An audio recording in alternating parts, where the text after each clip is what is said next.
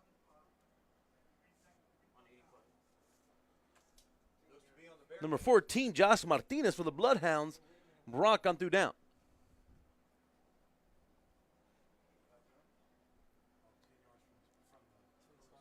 So 10 yards from the spot of the foul.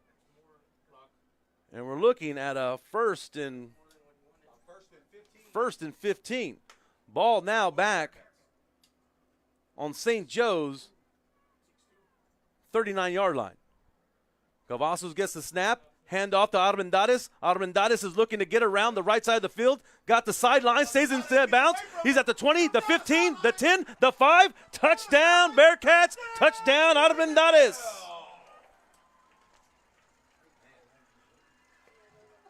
Cavazos hands the ball off to Armendariz, who Armendariz comes all the way around the right side of the field, stays in bounds right down the sideline, and finds him room to run, taking it all the way down for the touchdown.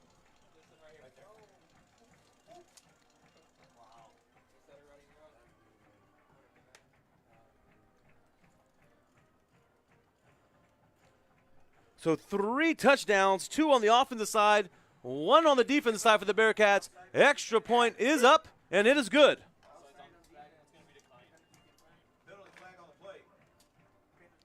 Flag was down, but it looks like it was offsides on the defense, and it is declined, giving the Rainbow Bearcats 21, St. Joe 7.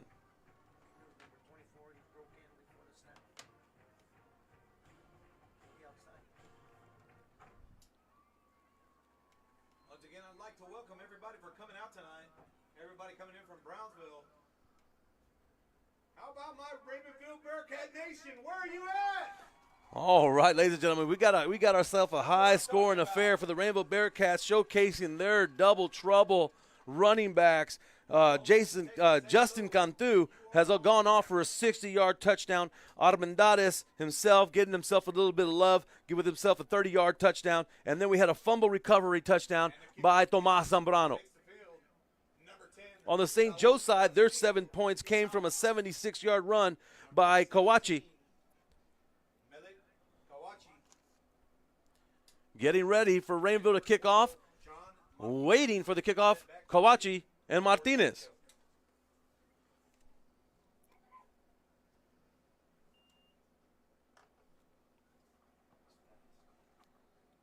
.539 left in the first quarter. Rainbow Bearcats 21, St. Joe 7. This is Real Sports Live coming to you from Burnett Stadium in Rainville, Texas. Rainville kicker Saul Garcia is ready for the kickoff.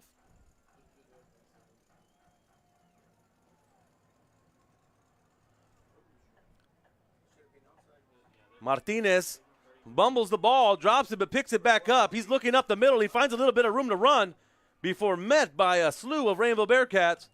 And finally brought down on the 33-yard line. Tackled by number 23, Jason Medina, for the Bearcats. Nice coverage. That'll be 1st and 10. So let's see what adjustments Coach Verlial has in store for his Bloodhounds. I'm sure he wasn't ready to be down so quickly in the first quarter, especially how quick they scored right off their second possession of the game. So Cristiano gets the snap, pulls it back out, and he's met immediately by Dylan Ramirez, who comes crashing in as Cristiano pulls a play-action fake out, looking for someone down the field, and I'm telling you, right off, Dylan Ramirez is in that backfield quicker than you can say quick. So now looking at a 2nd and 16 for the Bloodhounds. Ball on their 27-yard line. Cristiano in the shotgun with 2 running backs next to him, Martinez and Kawachi. Kawachi gets the handoff and once again is met immediately by Dylan Ramirez. Dylan Ramirez is just having his way with his lineman that's in front of him today, because it's almost like no one's blocking the kid. The last 2 tackles has come straight from Dylan Ramirez, who's been right there. I mean, in the exchange of the quarterback and the running back, Ramirez is right in their face, not giving up anything for St. Joe. So now we're looking at a 3rd and 22, ball on St. Joe's 27. Cristiano in the shotgun, got Kawachi right next to him, pulls out, finds himself a receiver, but it is dropped. So we got an incomplete pass intended to number 10, Santiago Balderas.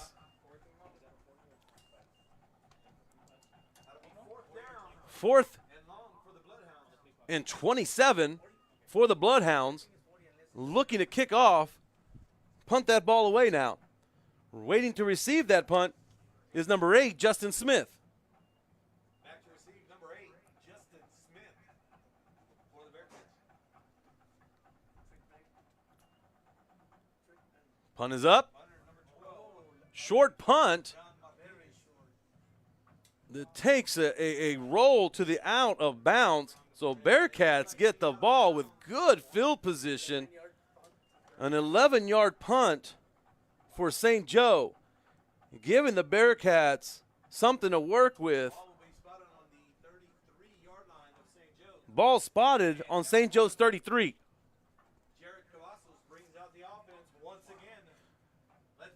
Jared Cavazos leading the offensive charge for the Rainbow Bearcats with his threats with him.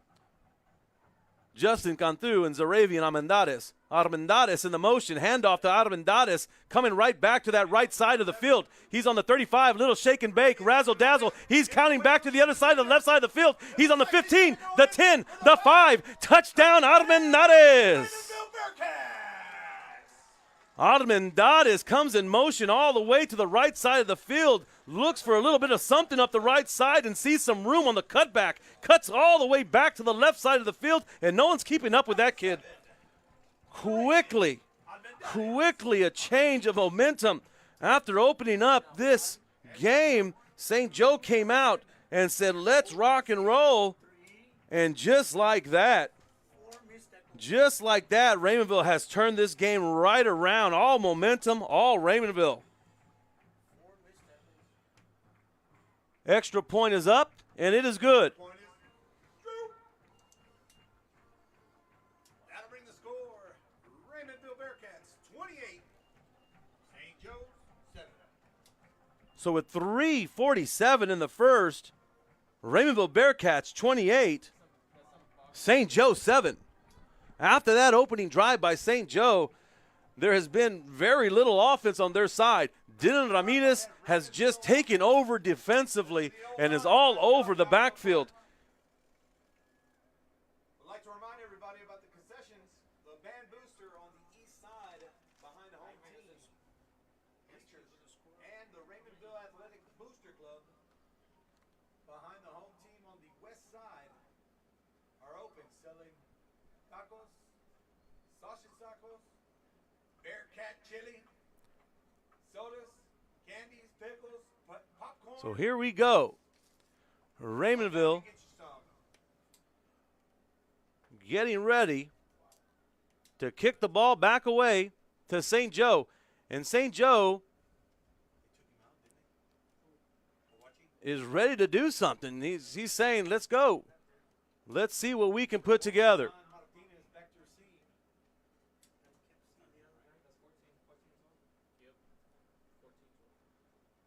Saul Garcia back to kick the ball away, with St. Joe ready to receive. Ball is up and sails back to the end zone, which will be another Bearcat touchback. So we've seen a little bit of everything here tonight from the Rainbow Bearcats. Cavazos done a nice job signaling the calls coming in, and clean exchange to his running backs, Cantu and Armendariz. Cantu with a touchdown tonight, Armendariz with 2 touchdowns tonight. Rainbow's 4th touchdown came from a fumble recovery by Tomas Zambrano. Again, doing a great job tonight. That number 4, your quarterback, Luigi Cristiano. Cristiano for St. Joe back in the shotgun, ready to make something happen. He's looking for a man. He holds on to the ball, still looking, scrambling on the right side of the field. And it is an incomplete pass as he could not find any receiver to get it up to.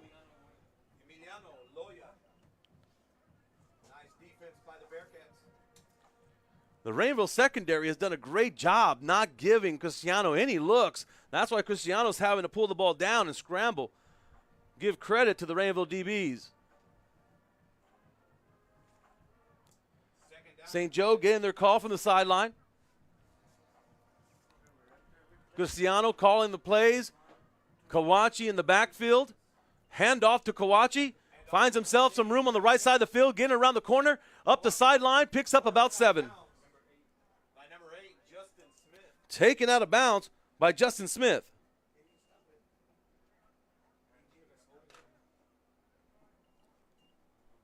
.322 in the first. Cristiano calls for the ball. Hand off up the middle. Tough yards by Kawachi. Picks up about 5 and gets the first down. Taken down by number 52 of the Bearcats, R.J. Fuentes.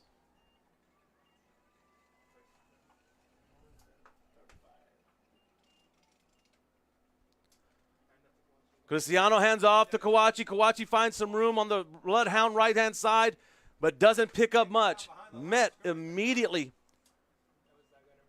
by number 74 of the Bearcats, Giovanni Valderas.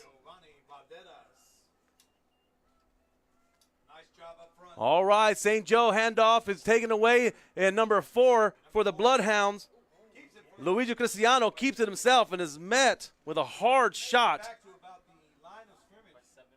by number 7 of the Bearcats, Zoravian Almendades. Almendades out there saying, hey, I don't just run, I can hit too. And I'm sure Cristiano felt that one. So 3rd and 11 for the St. Joe Bloodhounds. And like I said, they're trying to get something going on the offensive side. Cristiano pulls back in the shotgun, looking for his receivers down the field. He finds one, but it's overthrown. Pass is intended for number 10, Rafa Varela. And we're looking at a 4th and 11.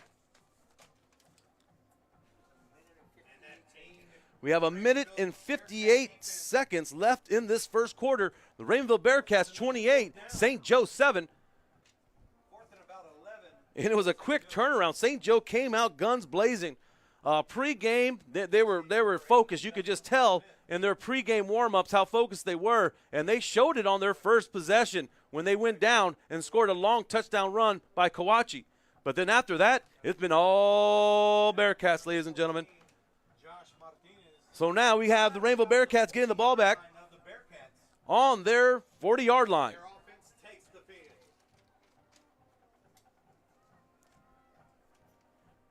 Want to remember, if you're listening to our game tonight, please tell your friends, share, like, post, whatever you do, YouTube, Facebook, Twitter. We are here. We have 9 games in the Valley being broadcasted through Real Sports Live. Find your favorite team and join our broadcasters as we're giving you the play-by-play analysis of our games.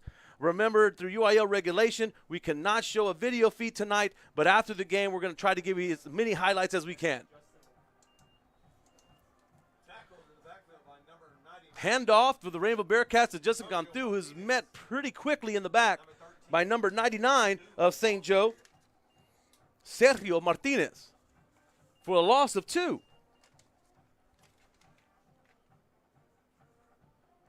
So 2nd and 12 for the Bearcats. Gavassos calling the plays. He's got his tandem next to him of Cantu and Almendades. And it looks like Cavazos is ready. Cavazos in shotgun, gets the snap. Hand off to Armendades, who finds some room up the middle. Jumps, shakes, bakes, got some room. He's breaking the 40. He's at the 35, the 30, the 25, and finally brought him down at about the St. Joe 17-yard line.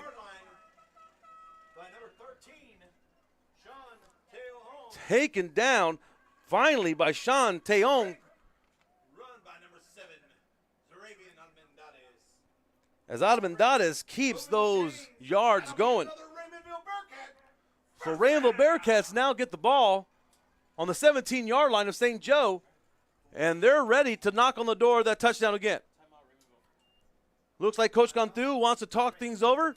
Timeout Raymondville. And we'll be back after this. Thanks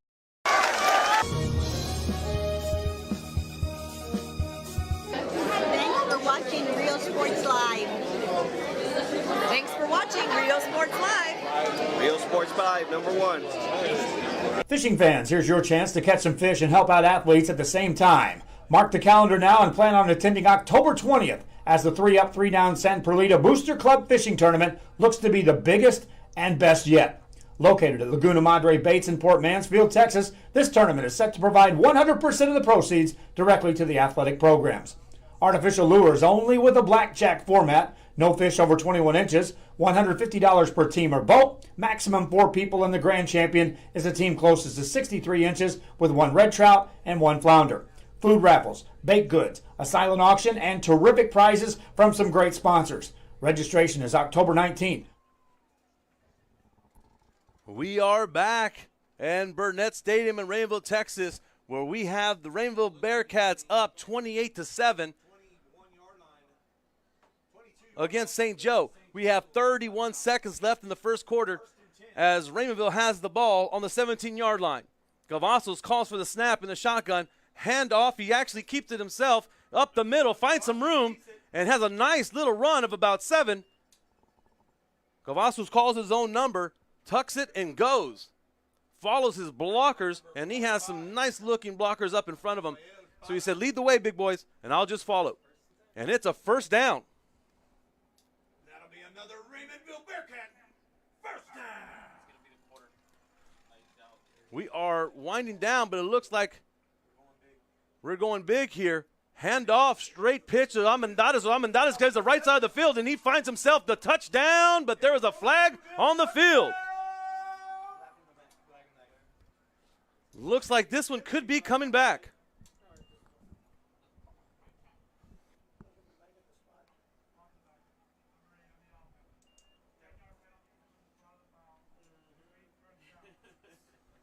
Flag is on the Bearcats. Ball is coming back. Almendades found himself a direct snap and goes up the right side of the field for the touchdown, but it's called back. And that will do it for the first quarter of football. I want to remind our viewers that if you're just tuned in, that due to UIL regulations, we cannot broadcast a Friday night football game live with video. But the best we can do for you right now through Real Sports Live is to give you a play-by-play audio version, and then about an hour after the game, we're going to do our best to give you the highlights from tonight's game, which will have video to it. So at the end of the first quarter, it's been all Raymondville Bearcats after that first series from St. Joe. But I can almost promise you this, ladies and gentlemen. I know that Coach Verdial is going to get his boys fired up, and they have a never-quit attitude. There's a lot of football left to play here. So we're going to keep going, and we still got 3 quarters of football left to play. We want to thank our listeners for tuning in. Remember to like, share, and get everybody tuned in to Real Sports Live.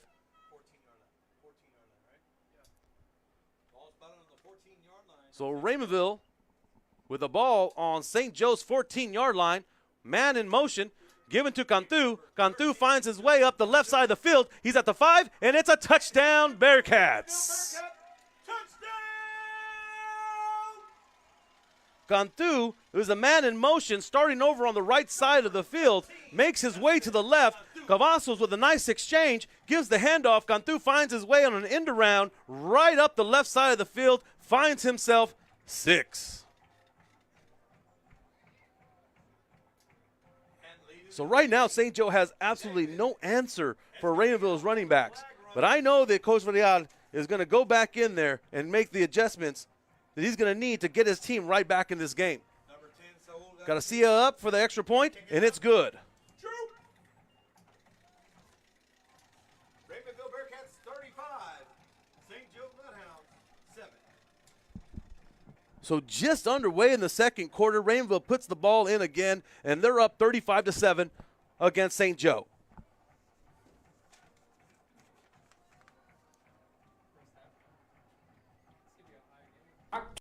October 20th. See you there at the 3-Up, 3-Down fishing tournament in Port Mansfield, where catching fish is helping athletes in a big, big way. Hi, we're Lady Vikings, and thank you for watching Real Sports Live.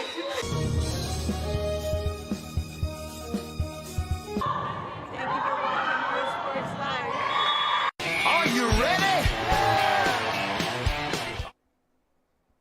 Back at Burnett Stadium in Rainville, Texas. Rainville Bearcats 35, St. Joe 7. We're just underway of the second quarter. And like I said, all momentum has been Bearcats tonight. St. Joe is looking for anything they can find, some momentum, something to go their way. Let's see how things go. Rainville Bearcats just coming off of a touchdown, a Justin Cantu touchdown. And St. Joe is ready to receive. Looks to be number 17, Malik Kawachi and Martinez back to receive, with Rainville's Garcia ready to kick off. Kick is up. It's against the wind, so it's playable. Takes a bounce, and it looks like the Rainville Bearcats get the bounce. Aaron Rivera takes the ball right off of the bounce. No St. Joe receiver was there to pick up the ball on the kick return, on the kickoff. And I think that was just a mental error. So Raymondville jumped on the ball to receive the ball on the kickoff. So Raymondville gets the ball on the 20-yard line.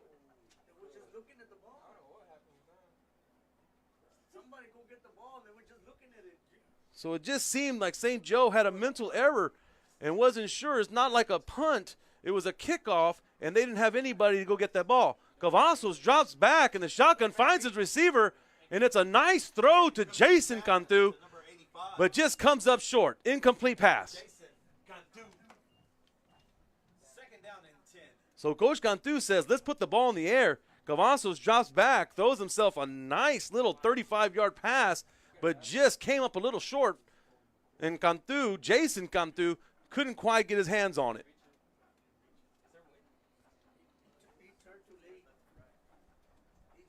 Rainville looking at a 2nd and 10, ball on their 20-yard line, on St. Joe's 20-yard line. And they're trying to execute another 7. Cavazos back in shotgun with no backs, but he does have a man in motion. The man in motion is number 3, Brendan Robles, but it's not a smooth exchange. So Robles drops the ball, but the ball is recovered by Cavazos. So Rainville keeps the ball, avoids the turnover, and now we're looking at a 3rd and 12 with a ball on St. Joe's 22.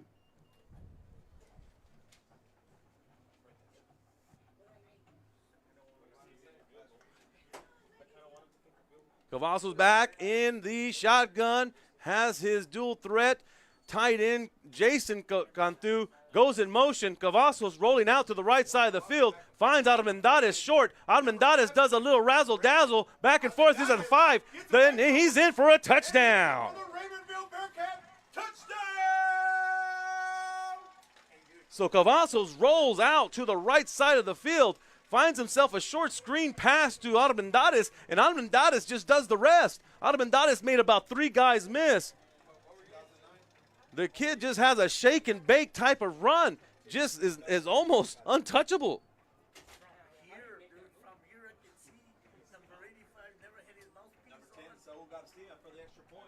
Saul Garcia now for the extra point. It's up, and it's good, giving the Rainville Bearcats a 42-7 lead over St. Joe with 10:53 left in the first half. So this first half of play has been all Raymondville. Right now, Armendariz has 3 touchdowns. Cantu has 2 touchdowns. And then a fumble recovery by Tomas Zambrano, which gave the defensive side of Raymondville a touchdown to claim for their own.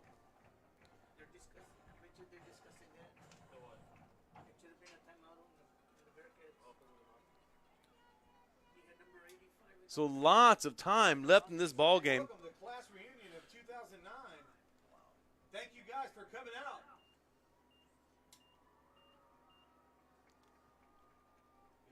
So on Raymondville's homecoming night, they've come out ready to play and have erupted for 42 points in the first half of football. Number 12, John Martinez, and number 17, Malik Kawachi. Waiting to receive the kickoff, we have Kawachi and Martinez.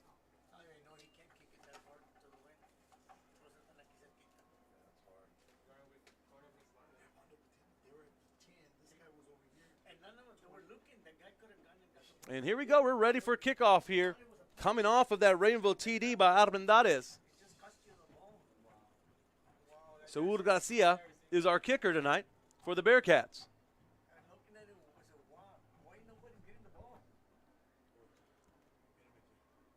Kick is up.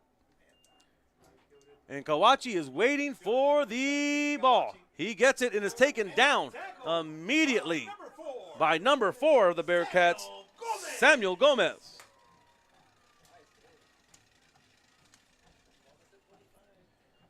Now Coach Freddy-Al has to get his troops going.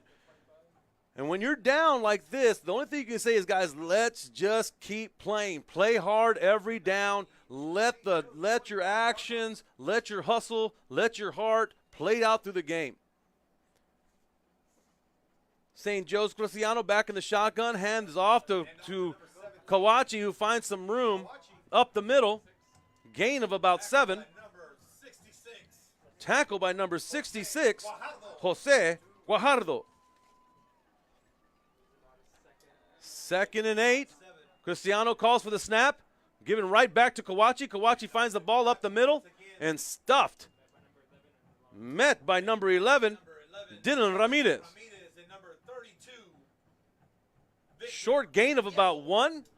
St. Joe looking at a 3rd and 1 with the ball on the 25-yard line. Cristiano is back in the shotgun. Once again, handed off to Kawachi, who finds a little bit more room this time and gets the first down for St. Joe. Met by number 21, Jose Peña. St. Joe going with a no huddle. They just want to get right back on the line. Cristiano gets the snap. Hand off again to Kawachi. Kawachi up the middle for a tough run of about 6. Tackle by number 32, Victor Oviedo.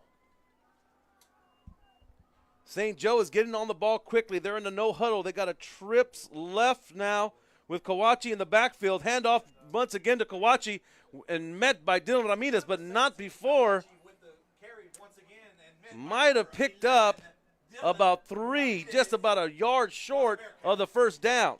So now St. Joe is looking for a 3rd and 1, and I can almost put money that they're going to get the ball right back to Kawachi. Sure enough, Kawachi gets the ball up the middle, gets the first down. Kawachi is St. Joe's workhorse. I told you earlier, he broke off for a 76-yard TD run, and a couple games before this, he's got 2 200-yard games. He is a workhorse for St. Joe, and they're going to keep feeding him the ball. And now we have a Rainbow timeout, and we'll be back. This is Real Sports Live. Are you ready for low prices? It's a Hacienda party. It's football season at Hacienda Ford, and you can get a new Ford Expedition with 20-inch wheels, leather, navigation, and more for $12,000 off MSRP. We got the tailgates down and we're feeling all right. My Hacienda friends are saving money tonight. Hacienda has it. Hi, we're Robert Bella's favorite cats, and thank you for watching Real Sports Live.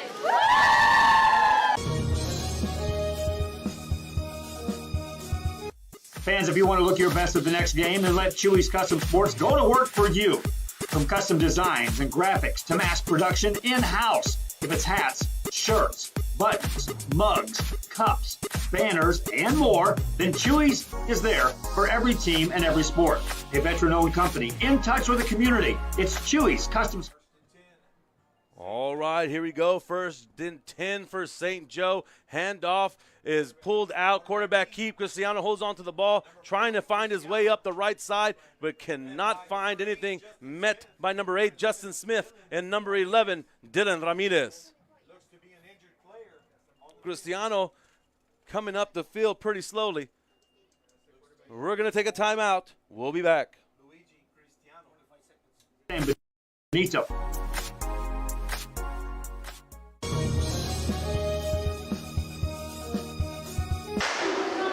Hi, we're Mackay Bulldogs. Thanks for watching Real Sports Live.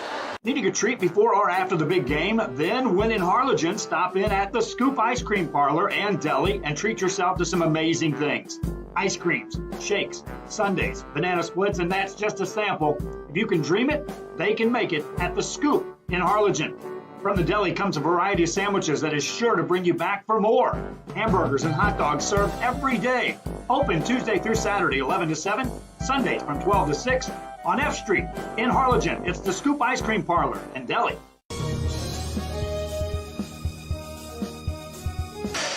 Hi, we're the Lady Tigers, and thank you for watching Real Sports Live. Are you ready? Are you ready? Are you ready for the prices? It's a Labor Day party. The Hacienda Ford Labor Day sale is going on now. You can get a new F-150 starting at just $27,995 or 0% interest for 72 months. We got the tailgates down and we're feeling all right. My Hacienda friends are saving money tonight. Hacienda has it.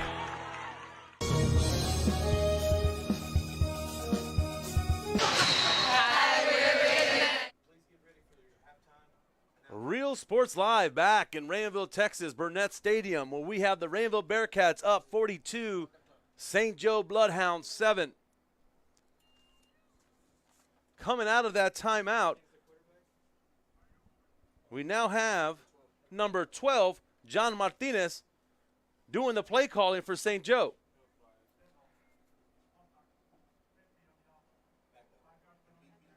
Flag on the play against St. Joe. Ball taken back 5 yards. 2nd and 17. Ball on the 47-yard line. On St. Joe's 47. John Martinez now calling the plays for the Bloodhounds with Kawachi to his left. Trips left. In the trips left formation, Martinez is curling out to the left side of the field, trying to get her end around, but cannot quite get there. Taken down by number 66, Jose Guajardo of the Bearcats.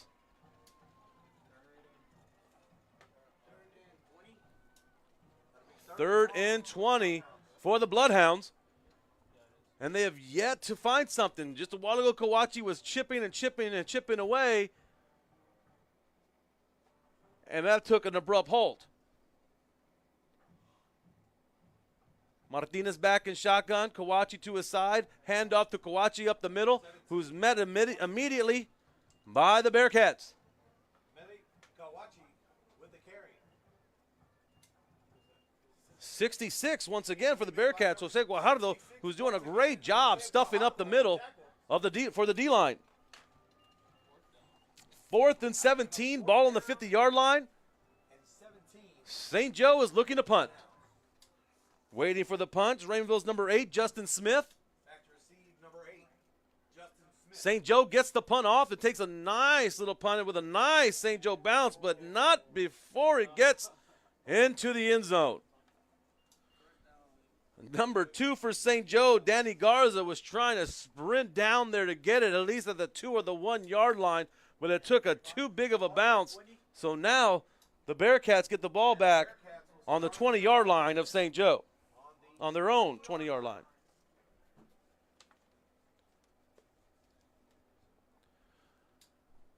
Raymondville's running backs have been big tonight. Once again, Armendariz has gone for 3 touchdown runs. Justin Cantu has gone for 2 touchdown runs.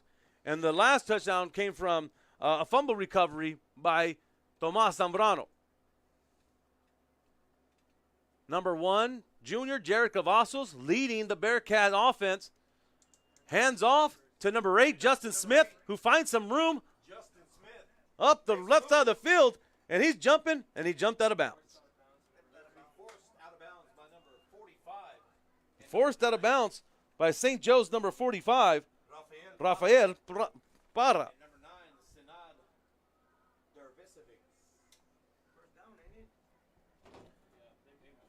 That'll give Raymondville a first down. Raymondville Bearcat, first down. Right now, St. Joe has had no answer for the Raymondville's running game. Cavazos back in shotgun. Has Justin Cantu to his side. Justin Cantu gets the handoff, finding big room. Got some room up the left side of the field. Going at the 40, the 35, the 30. Breaking tackles. Finally taken down. Finally taken down, but not before picking up a big gain of about 40 yards.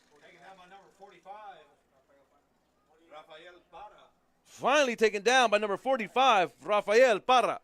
And they'll move the chains, ladies and gentlemen.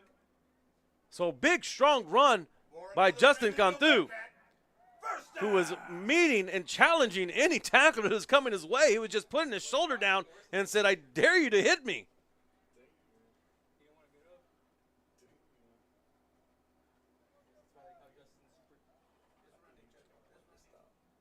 Raymondville Bearcats' run game has almost been unstoppable tonight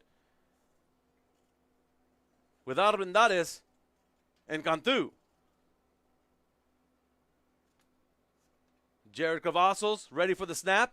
Hand off to Armendariz, finding his way up the right-hand side, cuts up the middle, gets himself a nice little gain of about 7. Looks to be taken down by number 2, Danny Garza. 2nd and 2, Bearcats. Ball on St. Joe's 12-yard line.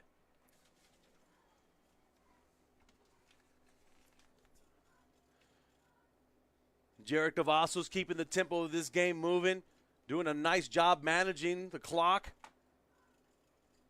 with his 2 weapons to his side. Hand off to Cantu, who finds his way up the left side of the field. Has a stiff arm, but is met and dragged down at about the 9-yard line.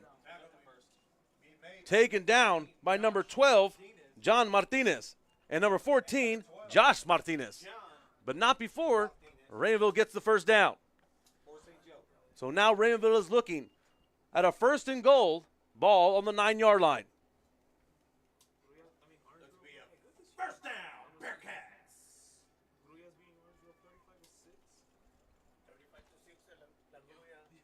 Cavazos back in shotgun. Armendariz in motion. Hand off to Justin Cantu. Cantu tries to get up the right side of the field, but it looks like we have a flag on the field. Tackled by number 14, Josh Martinez.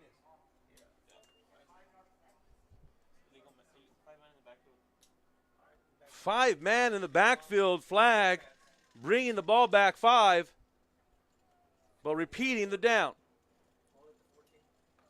So first, Ball is at the 14-yard line of St. Joe's. so 1st and 14, and we're looking at a 1st and goal from the 14-yard line.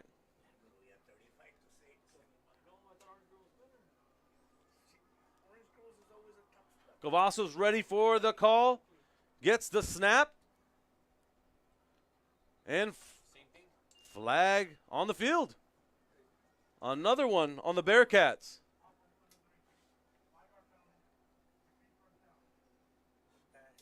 That'll be another penalty on the Bearcats. So add another 5.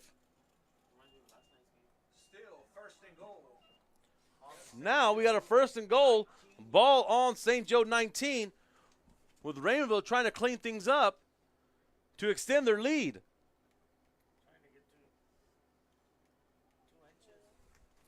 Trips right, Cavazos in the backfield with Cantu next to his side. Cavazos pulls back, rolls to the right, looks for a receiver, finds Cantu about the 20-yard line. Cantu makes a miss. It's on the 10, the 5, all the way to the 5-yard line. So a gain of about 13. Ball now on the St. Joe's 4. But it looks like we have another flag on the field. So let's see the officials' call. Lots of Friday night football going on tonight. Right now we have Hidalgo over Rio Hondo, 14-0 in the first. La Villa down against Monte Alto, 8-0. La Grulia on top of Orange Grove right now, 28-6 in the second. Just for a few scores that are going around the valley.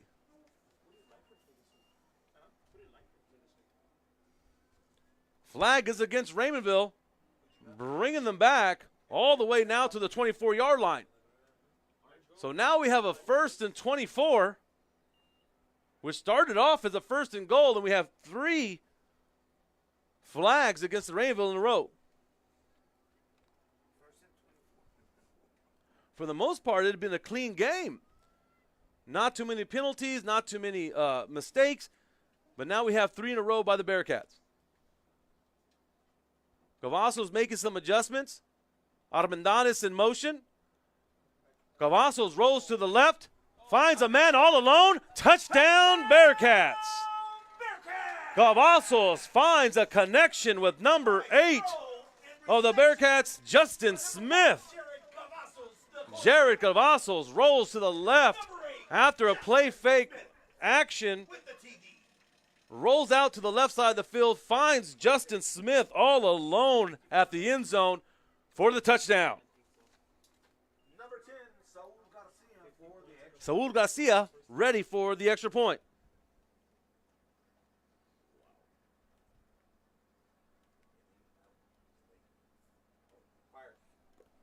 And it looks like it's brought down. Bad snap. Garcia throws the ball to the back of the end zone, which is picked off by number 10 of St. Joe, and he is brought down.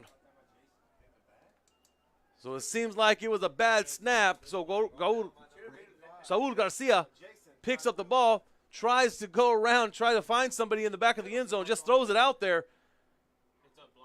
And Garcia's throw is picked off, but it leads to absolutely nothing. Just a bad snap and no extra point.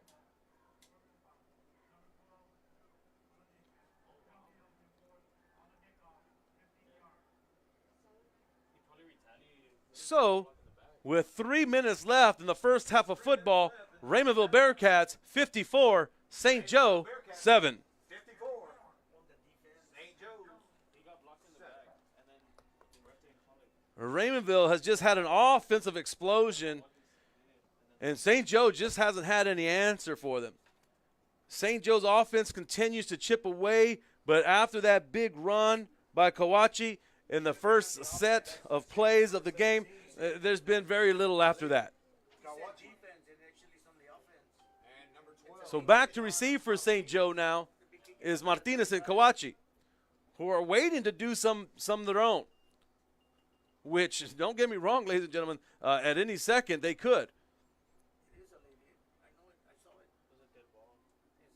Seems like we have a conference. Coach Cantu of the Rainbow Bearcats over there trying to figure out what was going on that bad snap on the extra point. There seemed to be a little bit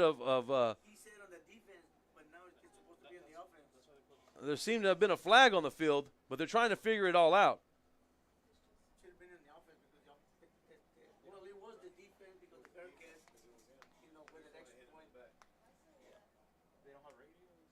From what we see and from what we hear, that on that scrambled play, that there might have been a block on the back or a hit on the back. So it might be a dead ball, unsportsmanlike conduct.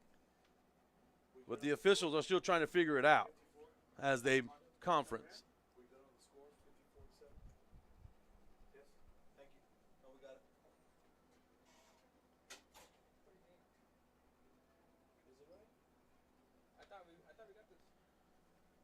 All right.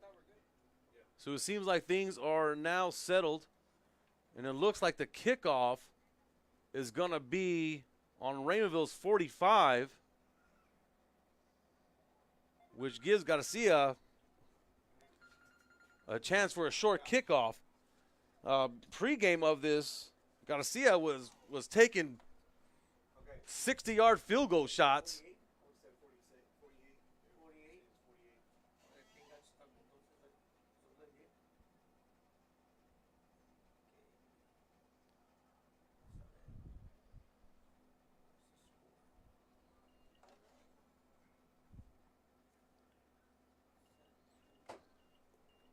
Correction on the score. Bearcats 48, St. Joe. We have a correction on the score.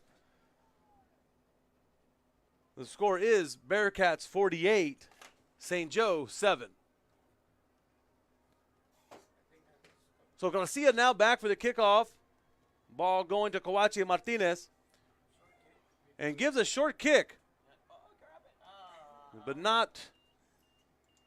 Kawachi comes up, tries to get the ball before it rolls out of bounds. But the ball rolls out of bounds on the kickoff, which the flags are thrown.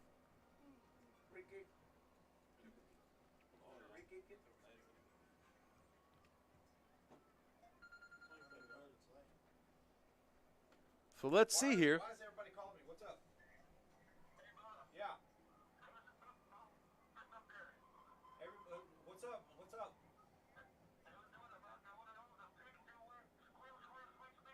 Okay, I got you. All right. So things are trying to come down here. And once again, don't forget, this is Real Sports Live.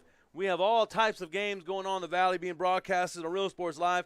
Donna at Palmview, Pearsall at Corpus Christi Win, Hannah at Sherryland, Elsa at Mercedes, Pioneer at Rivera, Westlaco at Harlingen South, Brownsville Vets at PSJ Memorial, Rio Grande City at Mission Vets. So after that, we're trying to figure out what's going on here. It looks like we have some miscommunication. For a while, they thought they were going to do a re-kick on that. So as the officials are trying to clear things up, we'll be back after this. Hola, les habla su amigo Benjamín Gómez, el alcalde de San Benito, invitando a toda la gente que venga a visitarnos aquí a San Benito. Crucen por el puente Los Indios, más bien conocido como el puente de Lucio Blanco. Visítenos a las atracciones que tenemos aquí en San Benito. Aquí los esperamos. Muchas gracias, su amigo Benjamín Gómez. All right, here we go. Seems like everything's cleared up now. So it's going to be St. Joe ball on their own 24.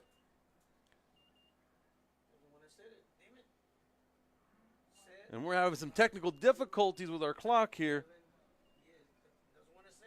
So trying to fix things up. But let's look around at some scores around the Valley. Ed Couch Elsa is up 7-6 on Edinburgh North. La Feria on top of PI in the second, 27-0. Brownsville Vets Memorial 35, PSJ Memorial 0. Last night we had Edinburgh Vela defeat Los Fresnos 35-18. Westlaco High on top of Harlingen South 14-0. And now we're ready. Clock has been set. 2:27 left in the half. Snap given to the quarterback. Kawachi finds himself a little hole and then met by number 11, Dylan Ramirez. Kawachi picks up about a gain of 8. John Martinez is quarterback right now for St. Joe. Earlier in the game, we had Luigi Cristiano, who was leading. Now we got Martinez. Martinez pulls the ball back, finds himself a little bit of room to run up the left-hand side of the field, finds himself a hole about the C gap for a gain of about 5 for a St. Joe first down. That'll be a 1st and 10 at St. Joe. St. Joe moving the chains, seeing that they can get something going before halftime. Martinez calls for the snap. Kawachi to his right side. Ball handed off to Kawachi. Kawachi finds some room up the right side of the field, following his tackle. And met and brought down by number 2, A.J. Sayas. A gain of about 6.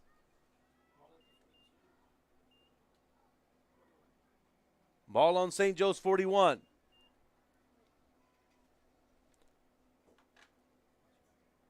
Second and about 3. Martinez calls a snap. Hand off to Kawachi. Kawachi finds a little bit of room up the right side between his tackle and his guard and picks up a gain of about 5, getting the first down.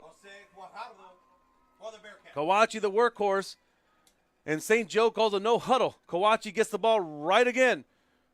I believe St. Joe is now trying to just wear down the Raymondville defense by going to no huddle. And Kawachi just keeps chipping away, getting those positive yards on this drive. Clock is ticking. We got about 42 seconds left in this half. Martinez calls the snap. Handoff once again to Kawachi. Actually, he pulls it back. Martinez keeps the ball up the left side of the field. Finds himself a little bit of room to run. Picks up about 2 yards. Met by R.J. Fuentes, who takes Martinez down. St. Joe calls a timeout with 27 seconds left. And let's get a quick recap of what's been going on here. St. Joe started off this game loud and clear, trying to make a statement. Second play of the game, Kawachi goes for a 76-yard TD run. But after that, it's been all Raymondville. Raymondville's running game has almost been unstoppable. 7 touchdowns on tonight for Raymondville.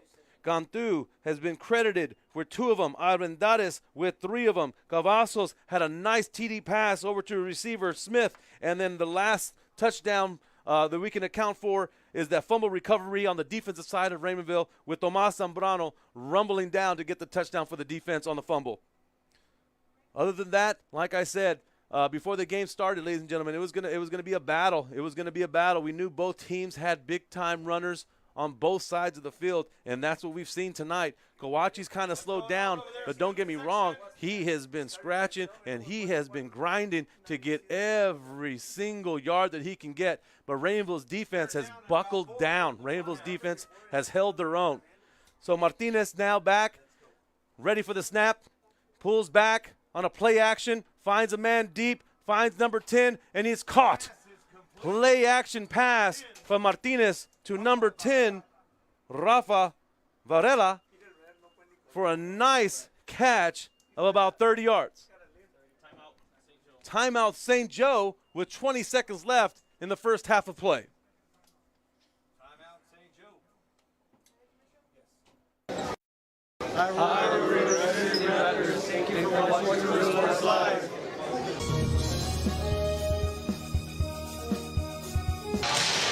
Hi, we're the Road 9 City Rattlers. Thank you for watching Real Sports Live. Men, start the new year off right. Alpha Men's Primary Care wants to remind all men it's time for your annual physical. Call to schedule an appointment. It's about the body, mind, and emotion. Stop feeling sluggish, having no energy, or being stressed. Alpha Men's Healthcare believes in a holistic approach to your overall health. Even if you have low testosterone, diabetes, high blood pressure, or gained weight, let Alpha Men's Primary Care help you increase your energy, stamina, endurance, and quality of life. Start feeling young again. Alpha. Real Sports Live back in Raymondville, Texas, Burnett Stadium, where we left with St. Joe ball on Raymondville's 16-yard line. Martinez back in shotgun, has a man in motion, number 14, Josh Martinez. Hand off to Josh Martinez on an end around on the left side of the field. Picks up a gain of about 2. Number 11, Dylan Ramirez, and number 2, A.J. Science. With 13 seconds left, St. Joe calls a timeout. St. Joe is trying to get a strike in there before halftime, trying to get a little bit of momentum going their way as they go back into the locker room. And let's see if Coach Cantu's defense decides to shut them down.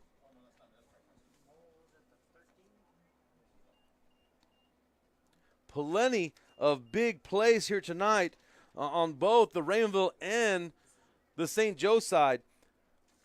The big play for St. Joe came from that 76-yard run by Kawachi. And then after that, like I said, all the big plays have come from Raymondville.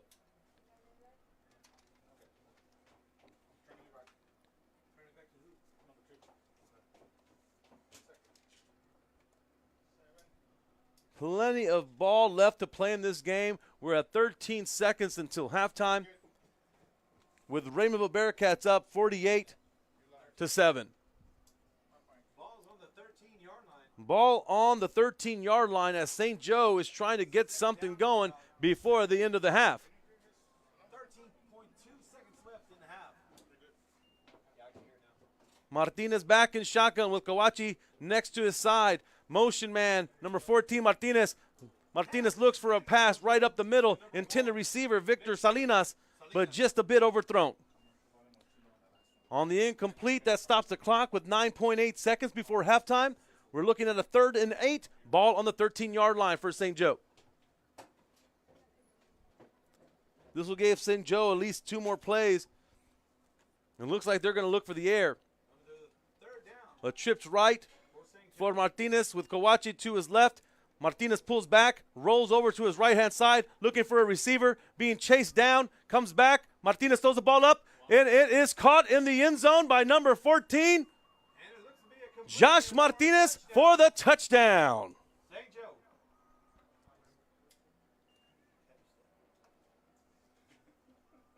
So John Martinez keeps the play alive on his feet and then finds number 14, Josh Martinez, in the end zone, gets it off, makes the catch, touchdown St. Joe.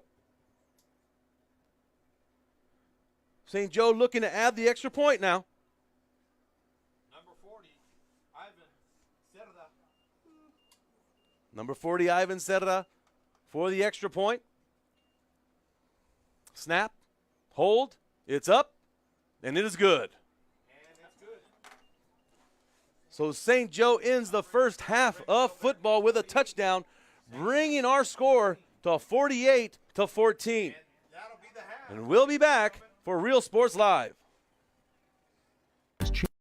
Changing the way men's healthcare is done. We are the Patriots. Thank you for watching Real Sports Live. Everyone's a winner at Kano Auto Sales 2 in Harlingen. Choose from a wide selection and score big today on West Expressway 83. How about this 2015 Chevy Silverado 1500, a regular cab, custom wheels, bedliner, 21,000 miles, power everything, $25,900. Or how about this 2015 BMW 328i, fully loaded with an X-Drive, navigation, sunroof, leather interior, $18,999. Financing is available with lending for all types. Every deal's a winner at Kano Auto Sales 2, in business since 2002, Harlingen, Texas.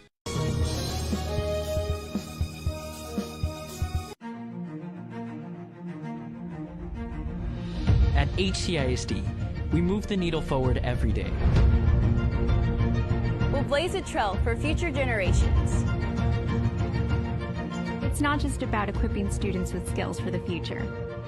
We awaken their potential and empower them to make good choices. No matter where you're from or where you're headed, there's a place for you to flourish at HCISD.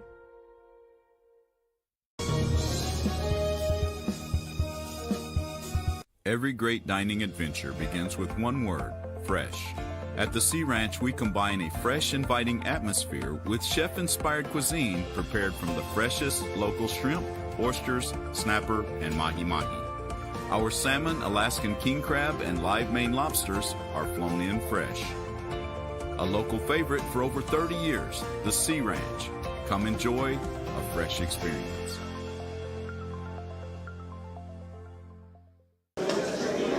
Hi, we're Mission Veterans, and thank you for watching Real Sports Live. Woo!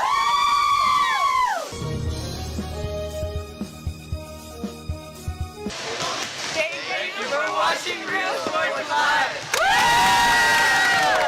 Everyone's a winner at Kano Auto Sales 2 in Harlingen. Choose from a wide selection and score big today on West Expressway 83.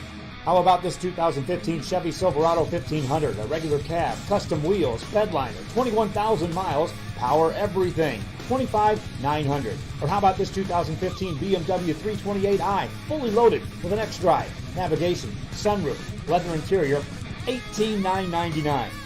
Financing is available with lending for all types. Every deal's a winner at Kano Auto Sales 2, in business since 2002, Harlingen, Texas.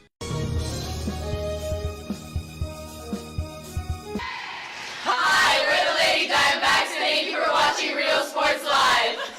Men, start the new year off right. Alpha Men's Primary Care wants to remind all men it's time for your annual physical. Call to schedule an appointment. It's about the body, mind, and emotion. Stop feeling sluggish, having no energy, or being stressed. Alpha Men's Healthcare believes in a holistic approach to your overall health. Even if you have low testosterone, diabetes, high blood pressure, or gained weight, let Alpha Men's Primary Care help you increase your energy, stamina, endurance, and quality of life. Start feeling young again. Alpha Men's Primary Care is changing the way men's healthcare is done.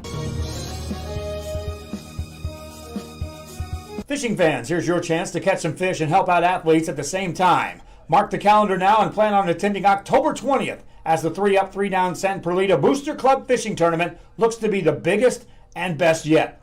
Located at Laguna Madre Baits in Port Mansfield, Texas, this tournament is set to provide 100% of the proceeds directly to the athletic programs.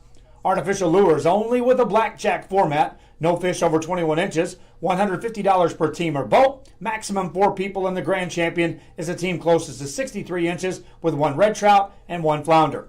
Food raffles, baked goods, a silent auction, and terrific prizes from some great sponsors. Registration is October 19th. The tournament is October 20th. See you there at the 3-Up, 3-Down Fishing Tournament in Port Mansfield, where catching fish is helping athletes in a big, big way.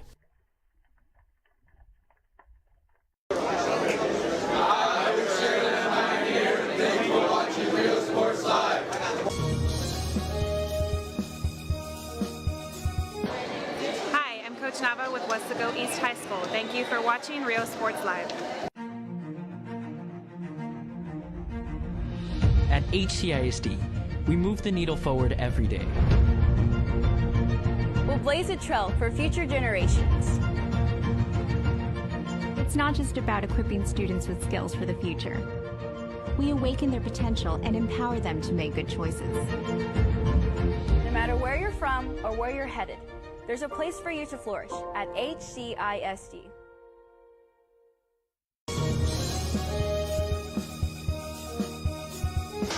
Hi, we're PJ Lady Bears, and thank you for watching Rio Sports Live. Go! The kids are headed back to school. It's time to get internet from VTX1. VTX1 Companies offers fast and reliable internet throughout the Rio Grande Valley, even to some of the most remote areas. For a limited time only, get your standard installation at no cost to you. Start the school year off with a service provider you can trust by calling 1-800-446-2031. VTX1 Companies, connecting you since '52.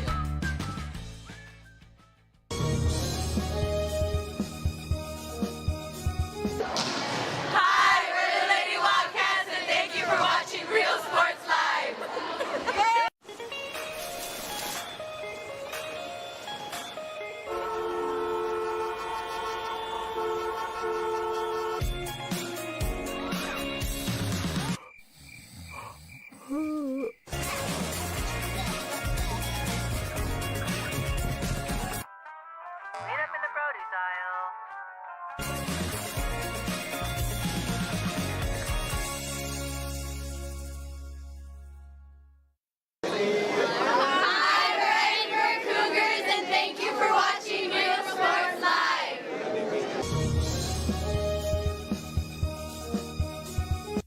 Fans, if you want to look your best at the next game, then let Chewy's Custom Sports go to work for you.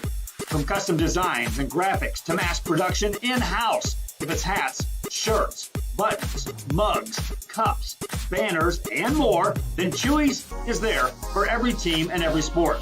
A veteran-owned company in touch with the community. It's Chewy's Custom Sports in San Benito.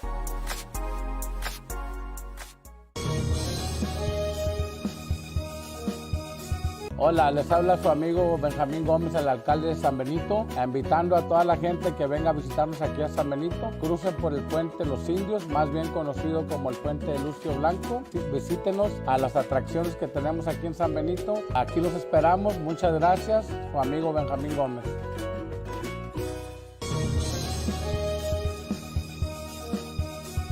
Are you ready? Are you ready? Are you ready for the prices? It's a hacienda party. It's football season at Hacienda Ford, and you can get a new Ford Expedition with 20-inch wheels, leather, navigation, and more for $12,000 off MSRP. We got the tailgates down and we're feeling all right. My Hacienda friends are saving money tonight. Hacienda has it. Hi, we're PJ Southwest Avenida. Thank you for watching Real Sports Live.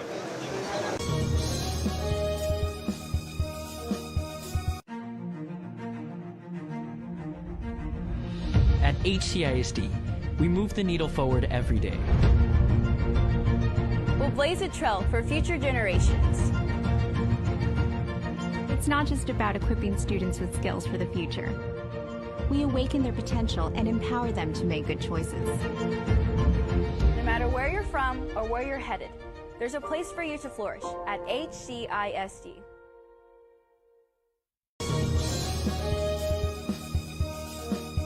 At San Benito Vision Source, the optometry staff works around your busy schedule and take the time to answer your questions and concerns prior to a visit. Dr. Jaime Rodriguez and Dr. Laura Loki offering full vision examinations, diagnostics, and treatment of an array of eye diseases and conditions to keep your eyes healthy. Call the friendly staff today with questions or schedule a consultation. San Benito Vision Source.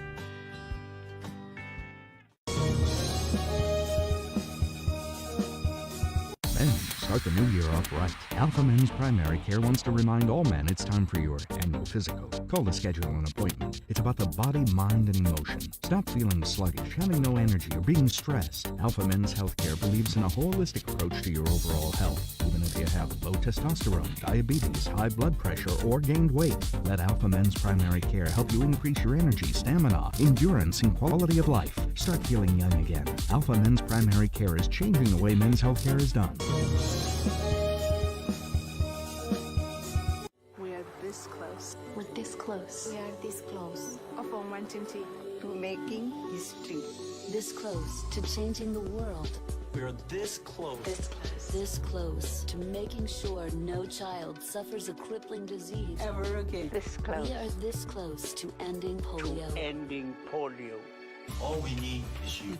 Is you. This close. If we don't act now, we may lose this chance forever. Help Rotary make history at endpolionow.org. Forever Memories, Antiques and Collectibles, located at 237 North Sam Houston in San Benito, is filled with vintage items, collectibles, and a selection of vinyl records that's as good as it gets. Every shelf, every aisle, and table is filled daily by a number of vendors that ensures that something here just might be the item you have to have. The vinyl record area helps bring an added atmosphere that makes for the fun trip when stepping back in time with the memories. Forever Memories, Antiques and Collectibles in San Benito.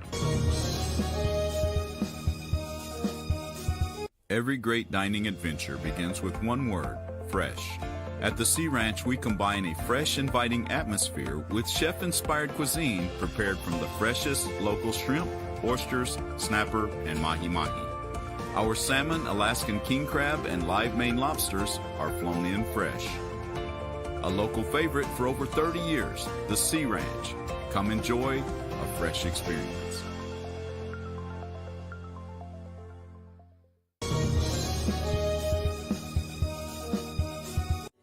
This close. We're this close. We are this close. Of wanting to making history. This close to changing the world. We are this close. This close. This close to making sure no child suffers a crippling disease ever again. This close. We are this close to ending polio. Ending polio. All we need is you. Is you. This close. If we don't act now, we may lose this chance forever. Help Rotary make history at endpolionow.org. At San Benito Vision Source, the optometry staff works around your busy schedule and take the time to answer your questions and concerns prior to a visit. Dr. Jaime Rodriguez and Dr. Laura Loki offering full vision examinations, diagnostics, and treatment of an array of eye diseases and conditions to keep your eyes healthy. Call the friendly staff today with questions or schedule a consultation. San Benito Vision Source. Thank you for watching Real Sports Live. Fishing fans, here's your chance to catch some fish and help out athletes at the same time. Mark the calendar now and plan on attending October 20th as the 3-Up, 3-Down San Perlita Booster Club Fishing Tournament looks to be the biggest and best yet. Located at Laguna Madre Baits in Port Mansfield, Texas, this tournament is set to provide 100% of the proceeds directly to the athletic programs. Artificial lures only with a blackjack format, no fish over 21 inches, $150 per team or boat, maximum 4 people, and the grand champion is a team closest to 63 inches with 1 red trout and 1 flounder. Food raffles, baked goods, a silent auction, and terrific prizes from some great sponsors. Registration is October 19th. The tournament is October 20th. See you there at the 3-Up, 3-Down Fishing Tournament in Port Mansfield, where catching fish is helping athletes in a big, big way. Hi, we're Robert Bella's favorite cats, and thank you for watching Real Sports Live.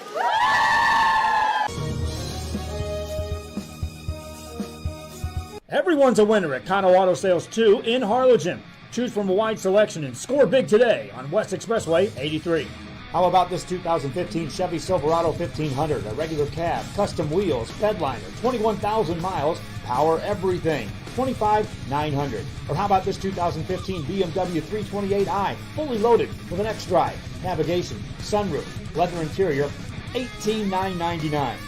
Financing is available with lending for all types. Every deal's a winner at Kano Auto Sales 2, in business since 2002, Harlingen, Texas. Hola, les habla su amigo Benjamín Gómez, el alcalde de San Benito, invitando a toda la gente que venga a visitarnos aquí a San Benito. Crucen por el puente Los Indios, más bien conocido como el puente de Lucio Blanco. Visítenos a las atracciones que tenemos aquí en San Benito. Aquí los esperamos. Muchas gracias. Su amigo Benjamín Gómez. Hi, we're Sherryland Rattlers, and thank you for watching Real Sports Live. Every great dining adventure begins with one word, fresh. At the Sea Ranch, we combine a fresh, inviting atmosphere with chef-inspired cuisine prepared from the freshest local shrimp, oysters, snapper, and mahi-mahi. Our salmon, Alaskan king crab, and live Maine lobsters are flown in fresh. A local favorite for over 30 years, the Sea Ranch. Come enjoy a fresh experience.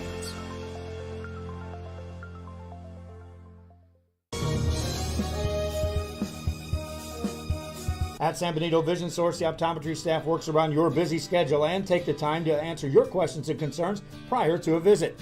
Dr. Jaime Rodriguez and Dr. Laura Loki offering full vision examinations, diagnostics, and treatment of an array of eye diseases and conditions to keep your eyes healthy. Call the friendly staff today with questions or schedule a consultation. San Benito Vision Source.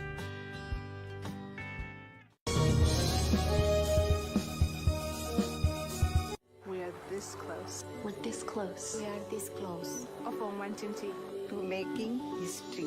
This close to changing the world. We're this close. This close. This close to making sure no child suffers a crippling disease Ever again. This close. We are this close to ending polio. Ending polio. All we need is you. Is you. This close. If we don't act now, we may lose this chance forever. Help Rotary make history at endpolionow.org. Hi, we're PSJ Southwest Javelinas, and thank you for watching Real Sports Live. J's up! Everyone's a winner at Kano Auto Sales 2 in Harlingen. Choose from a wide selection and score big today on West Expressway 83. How about this 2015 Chevy Silverado 1500, a regular cab, custom wheels, bedliner, 21,000 miles, power everything, $25,900. Or how about this 2015 BMW 328i, fully loaded with an X-Drive, navigation, sunroof, leather interior, $18,999. Financing is available with lending for all types. Every deal's a winner at Kano Auto Sales 2, in business since 2002, Harlingen, Texas.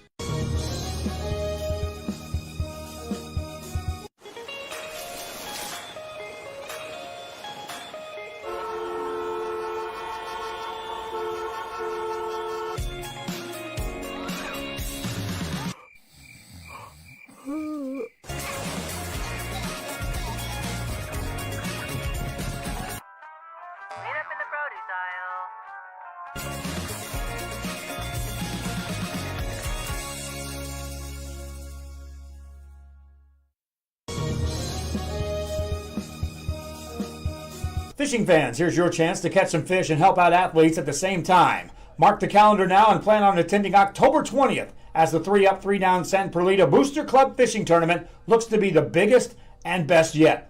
Located at Laguna Madre Baits in Port Mansfield, Texas, this tournament is set to provide 100% of the proceeds directly to the athletic programs. Artificial lures only with a blackjack format, no fish over 21 inches, $150 per team or boat, maximum 4 people, and the grand champion is a team closest to 63 inches with 1 red trout and 1 flounder.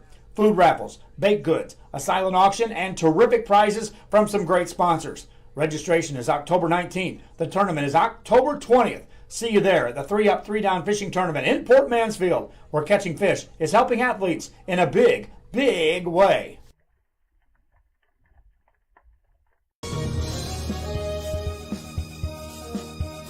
Hola, les habla su amigo Benjamín Gómez, el alcalde de San Benito, invitando a toda la gente que venga a visitarnos aquí a San Benito. Crucen por el puente Los Indios, más bien conocido como el puente de Lucio Blanco.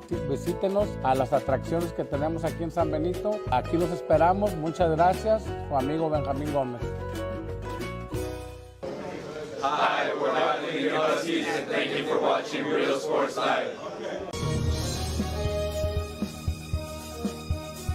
Men, start the new year off right. Alpha Men's Primary Care wants to remind all men it's time for your annual physical. Call to schedule an appointment. It's about the body, mind, and emotion. Stop feeling sluggish, having no energy, or being stressed. Alpha Men's Healthcare believes in a holistic approach to your overall health. Even if you have low testosterone, diabetes, high blood pressure, or gained weight, let Alpha Men's Primary Care help you increase your energy, stamina, endurance, and quality of life. Start feeling young again. Alpha Men's Primary Care is changing the way men's healthcare is done.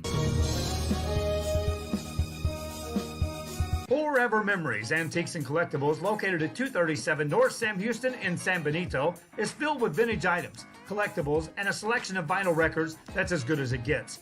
Every shelf, every aisle, and table is filled daily by a number of vendors that ensures that something here just might be the item you have to have. The vinyl record area helps bring an added atmosphere that makes for the fun trip when stepping back in time with the memories. Forever Memories, Antiques and Collectibles in San Benito. Welcome you back to Raymondville, Texas, Burnett Stadium, as the Raymondville Bearcats have a big lead up on the St. Joe Bloodhounds, 48-14. We're 8 minutes away from the second half of ball, but just wanted to come and talk to you guys a little bit more about what's been going on in the first half. Well, like I said earlier, if you've been listening, it's been all Raymondville Bearcats. After a big run by St. Joe's Kawachi, their running back, their star running back, Malik Kawachi, he went for a 76-yard TD to set the game and get that game going. So St. Joe jumped on the board first, but then after that, it's been all of Raymondville. Raymondville has gone for 3 touchdowns from Amendares, 2 touchdowns by Justin Cantu, a thrown TD pass from Cavazos to Smith, and even the defense got in on some love for the Raymondville Bearcats with a fumble recovery picked up for a touchdown.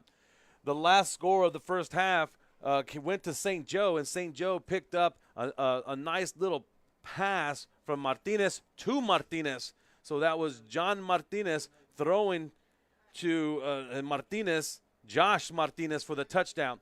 And that's what ended the first half of play, bringing our score 48-14. Lots of big runs for the Raymondville side. I'm interested to see or know what the halftime talk from Coach Villial is or was to his troops over in St. Joe. What do you tell your group? What do you tell your team when they're down big like this with still a half of football? Well, I know if it was me, I'd tell them, hey, look, gentlemen, we play to the final whistle. Keep going, keep playing hard, chip away. You're not going to go and jump and put up 30 points right away, but you can easily keep going, chip away. A quote, and I know one of the famous quotes of the San Antonio Spurs that Coach Pop would have up in his locker room. He talked about the woodcutter, the rock cutter, who would just chip and keep chipping and keep chipping and keep chipping away until finally in that last final blow that made the crack, it wasn't that blow that made the crack, it was all the chipping that came before. So if I'm Coach Villial, I'm telling my troops to keep playing hard and keep going. On the other side, we have Coach Ganthu, who has that big lead for his Bearcats. And what do you tell your boys? Well, now it's about execution. Keep executing, keep going. Keep the momentum on our side, give them nothing, and just keep rocking and rolling, which I'm sure Coach Ganthu is going to do. And it'll be interesting to see if Coach Ganthu leaves his studs in, leaves his starters, Cavazos, his quarterback, Ganthu, his running back, and Amendares. Let's see if he keeps his first unit in there. And maybe he gives them some rest. Next week they have a big game against PI. Maybe he saves them. No need to hurt anybody or get anybody hurt. It's still a long season to go. So it'll be interesting to see what we have here in the second half of football at Burnett Stadium in Raymondville, Texas. This is Real Sports Live. We're about 5 minutes away from the second half of football, and we'll be back. Veterans, and thanks for watching Real Sports Live.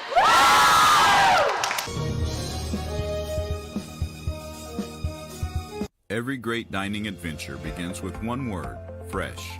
At the Sea Ranch, we combine a fresh, inviting atmosphere with chef-inspired cuisine prepared from the freshest local shrimp, oysters, snapper, and mahi-mahi.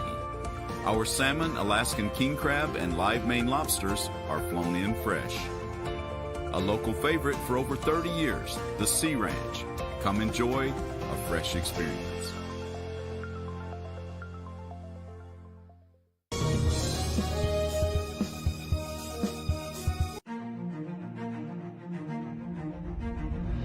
At HCISD, we move the needle forward every day. We'll blaze a trail for future generations. It's not just about equipping students with skills for the future. We awaken their potential and empower them to make good choices. No matter where you're from or where you're headed, there's a place for you to flourish at HCISD.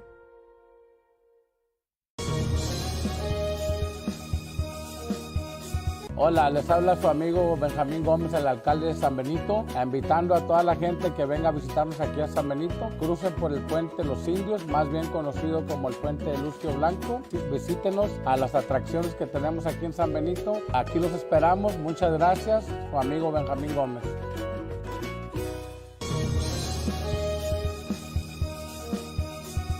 Are you ready? Are you ready? Are you ready for the prices? It's a Hacienda party. It's football season at Hacienda Ford, and you can get a 2019 Ford EcoSport with navigation and an 8-inch touchscreen for just $17,495. We got the tailgates down and we're feeling all right. My Hacienda friends are saving money tonight. Hacienda has it.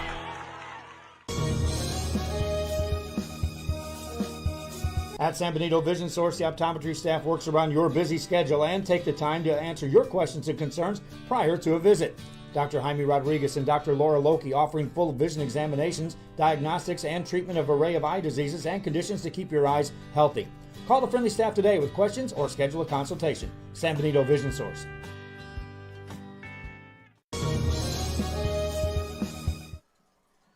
This is Real Sports Live coming back to you from Raymondville, Texas at Burnett Stadium. Raymondville Bearcats against the St. Joe Bloodhounds. Raymondville Bearcats has a strong hold up on the Bloodhounds right now, 48-14. Let me take you around the valley to some high school scores going around. Right now, a low-scoring affair. Mercedes 3, Edinburgh High 0. Harlingen High 10, Westaco East 0 in the third. At halftime, Rio Grande City 41, Mission Vets Memorial 21. At halftime, Rio Hondo is down to Hidalgo 21-3. Monte Alto up by 2 against La Villa 6-8. Sherryland up by 1 to Brownsville Hanna 8-7. Donna High 14. La Jolla Palm View 16. At halftime at Valley View 0-0 against Donna North. La Grulia has a big lead over Orange Grove 35-12. Santa Rosa all over Progreso at halftime 20-0. Sherryland Pioneer 31, Brownsville Rivera 7, Westlaco High 28, Harlingen South 7 in the third. Edinburgh North is down to Ed Couch Elsa 13-6 in the third. Economides, Edinburgh Economides 7, Roma 6. La Feria has a strong lead over PI, 34-0. Brownsville Vets Memorial 42, PSJ Memorial 0 at halftime.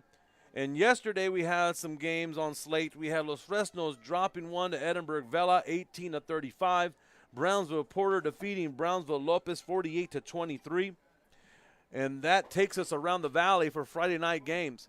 And we're just about ready now. We're just about ready to start this second half of football in Raymondville. So let's see what adjustments both teams have made, and I'm interested to see how St. Joe is going to come out. So Raymondville will receive the kickoff to start the second half of play. So Raymondville will get the ball back. And it's a clear night in Raymondville, Texas. And the second half of football is just underway.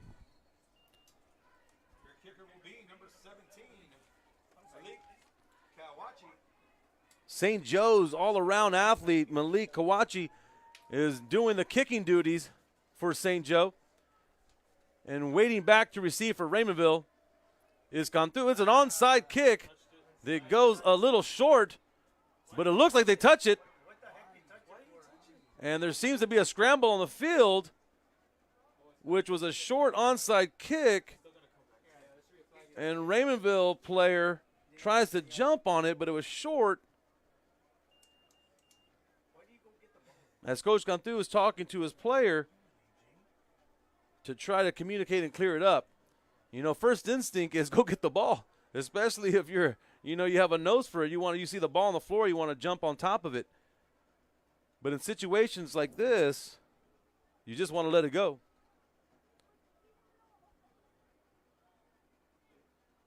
So the officials are calling it, and it looks like Raymondville will get the ball. So that's the second kind of awkward kickoff that we've had tonight. Earlier we had a Raymondville kickoff to St. Joe that was short, and St. Joe kind of let it just bounce around, and Raymondville picked it up as if it was an onside kick. It wasn't an intentional one. And now we have this happen right here, and it looks like the referees are still trying to discuss what's going to go on here. So what we had was an onside kick that wasn't, long enough, didn't have the distance to make it an onside kick, but Raymondville had a player go and try to jump on the ball, and when he tried to jump on the ball stumbles out from him. St. Joe lands on it, and they're just trying to clear things up here. I think everybody's a little confused right now. So you got to keep in mind that an onside kick, the ball has to go at least 10 yards for the kicking team to jump on it.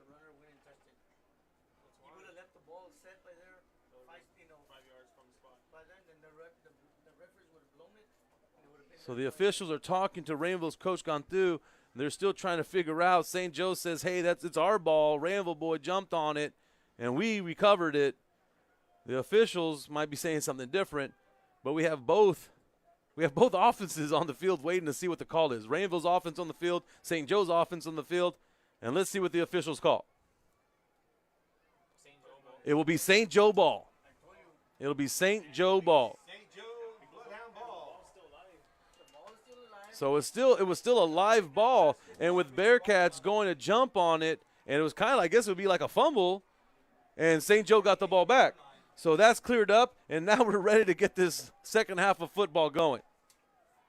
So St. Joe tries to come out with an onside kick, which didn't go for the 10 yards to make it playable, but a Rainbow player goes and jumps on the ball and pops right out, and St. Joe jumps on top of it. So St. Joe ball. So St. Joe will start the second half with the ball. Leading the charge for St. Joe, we still got John Martinez, who kills the ball himself, finds himself some room up the left side of the field, and gets himself a gain of about 9. So Martinez has come into the game to lead St. Joe Bloodhounds at QB. Starting the game, we had Luigi Cristiano, who went out with an injury, and after that, John Martinez has been the signal caller. Martinez calls for the ball, handoff to his running back, number 17, Malik Kawachi. So Kawachi is met immediately on the line by number 72 for the Bearcats, Jaden Galvan.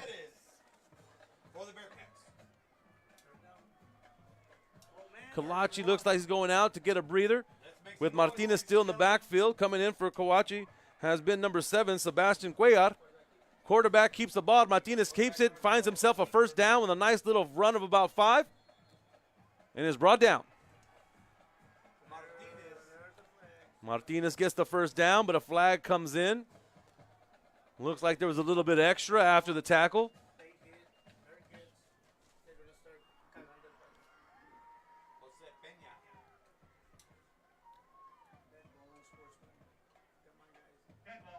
Did ball, unsportsmanlike conduct on the Bearcats, which will give St. Joe 15 yards. It looked like Martinez was down, and then someone decides to jump on the pile after the fact. So now St. Joe moving the ball down the field. Martinez calls for the snap, handoff to Kawachi. Kawachi finds some room up the right side and is met by number 2, A.J. Sayas. Sayas for the takedown. Kawachi finds a gain of about 6. Tackle by number 2, A.J. Sayas.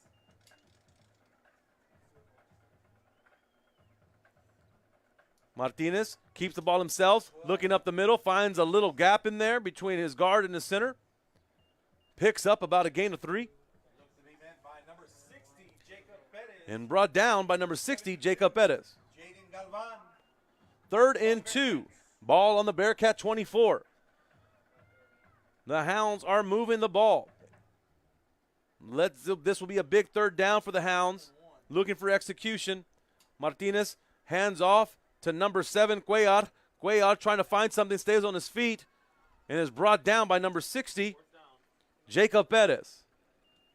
Brought down by number 66, Jose Guajardo, and number 60, Jacob Perez. Looks like the Bloodhounds will be short of the first down. The Bloodhounds will be looking at a 4th and 2. And we have an official timeout. We'll be back after this. This is Real Sports Live. Hola, les habla su amigo Benjamín Gómez, el alcalde de San Benito, invitando a toda la gente que venga a visitarnos aquí a San Benito. Crucen por el puente Los Indios, más bien conocido como el puente de Lucio Blanco. Visítenos a las atracciones que tenemos aquí en San Benito. Aquí los esperamos. Muchas gracias. Su amigo Benjamín Gómez.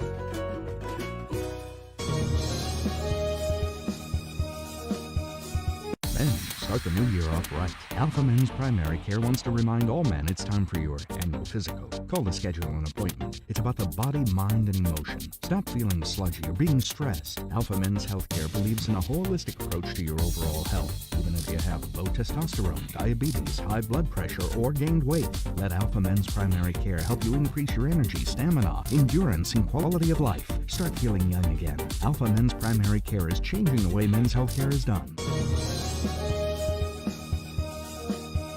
Needing a treat before or after the big game? Then, when in Harlingen, stop in at the Scoop Ice Cream Parlor and Deli and treat yourself to some amazing things. Ice creams. Real Sports Live back in Raymondville, Texas, Burnett Stadium. Raymondville Bearcats up on St. Joe 48-14, but St. Joe is marching the ball down. They're at a 4th and 1, and they're going to go. They're going to go for it. Well, Martinez back in the shotgun, hand off to his running back, and he guts right up the middle. And let's see if he got enough. And he does. That is number 7, Sebastian Cuellar, who rumbles up the middle to get the St. Joe first down. So St. Joe with a fresh set of downs, ball on Raymondville's 22-yard line. Martinez back in shotgun. Ball handed off to Cuellar. Cuellar trying to find something up the middle, but is met immediately by Raymondville's big boy, Jose Guajardo.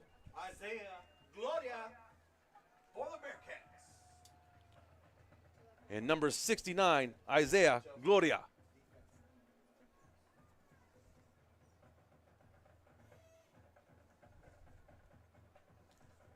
So here we go, a 2nd and 10. Martinez looking to keep the ball, finds a little bit of room up the right side of the field, but the ball's on the floor. And let's see if the refs call him down before the ball came out.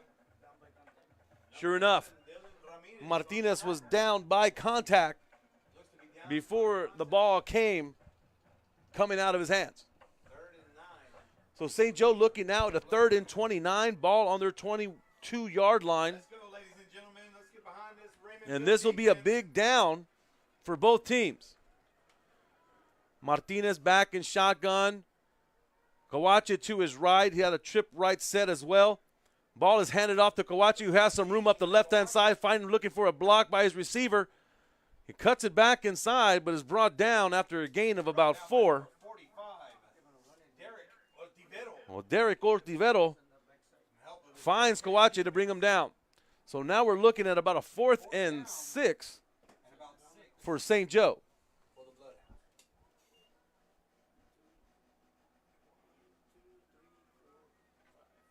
So Coach Villar says, hey, we're going to go for it. Martinez back in shotgun. Twin set on both sides. He falls back, finds his receiver. Pass intended to number 10, Rafa Varela. But he just cannot keep the ball in his hands. Incomplete. Varela keeps that ball, catches that ball. He's looking at 6, but the execution just wasn't there. So ball over on downs, comes back to Raymondville. And that was a 6 for St. Joe if that pass is complete. So St. Joe they have to take advantage of those opportunities. But a missed opportunity there to score. So Raymondville gets the ball back. It looks like we're going in a wildcat formation with Zaravian Almendares getting the direct snap. Almendares finds some room up the left side of the field. And he's quick, ladies and gentlemen, still on his feet. Gets all the way to the 38-yard line for a quick gain of 18.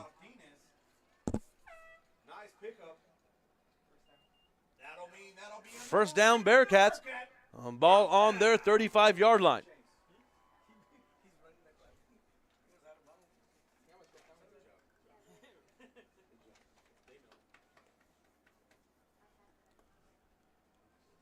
Cavasso still calling the plays for Raymondville as he's ready to lead his offense. Cavasso's back in the shotgun. Got Justin Cantu to his side. Armendariz in motion. Cavazos pulls back, finds a receiver. Pass is complete to number 3, Braden Robles. Nice connection there by Cavazos, who finds his receiver. Give credit also to Cavazos' line, who gave him plenty of time to find a receiver.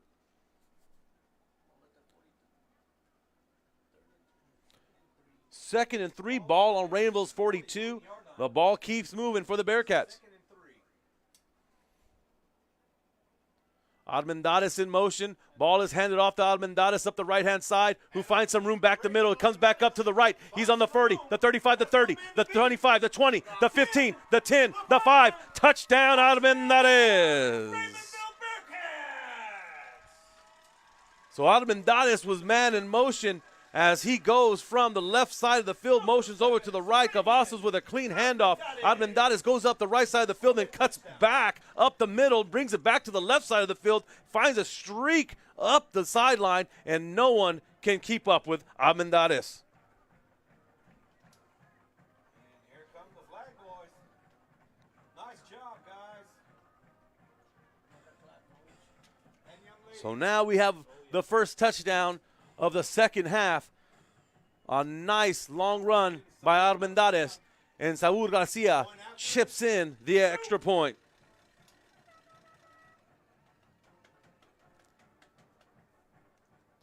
That'll give Armendariz his 4th touchdown of the night. Raymondville Bearcats 55, St. Joe 14. With the extra point, we're now looking at the Rainville Bearcats 55, St. Joe Bloodhounds 14, with 6:09 in the third.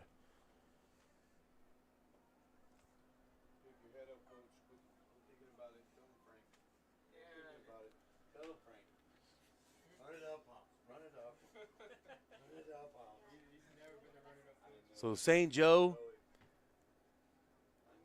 is back to receive after that nice long run by Armendariz. About a run of about 60 yards.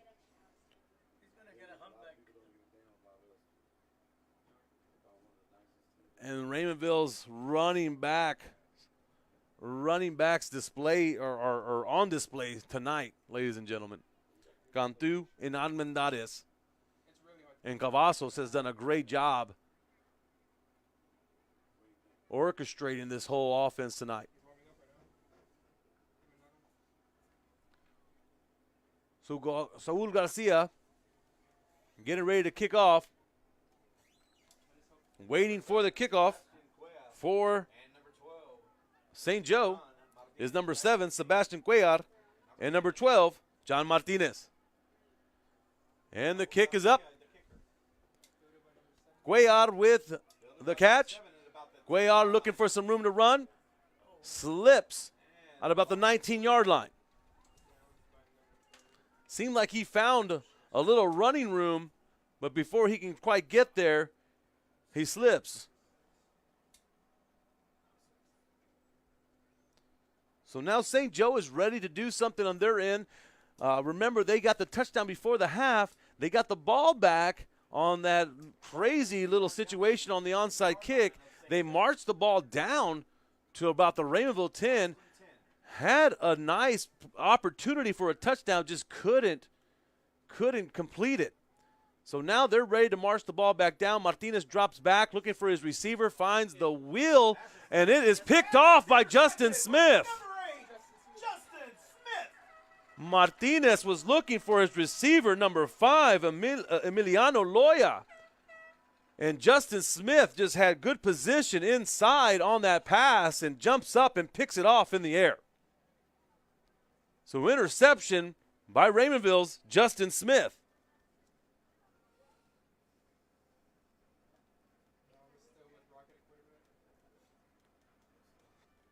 Justin Smith was also the receiver who caught Cavazos' pass in the first half, and now he gets himself an interception. So he has a touchdown pass and an interception tonight for Justin Smith. Jared Cavazos still calling the plays for Raymondville.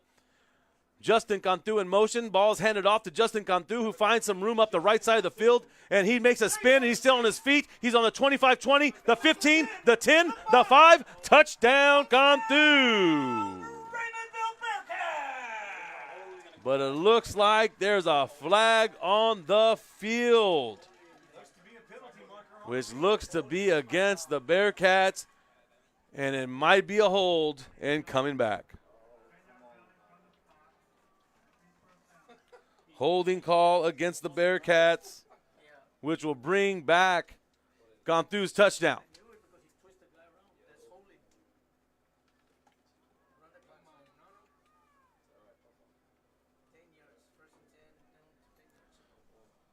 So that'll be a penalty, bringing the ball back.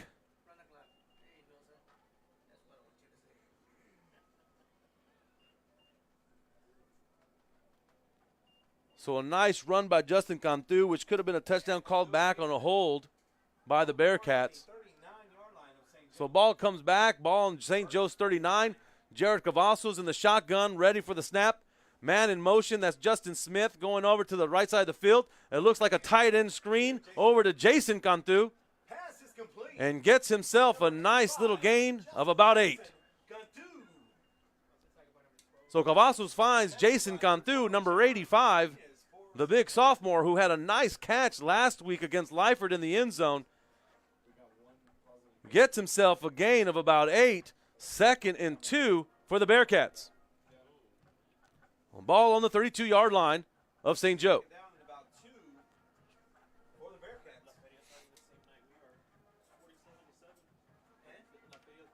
Jared Cavazos waiting for the snap. Ball is directly snapped to number 13, Justin Cantu, who finds some room up the left side of the field. It's a 5, and he's at the 10, and he's in for the touchdown. Touchdown, Justin Cantu. Took the direct snap from his center, found his way up the left side of the field, goes up the sideline, hits the 10, hits the 5, and he's in for the touchdown. And for the touchdown, number 10, Saul Garcia for the extra point. So Cantu adds it on, and he picks up his 3rd touchdown of the night. Garcia for the extra point, and it's good.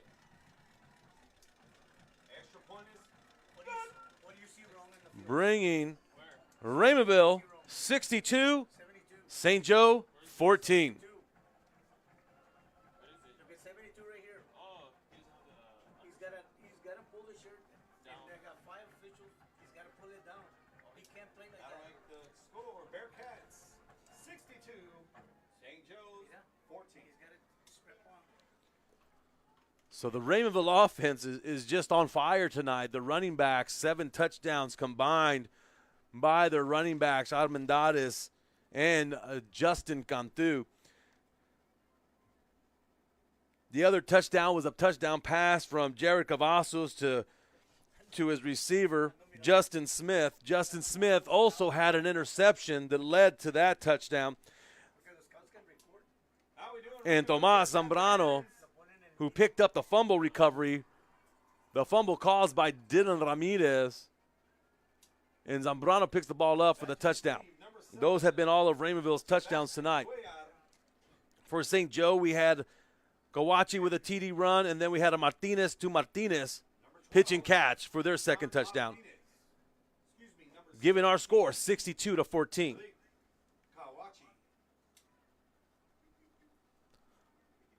Garcia ready for the kickoff, with Kawachi and Martinez back to receive.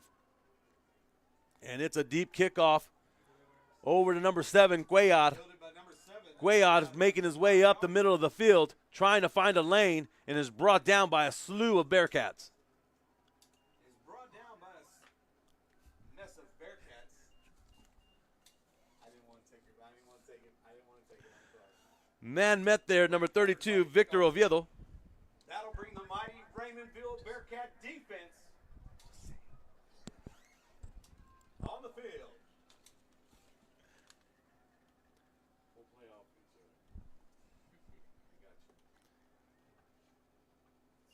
So St. Joe ready with the ball now. And once again, they're still looking to execute. I can tell you once again, Coach Verdial is telling his players, keep playing hard. Cuellar gets the ball up the middle, picks up a gain of about 3. Met by number 45, Oltivero of Raymondville. To be helped out by number 78, Jaden Brooks, and assisted by number 69, Isaiah Gloria. Martinez ready for the snap. Ball handed off to Cuellar. Cuellar squeezes his way through up the middle, picks up about 5. Taken down by number 11, Dylan Ramirez. And number 23, Jason Medina for the Bearcats. Jason Medina was also in on the tackle. Martinez back in shotgun, snaps the ball. Martinez holds it, keeps it himself, finds some room up the left side of the field, gets a block. He's at the 40-yard line before being brought down on an open field tackle by number 35 of the Bearcats, J.J. Rosas.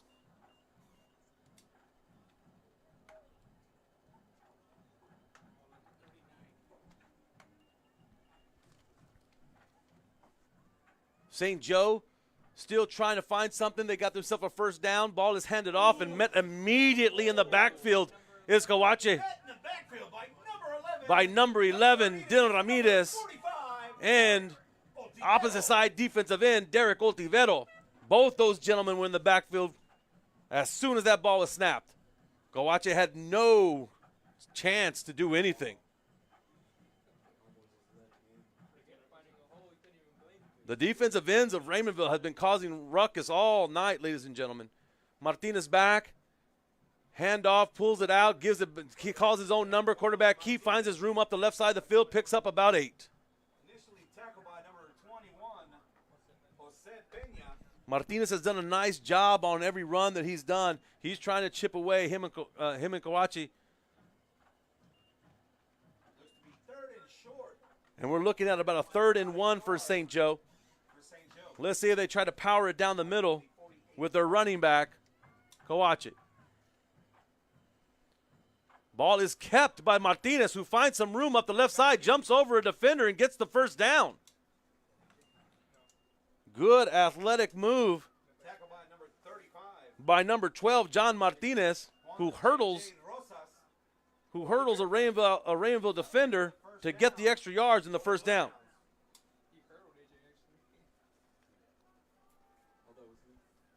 Martinez calls for the snap, back in shotgun, handed off to Kawache, who is met immediately by the Bearcats front line. Dylan Ramirez in on that tackle. Number 17, the ball carrier, Kawachi. Along with some of the big boys in the middle. 78, Jaden Brooks. And 69, Isaiah Gloria. Got a score update here just a while ago. Ed Couch Elsa 13, Edinburgh North 6. Here in Rayenville, Martinez hands the ball off and actually decides to pull it and keep it himself. And brought down by number 66, Jose Guajardo. Martinez picks up about 2.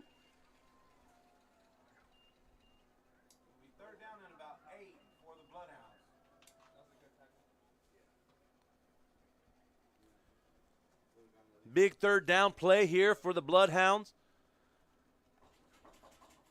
Martinez waiting for the call, has a trips right look. Looking for Cuellar. Cuellar cannot get on the ball, but it looks like it might be a backwards pass. And it is. It is. Cuellar does a loop around trying to get the ball. Martinez finds Cuellar. It looks like the ball was thrown behind him, which makes it a live ball. It makes it a fumble, a live ball, and Raymondville picks it up. So Raymondville gets the ball back. Raymondville Athletic Booster Club. Also the band boosters located behind the home field bleachers. That's how you undo your mistake. The ball was recovered by number 2, A.J. Sayas. So Raymondville gets the ball right back, and it looks like for Raymondville, they've decided to give their starters a rest. So now we have number 85, Jason Cantu, calling the plays for quarterback for Raymondville. Handoff over to number 32, Victor Oviedo. And that'll do it for the 3rd quarter, and we're looking to go into the 4th. This is Real Sports Live, coming to you from Raymondville, Texas, Burnett Stadium. Remember, if you're tuning in, please like, share, and follow Real Sports Live.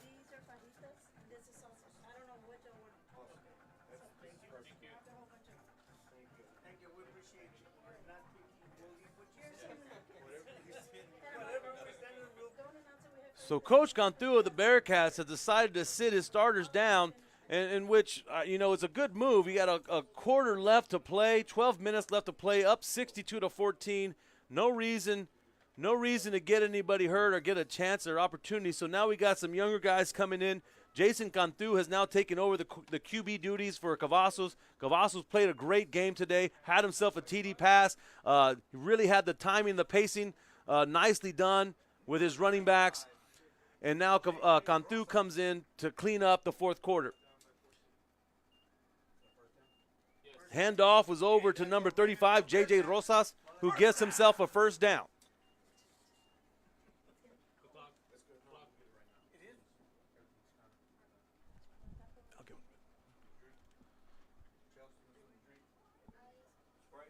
So Rainbow gets the ball over on St. Joe's 30-yard line for a 1st and 10. Cantu with Oviedo and Rosas to his right and his left. And we have a flag.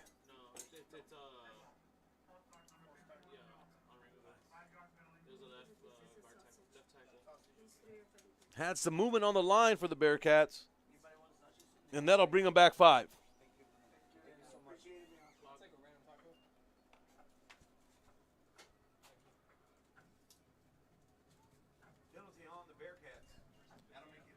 First and 15.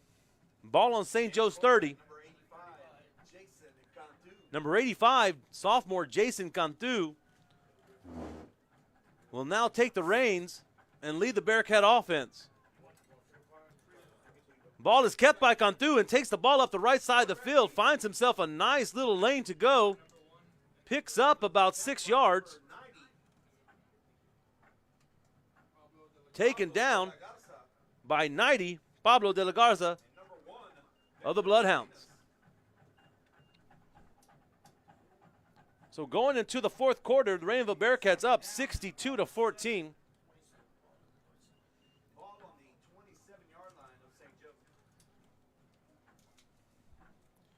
Ball on St. Joe's 27. Cantu gets his troops back to the line. Has a trip left formation with Oviedo in the backfield with him. Handoff to 32, Oviedo, who finds some room to run up the right side of the field, rumbling through, still on his feet. And finally, the whistle's blown.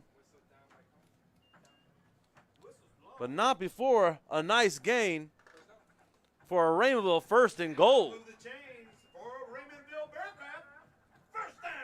We'll take that back. It'll be a Raymondville 1st and 10. Ball on the 13-yard line. Ball will be marked on the 13-yard line of the Bloodhounds.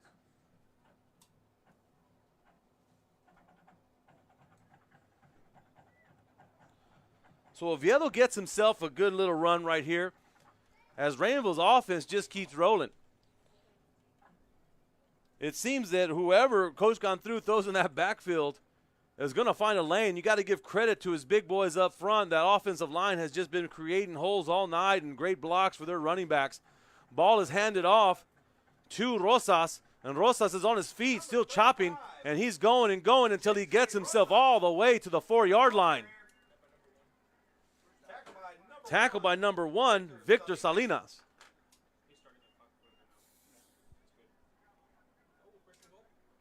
First and goal, Bearcats. And it looks like they pick up the first down. That means another Raymondville Bearcat first down. Yeah. So now Raymondville is knocking on the door again, trying to punch it in.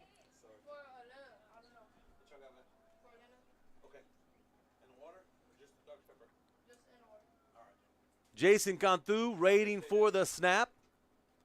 Has a trip right formation. Cantu with the snap, hands the ball off, up the middle. Hands off to number 32. Hand off to Victor Oviedo, who gets stuffed on about the 1-yard line. 2 yards. Ball seems to be marked on the 1-yard line. So ball is put down on the 1-yard line. 2nd and goal.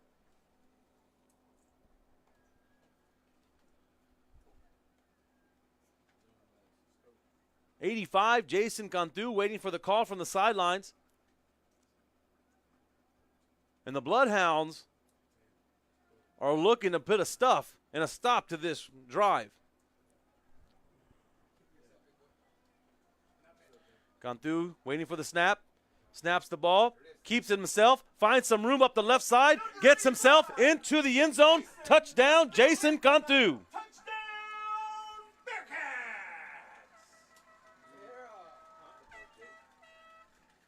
With a little bit of play action, Jason Cantu pulls the ball and finds some room up the left side behind his big line, and it's nothing but end zone.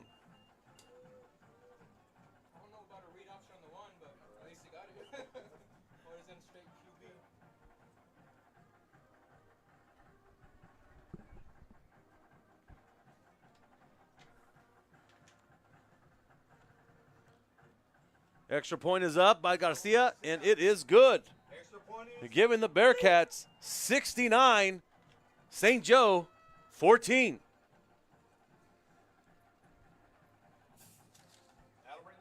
So Jason Cantu gets himself some love as he led that drive for the Bearcats and gets himself 6.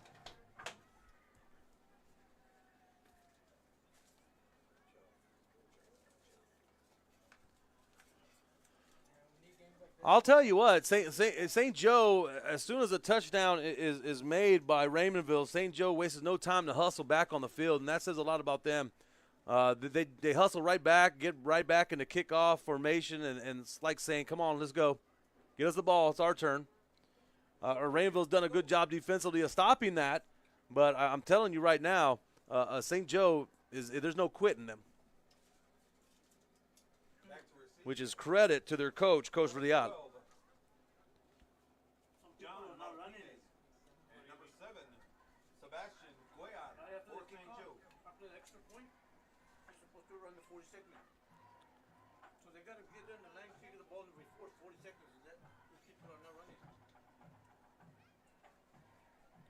So lots of action. Want to thank once again our listeners for tuning in.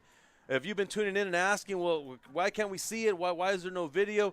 I want to remind everybody that through UIL regulations, we are not allowed to give a video feed on Friday night's games. But after the game, we do compile the highlights, and we will put together a highlight reel for everybody. And tonight, it's going to be mainly Raymondville. You had a big highlight by St. Joe's Coache to start the game. After that, it's been all Raymondville with big runs and an offensive explosion by the Bearcats, totaling 69 points tonight. Saul Garcia ready for the kickoff. Waiting for it in the backfield, Martinez and Cuellar. And it is a deep kickoff back to the end zone, which will be a touchback. Any updates out there? Let's take a look for Friday Night Footballs in the Valley. Right now in the fourth quarter, Mercedes up on Edinburgh High, 10-7. Harlingen High, 10. Westaco East, 0 in the third. Mission Vets, 21. Rio Grande City, 14 in the third. Hidalgo, 35. Rio Hondo, 10 in the fourth. Monte Alto takes the lead right now in against La Villa, 21-14. La Grulia up on Orange Grove, 47-27. Santa Rosa up 33-0 against Progreso. And Coach Cantu decides to take a Raymondville timeout. We'll be back. This is Real Sports Live. Sundays, banana splits, and that's just a sample. If you can dream it, they can make it at The Scoop in Harlingen. From the deli comes a variety of sandwiches that is sure to bring you back for more. Hamburgers and hot dogs served every day. Open Tuesday through Saturday, 11 to 7. Sundays from 12 to 6.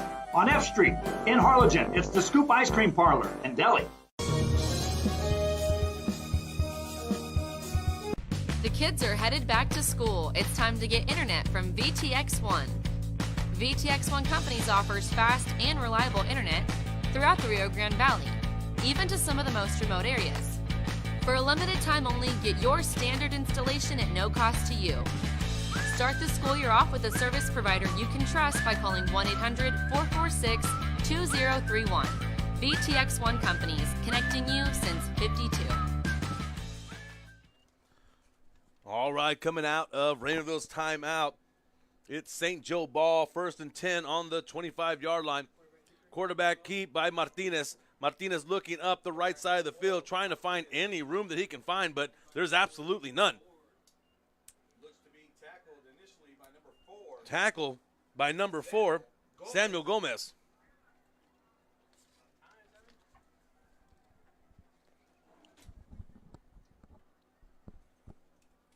Second and 10 for St. Joe.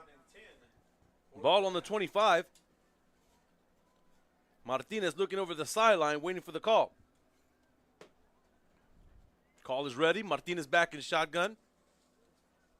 Snap. Handoff, but there's a slip in the backfield. met by Oltivero. So big loss. Loss of about 4. Loss of about 5 for the Bloodhounds.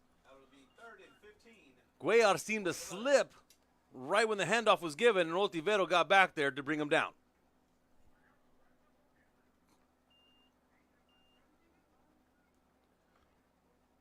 St. Joe looking for some positive yards here. Let's see what they can get together. And let's see if, the Rainville defense lets them get anything together. Rainville's defense has just been vicious tonight, finding the ball, getting into the backfield, got themselves a pick.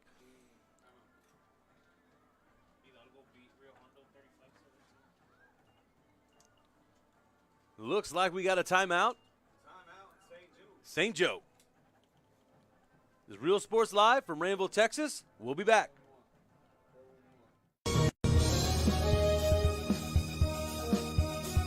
We are this close. We're this close. We are this close. Of wanting to making history. This close to changing the world. We are this close. This close to making sure no child suffers a crippling disease Ever again. This close. We are this close to. All right, welcome back to our game. We have 6 minutes into the fourth quarter. Last quarter of the game. Want to give a shout out to our listeners out there all over the valley, all over Texas, and even all over the United States. We have viewers even tuning in from Virginia. Want to thank you for listening from Virginia. Rodney Suarez, thank you for tuning in. And here we go. Martinez finds himself some room on the quarterback keep, tries to get outside to the left side of the field, picks up about 5.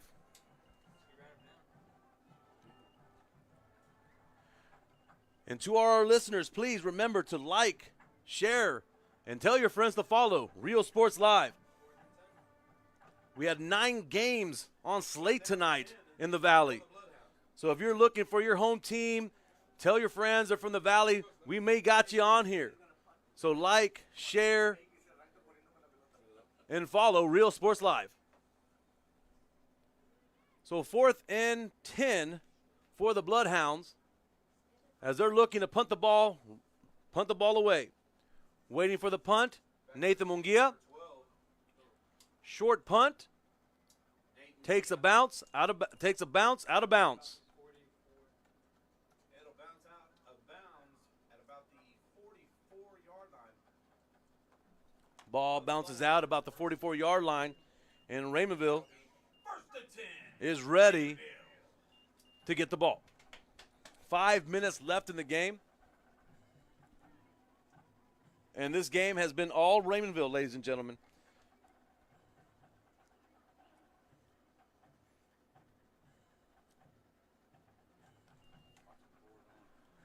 Raymondville's offense has just been electrifying tonight.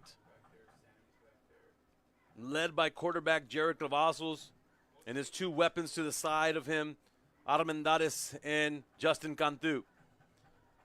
Now we have Jason Cantu calling the plays in the backfield. Handoff to number 4, Sammy Gomez, who's a little speedster, finds himself a good gain of about 11. 1st and 10, Bearcats. For another Raymondville Bearcat, first down.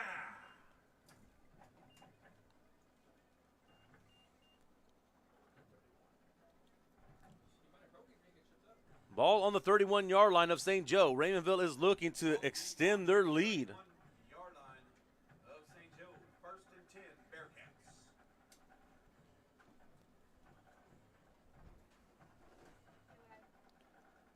So here we go. The Raymondville Bearcats looking to keep things going on the offensive side of the ball. Jason Cantu is in shotgun.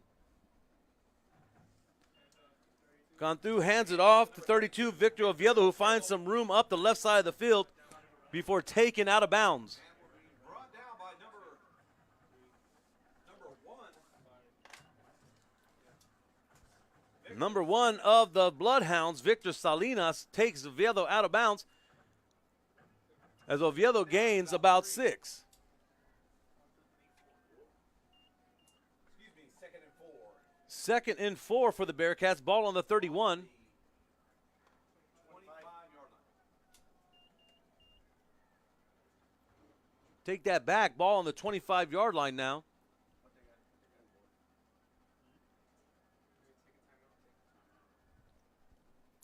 3:35 left in our ball game. Raymondville up 69-14.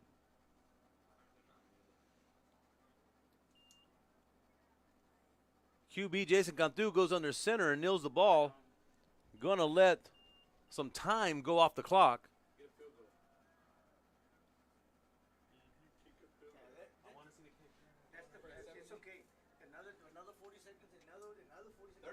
So Raymondville has the ball, 3rd and 4, ball on the 25-yard line. And it looks like they're just going to try to take off as much time off the clock as they can. They're going to run that play clock down all the way. So tonight we've had some explosive plays, and hopefully we can get this highlight reel out to you as soon as we can to show you some of these. I know you guys have been listening to us online and on our stream, whether it's through YouTube, Facebook, or Twitter. But we've had big plays all around. We had the one big play by St. Joe. Then we had big play after big play, big run after big run by the Bearcats. Led by Armendariz, who had 4 TDs tonight. Justin Cantu had 3 TDs tonight. Jarek Cavazos threw for 1 to Justin Smith. Justin Smith not only added a TD, but had himself an interception. And then Jason Cantu comes, and he goes in and gets himself a little bit love, bringing up the ball for the Bearcats in the 4th quarter. The defensive side of things, they also got themselves a TD on a fumble recovery. Dylan Ramirez has been all over the backfield, all over the running backs and the quarterbacks, and he got himself a fumble, which on that fumble, Thomas Zambrano goes and picks it up and takes it for the TD. The Bearcats decide to kneel the ball down into the 4th down, giving the ball back to St. Joe with about 1:50 left in our game.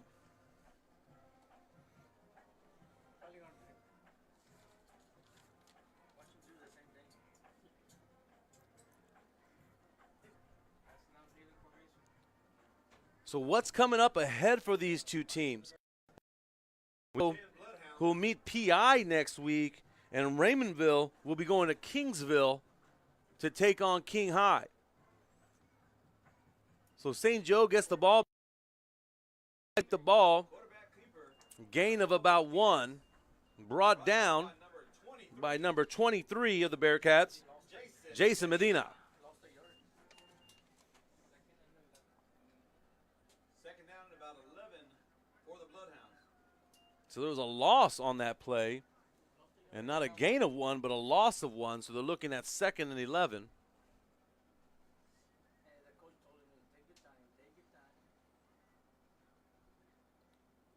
So Martinez looking over to the sideline as the clock continues to tick down. We're at 1:09 left in the game. St. Joe will probably get a couple plays in before time expires. Martinez hands off, decides to pull it out, keeps it himself, finds himself some room up the right side of the field, gets himself a nice run for a 1st down.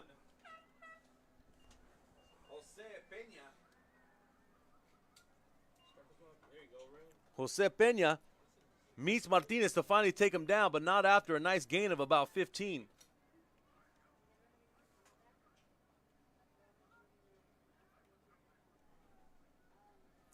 .38 seconds left in the game. Martinez calls for the ball, keeps it himself, takes it up the right side of the field, and he's still chipping away, picks up about 8. Martinez has that mind frame. He's like, I'm going to keep playing. I don't care how many seconds is left. Give me another play, and I'll just take it myself. I'll take the ball, and I'll try to get what I can.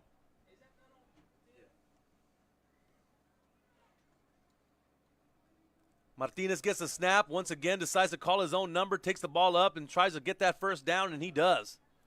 With about 4 seconds left, clock is stopped. And that will be the ball game. So the Raymondville Bearcats come up with a big win tonight against the St. Joe Bloodhounds, putting up 69 points in an offensive explosion by the Bearcats.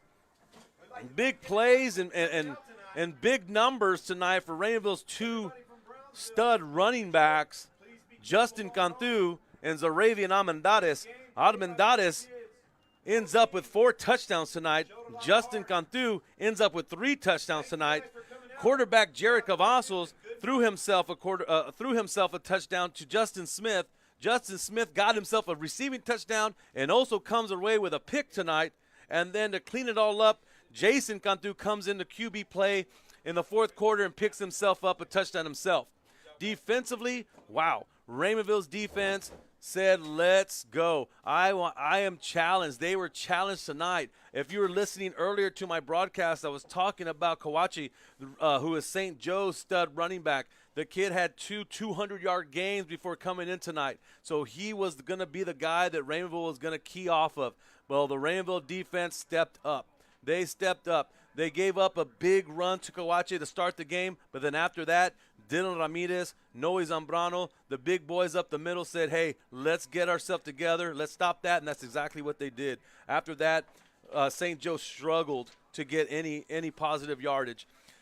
And like I say, as we look ahead, Brownsville St. Joe will be going to PI next week to take PI on, and the Rainbow Bearcats will be traveling to Kingsville to take on King High. We're still in a young season this year. There's still lots of football to play. Teams are fine-tuning. They're seeing what works, what doesn't work, and it's just exciting. We got a lot of football left to play this year, and we want to thank you guys for listening to Real Sports Live. This is Marco Munguia, and that'll do it for us tonight. Want to thank Rainville ISD for having us here tonight. Want to thank their tech department for getting us set up.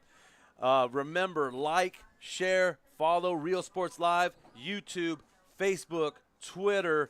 Hey, listen, we got you. Your sports, your home for Valley Sports right here, Real Sports Live. That'll do it for me tonight from Raymondville, Texas, Burnett Stadium. Once again, the Raymondville Bearcats 69, St. Joe Bloodhounds 14. Thank you, and have a good night, ladies and gentlemen.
Welcome back to another broadcast here on RealSportsLive.com. Continued coverage of the Uvalde at the Beach tournament in Port Isabel High School. Billy Watson alongside Bert Ruiz here, bringing the coverage for you today. La Feria and St. Joe wrapping up pool play today. Our last game of the night will be Progresso taking on Port Isabel, and they're going to call it an exhibition game, but we'll continue coverage here for that game as well. If you see St. Joe Bloodhounds still searching for their first win of the tournament in pool play. La Feria 1-1, St. Joe 0-2, trying to get their win in the win column.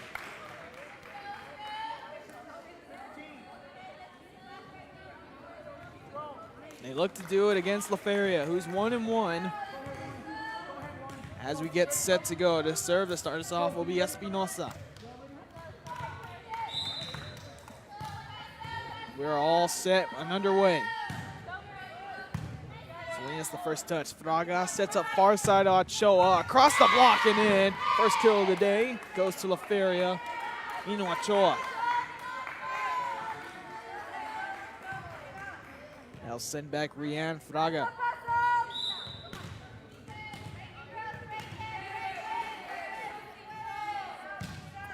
High serve there.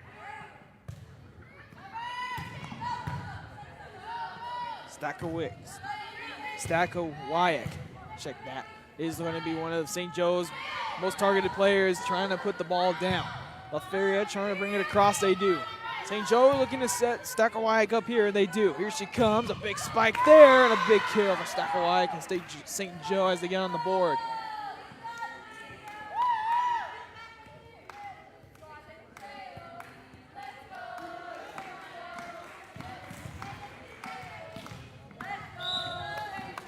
Sends back Vasquez. Serve there right to Salinas near the net. Tipped across by Fraga. The dig by Montemayor. And Verlage launches it across. Salinas will get the last hit on it. Puts it across. Vasquez the dig. Near the net and the antenna. Kept alive. Point to La Feria. Good smart play there by Elias Stewart to let it fall.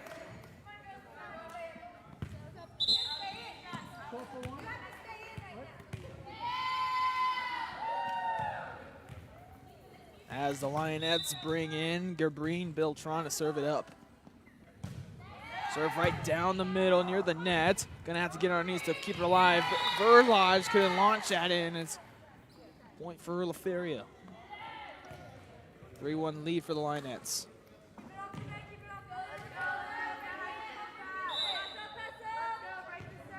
Beltran another one.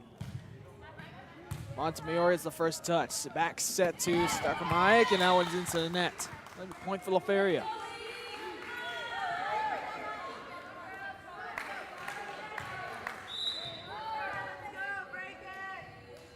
Beltran continuing to serve down the side, and that's out of bounds. That'll stop her serving streak.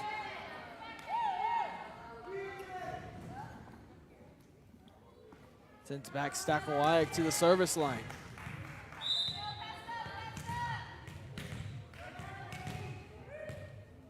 Serve here from her, it's a good one.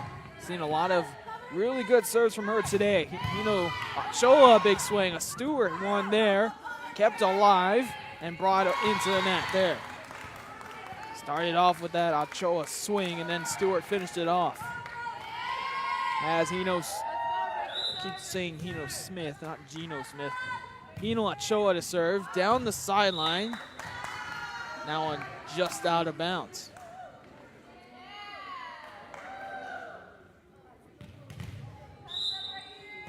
That sets up a serve coming from Gonzalez. Short serve, Salinas touches it. Fraga sets her up, tipped across the block right there to get it was Espinosa. Brought back by Espinosa there. Back step by Fraga to Stewart into the back row. Montemayor as well as Gonzalez. Verlage, that was in. Kill there for Verlage and St. Joe.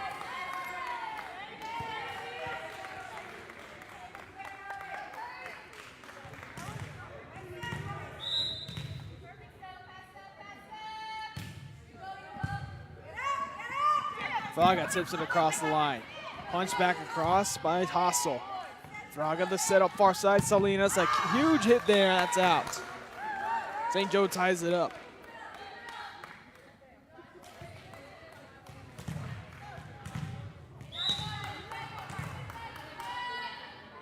Serving is Gonzalez, right to Salinas. Fraga sets it up, the middle. Salinas, a big hitter there. That one's out. Couple big swings from the Lioness, just can't land them in bounds. As Gonzalez continues to serve. St. Joe just taking the lead. A good serve. Scrapes the net. There's a swing from Anaid Garza. Nothing doing there, out of bounds again. 3 straight hits have given the St. Joe Lady Bloodhounds points off of.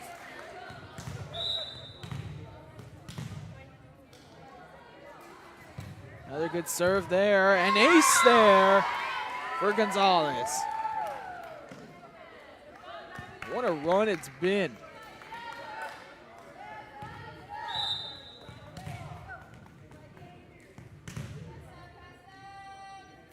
It was 5-1 to start off, and now it's 8-5.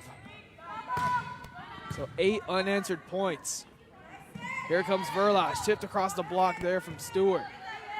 Garza across. Verlage hits the floor, keeps it alive. Stakamai puts that one in the net. Twice now, Stakamai has put the ball in the net instead of over. Stops the scoreless streak by La Feria. Both these teams in their final pool play game of the day after a long day. Carroll takes the pool 3-0. Los Fresnos finishes 2-1 after the Carroll and Los Fresnos faced off in the first game of the day. As here comes Hassel, put across there, nothing doing. Lionette set it up far side. Salinas swings and gets the kill.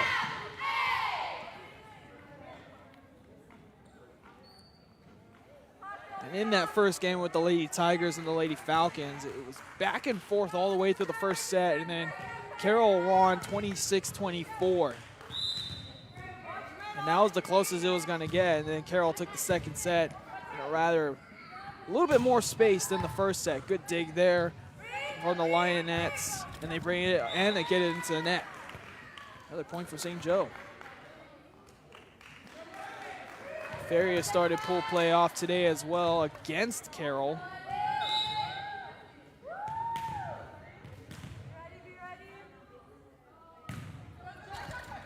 Check that they play Progreso in a preview of their district matchup. Able to beat Progreso 2-0. Progreso will play Port Isabel in a game after this. Which doesn't count in the tournament. It's just they're going to play each other just for the heck of it in an exhibition game. And another pre-district matchup. St. Joe sets up here, puts the cross there by Vasquez. Lionets keep it alive. Pass it to Salinas towards the back of Sakamaya. Can't keep it alive. Point for La Feria, and we're back tied at 9. St. Joe came in with good expectations. Stakamaya and Montemayor back. Same thing as Verlage. That one's punched, and that's in. Stakamaya punched that up with her palms. Lionette said that was out, but that lands in. Plays like that Stakamaya can do, and then when you set her up in the front row, that ball is going straight down if she gets a clean look. Lionettes bring it back over. Let's see if they can set her up. They will set her up. Stakamaya, a bullet there. Exactly what I was talking about. And that's how Stakamaya can help you or hurt you. 2-point lead for the Bloodhounds. They'll set it up backside to Garza. All the way to Stakamaya. Another try there. Dug by the libero Castilla and brought across. Verlage. The setup here middle to Vasquez and over. Garza another attempt there. Verlage the dig. Pass in the middle of Gonzalez. Back across. Fraga swinging the dig there in the back row. Set it up to Stakamaya. Tip across the block there. Blocked back over by Stakamaya and falls.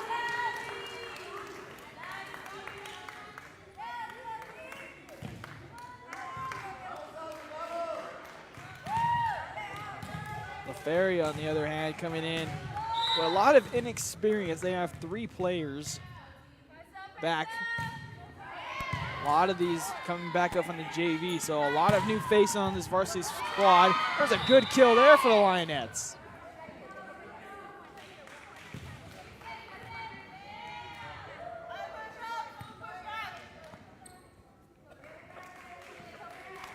As I was talking about, LaFeria coming in after graduating 10 seniors.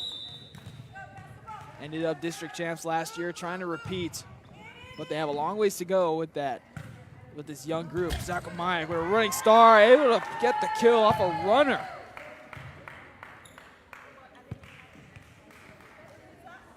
Hounds will bring in Gonzalez for Montemayor.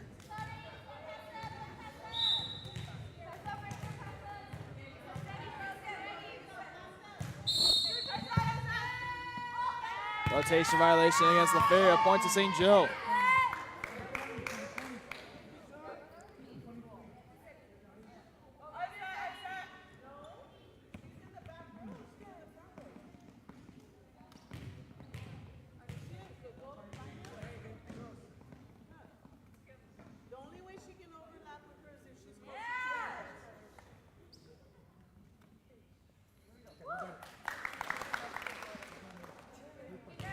They're going to reset this one and take away a point from St. Joe off that violation.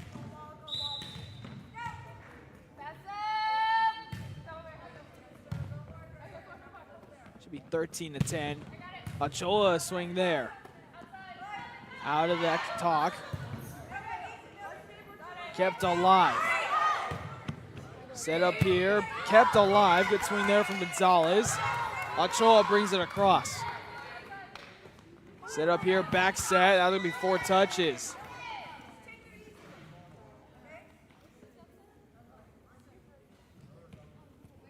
Lionettes will bring back in Aaliyah Stewart for Aisha Castillo. Serving will be Rianne Fraga.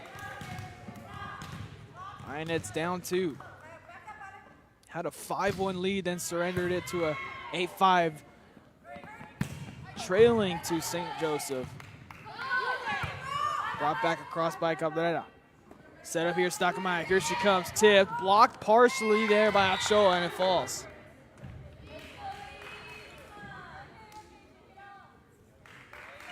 Lionettes coming back into this one.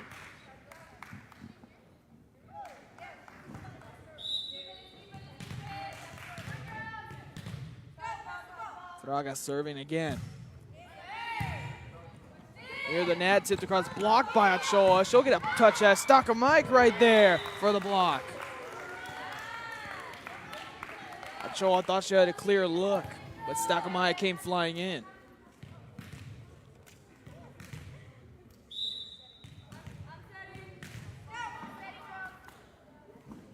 Serving is Vasquez. Salinas in the back row to get it. Stewart back in the game, partially blocked, kept alive by the Bloodhounds. Set up far side to a left-handed Verline, dug there by the libero Castaneda. She'll have to put it over, and she does. Here comes Stockmike. A little behind her. Lioness to take advantage. Try to at least. Fraga puts it over. Set it up front row, Stockmike. Her arms are higher than the net itself. Punched over by Cabrera right there. Stockmike coming in hot. Salinas the dig. Stewart tries to swing there, dug there by Gonzalez. Miscommunication that falls for LaFeria. And as crazy as it sounds, Stockmike's arms are taller, indeed taller and lengthier than the height of the net. So if she just hits it just standing up, that ball's going downwards. Montemiro, the first touch, back set. Stockmike deflected and point to St. Joe.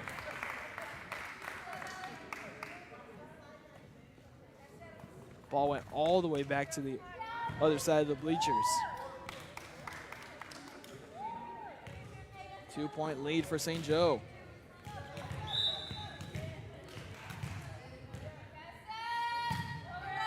Serve there. Like I said, that ball just goes straight down if she hits it, and that's exactly what her serve did. Set up here, far side of Verlage. Dig there, and it falls out. Good kill there for St. Joe. Back up by 3.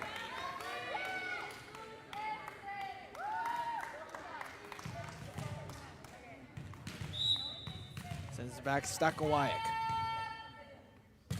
Serve there is a good one. Castaneda tipped across by Ochoa. Wow. Can't get any luckier than that hit.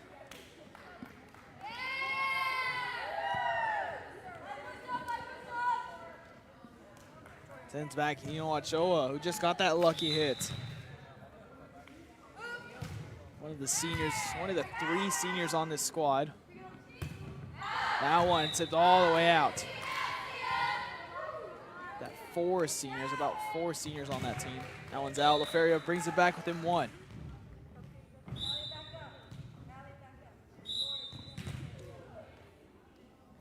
Served there by Ochoa, good one on Stakowiak. Set it far side, tipped across by Gonzalez.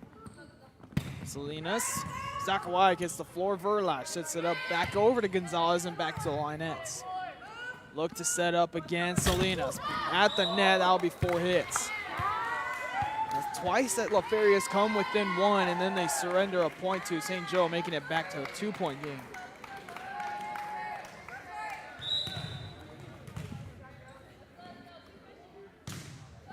Short serve there, Salinas on the floor to keep it alive. Brought back across. St. Joe trying to take advantage. Verlage gets a piece of the net and it falls. Just the delay she needed.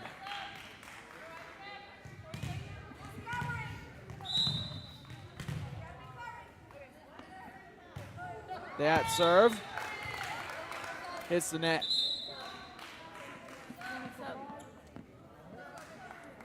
St. Joe will bring in Ramirez. And the Lionettes bring in Aisha Castillo.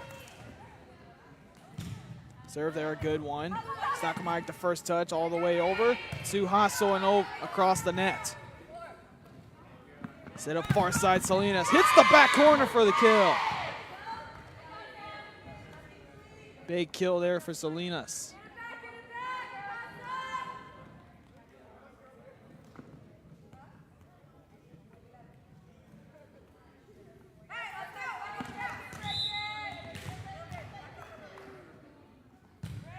Serve there, down the left-hand side toward us. They have to play it over, they do. Right there, Castaneda. She'll have to clean it over.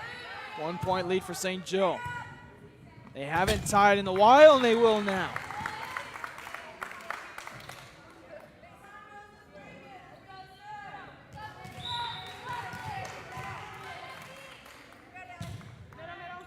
Serve there right to Stakowiak. Set up far side to Verlage, gets the kill there. That tie won't be forever.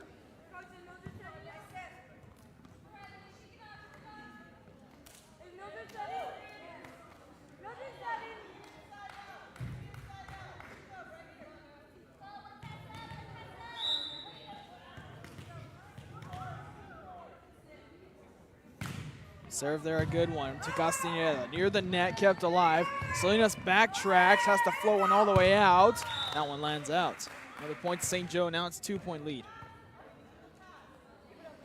This is the furthest the deficit's been since the beginning marks of the game. It was 5-1 LaFeria and then 8-5 St. Joe. Back-to-back trading points we go.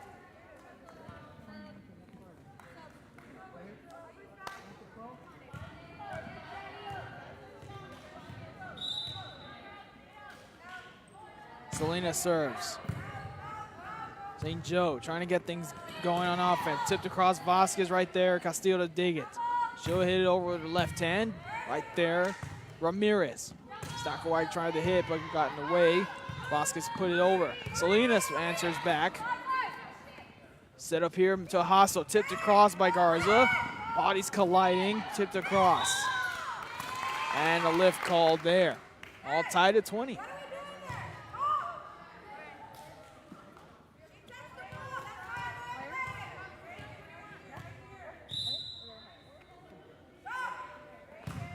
Serve down the right-hand side. Good one.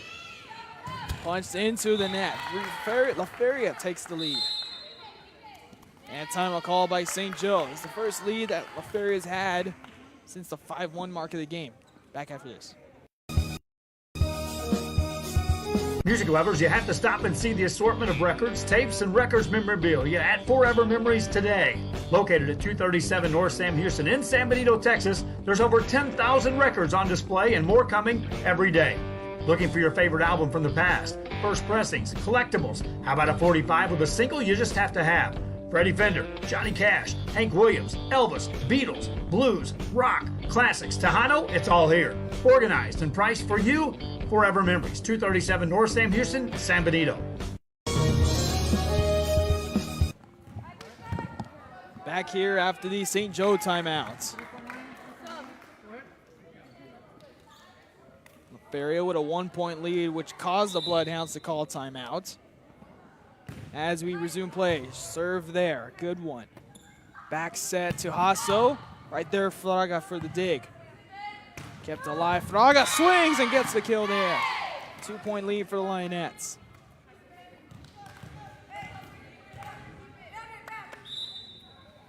Salinas serves. And can't keep it alive. Now 3-point lead for LaFeria.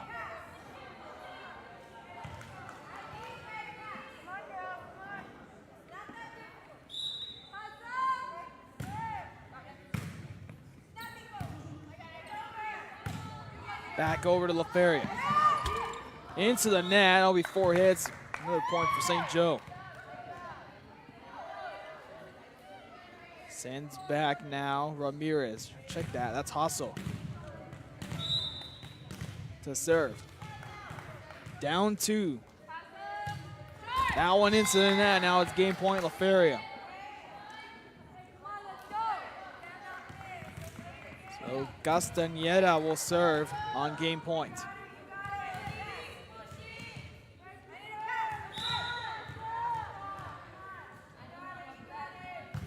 Castañeda, a good serve there to Hasso.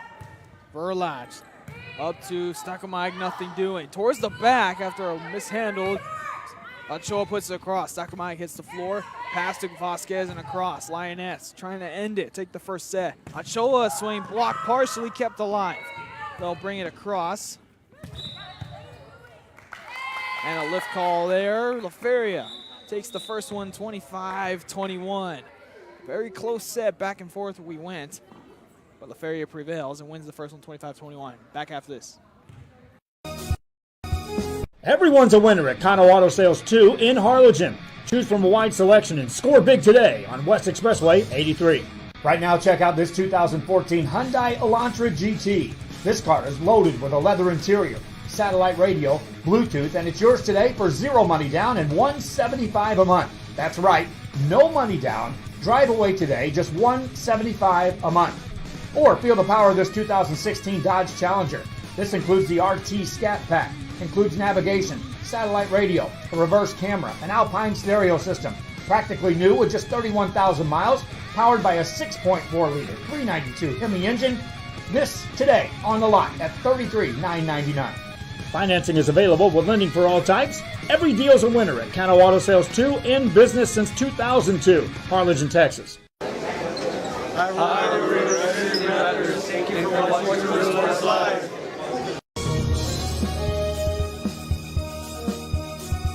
TVNS specializes in provider services, respite care, and emergency response services. TVNS are pioneers in the home care industry, in service for over 37 years. 11 locations from Brownsville to Corpus Christi, from Harlingen to Laredo. Today's game is sponsored by TVNS, the pioneers in serving our community with the highest quality in provider services.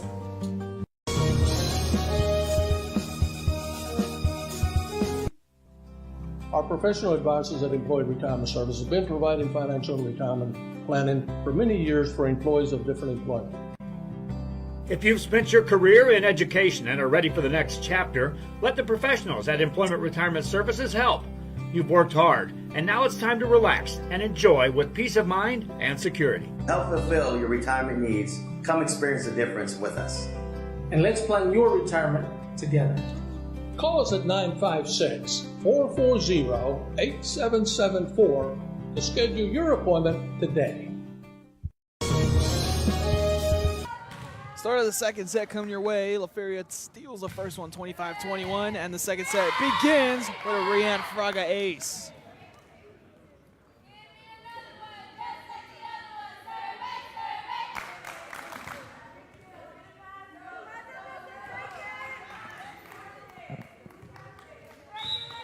Fraga, another serve coming. Already an ace for her to begin the second set. Another one there is a good one. Tipped across, Lioness looking to capitalize. Tipped across, nothing doing, all the way towards the out of bounds and keep it back in the middle of the court and back over. Fraga in the middle to Hino Ochoa and over. Far side of Vasquez, blocked there. Stewart keeps it alive. Lioness play it back over. They'll set up Stakomayak. Stewart, a good dig there. And Salinas plays it back across. Set up Stakomayak in the middle. Blocked again by Ochoa. Fraga. And that one puts it in net by Cabrera. Nonetheless, good effort from the Lionettes. They had 2 attempts there to keep the ball up, and they did. Now that sends back Espinosa to serve. Serve there to Salinas. Fraga sets up. Ochoa finds the angle. That one's out of bounds. That's been the trend. The team will score first. Team will score first, and then a few points will be given to the other team. They'll score more points, and then we just go back and forth. 2-1 lead for St. Joe.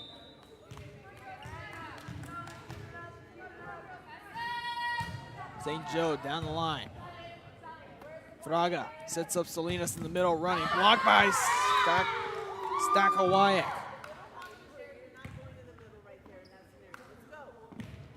(3-1) now.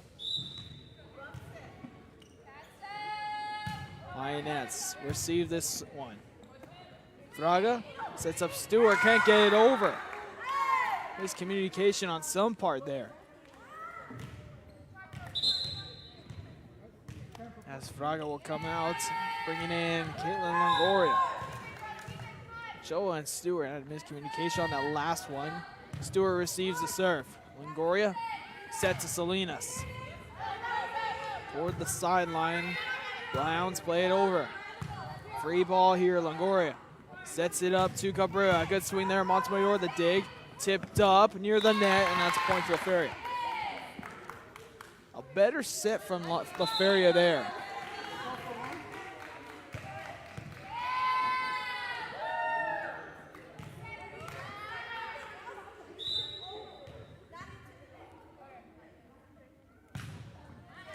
Serve there from Beltran.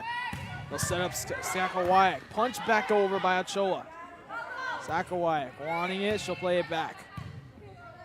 Longoria near the net. Stakowayak bats it down.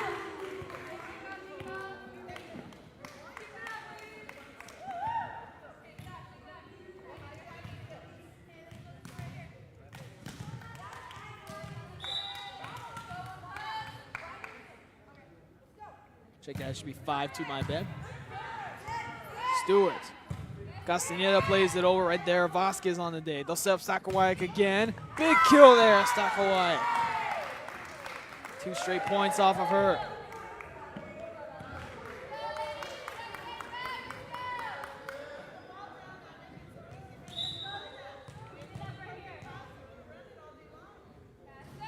Serve there from Vasquez now. Longoria to Stewart and over. That one's out of bounds.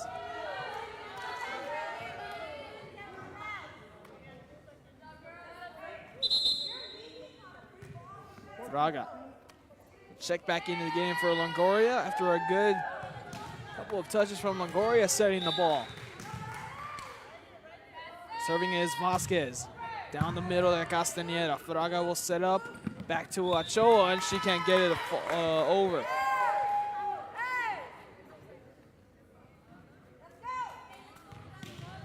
And now St. Joe, they're looking to be on track for it, but they'll need to win this game to go to a game 3 to extend the game.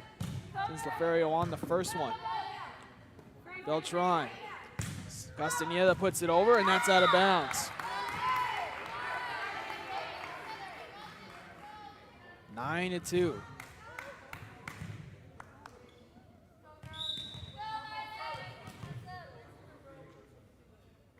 Vasquez continuing to serve. Castaneda. Fraga to Stewart. Nothing doing. She'll put it over. Swing from Verlage right there. Salinas. Fraga back sets it to Stewart. Another on the floor hit there. Nothing doing. LaFeria. Verlage a swing. Blocked there. Kept alive. Stackawayek able to keep it up. Fraga runs in out of nowhere to keep it alive. Salinas back over. Set up here to Verlage. A swing there down the line. Castaneda keeps it alive. Beltran pushes it over. Here comes Stackawayek. Tipped across Stewart. And brought over by Ochoa. Stackawayek the first touch. Looking to set her up. Back set here. That was Gonzalez on the swing. Salinas backtracking. Tips it now. She hits the floor. That went into the net. And a timeout called by LaFeria. A little winded. 10-2 lead for St. Joe.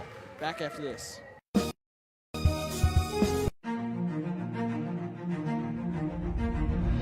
At HCISD, we move the needle forward every day. We'll blaze a trail for future generations. It's not just about equipping students with skills for the future. We awaken their potential and empower them to make good choices. No matter where you're from or where you're headed, there's a place for you to flourish at HCISD.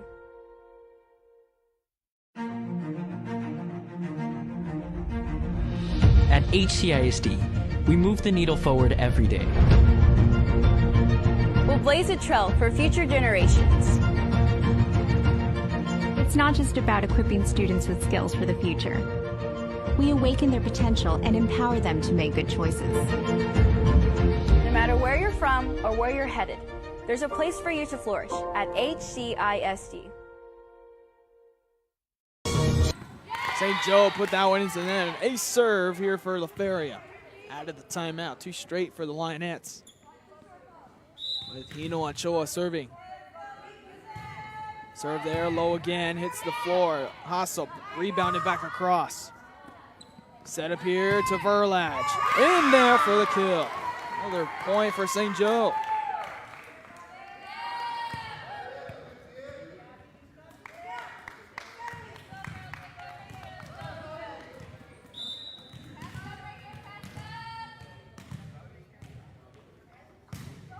Stackawayek is dipping serve near the net. Stewart couldn't get it across. Lead has now grown to 8.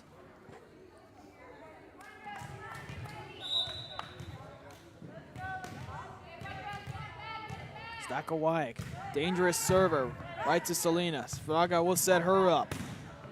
Backtracked a little bit, Stackawayek hits the floor. Cleaned up across by Gonzalez. And that one hits the floor. Miscommunication there. Another point for St. Joe.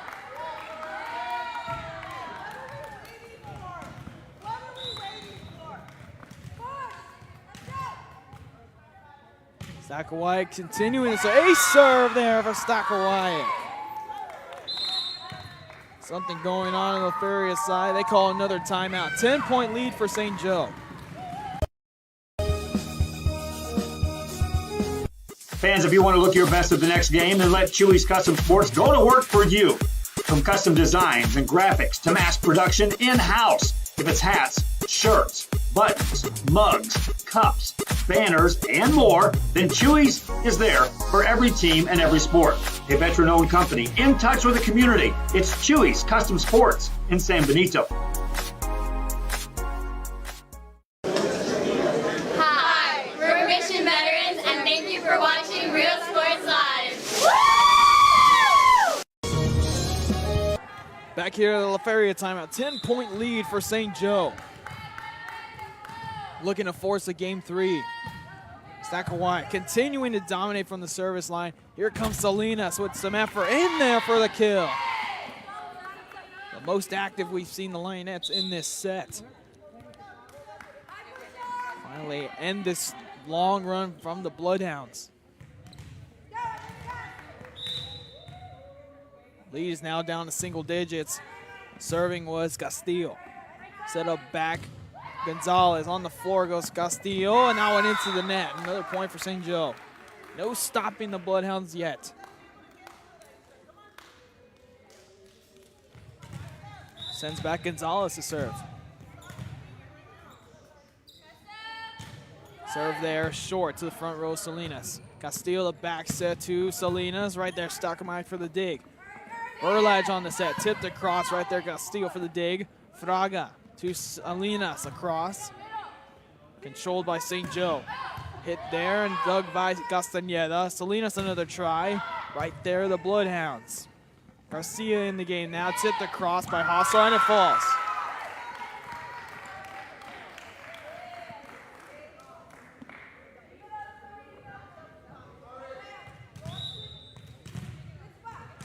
Continuing to serve Gonzalez.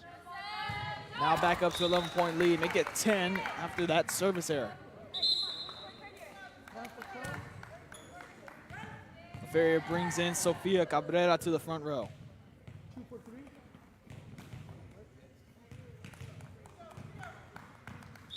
Serving is Salinas. Serve there, a good one, Stack Mike. Sets up Hostile towards the back row. Salinas the dig. They'll set it back up to her. Hit from the back row on the dig there was Ramirez. Hit across, free ball. They'll set up Fraga. Blocked there, kept alive into the net. Rebounded off of it and back over, yes. Near the net, they'll set up Garza. Punch that one into the net. Another point for St. Joe.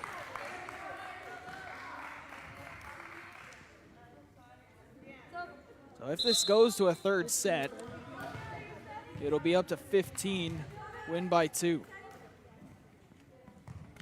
I don't think we've seen a game 3 all day long. Thought we were gonna have one with Carroll and Los Fresnos, but Carroll snuck away with it as a kill there by Cabrera. Shows some sign of life in La Feria.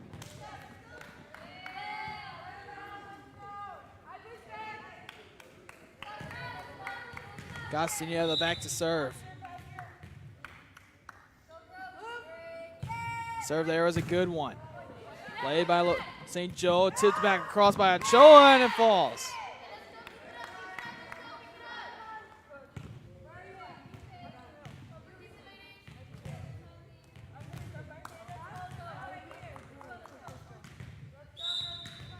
Castañeda back to serve again. Lead is now down to single digits. Let's see if La Feria can stay within it. Tipped back down near the net again. Kept alive by Ochoa, and that's clean. This is the official. Hostile gets a swing. Castañeda the dig. Running across was Castillo. Can't keep it alive. Back up to 10.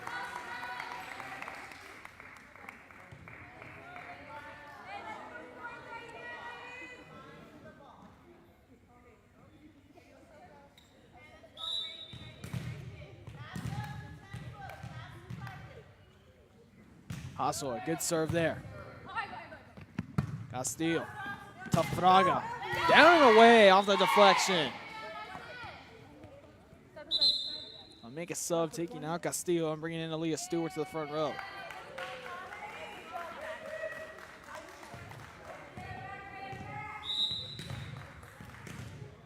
Fraga to serve.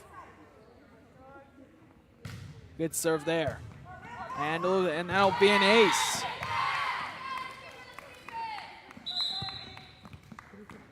I think Joe will make a sub, which will bring in Gonzalez.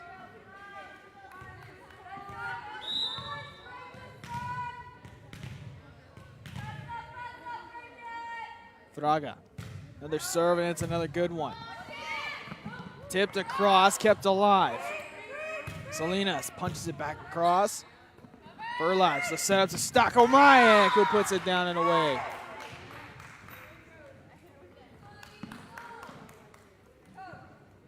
Nine-point lead for St. Joe.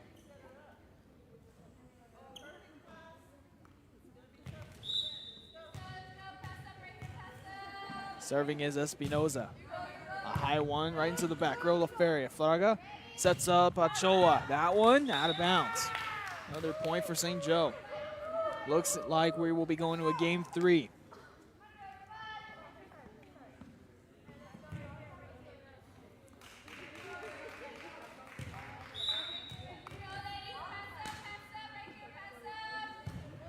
Continue to serve a short one into the front row. Ochoa with a second hit over. Sets up a hit there, deflected, goes toward the benches. St. Joe puts it back across. Free ball there.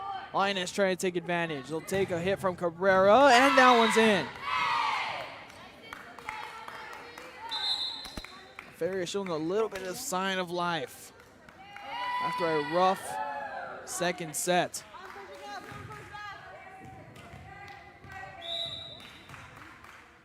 Serving as Beltran. And that's a service error because foot was on the line. St. Joe will make a sub.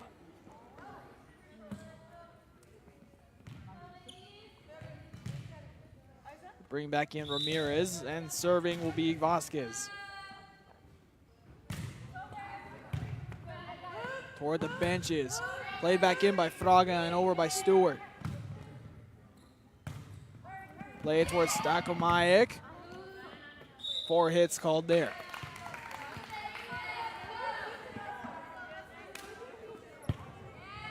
Minets bring in Garza to the front row.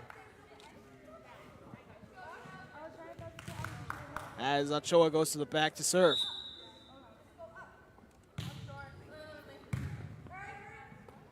Serve there. Here comes Stakomajic. Deflected up and back over by Garza. Good heads up play there.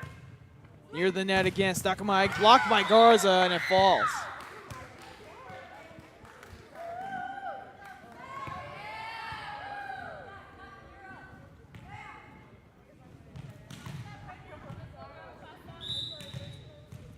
Stakomajic rotates back to the service line. Serve there, direct line drive, that one. They want a tip call.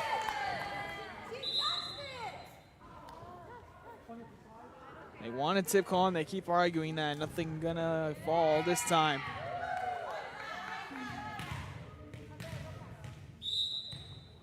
As Castillo serves. Right to Stakomajic. Verlage. Brought back across by Hassel. 9-point lead. Back set to Fraga, put across, Verlage to dig. Ramirez plays it up and across the front row. Garza finds the hole, Stakomajic right there. Back set to Hassel, tipped across, Castillo to dig. Set it back right to her. Punched right there to Stakomajic, who's playing in the back row. Brought over to collision there. Hit from Castañeda. Right there to answer was Ramirez, deflected down, up and away it goes. And Salinas wins the battle at the net.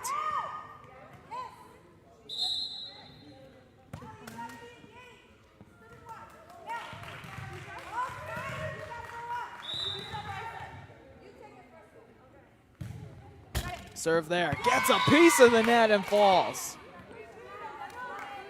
Lucky roll there. It's like in basketball if you get the shooter's touch off the backboard rim and a couple more. Now the lead is 7. Another low serve there. Kept alive and back over. Push to the corner by Salinas. Finds the hole.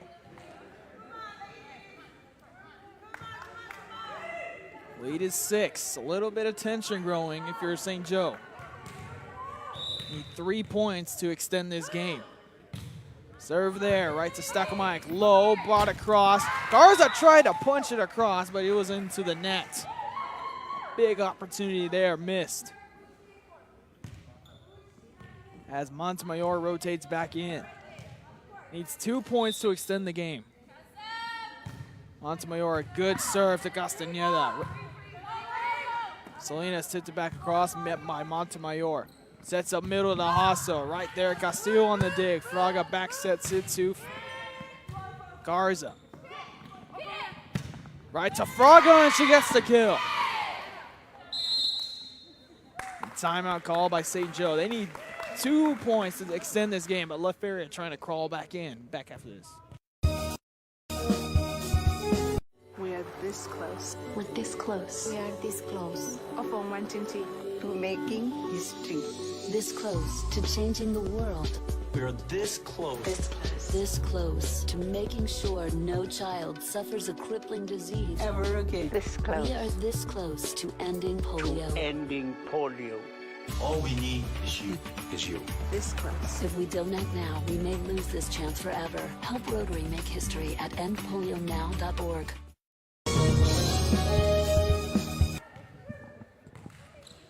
A lot more competitive towards the end of the set. LaFeria trying to climb back in before St. Joe can take the set. Selena serves it up. Back across right there, and up it goes. Salinas. Garza brings it over. Try to do this one to Verlage. Gets a piece of the net and over to LaFeria. Fraga backtracks that one. Out of bounds. And now we're at game point for St. Joe.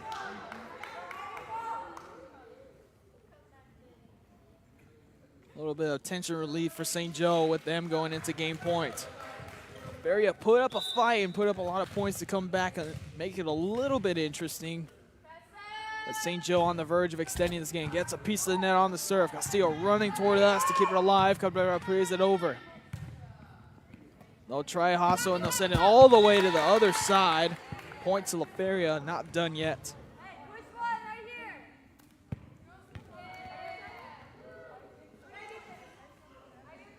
Sabrina Castañeda to serve.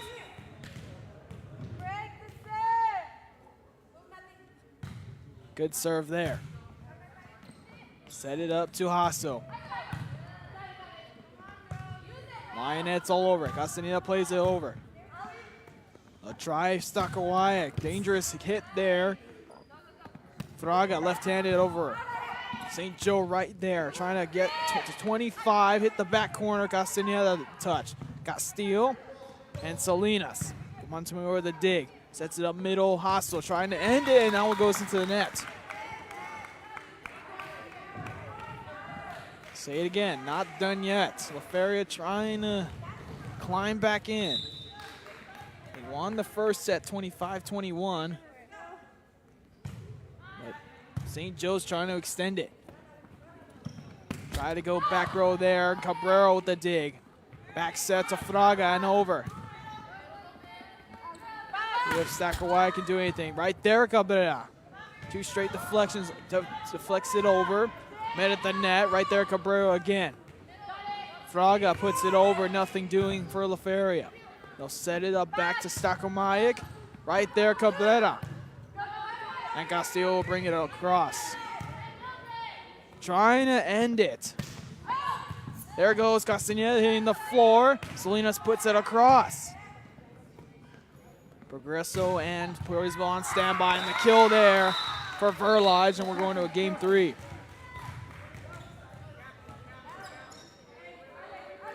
So the captains will meet at center court and get set for a game 3.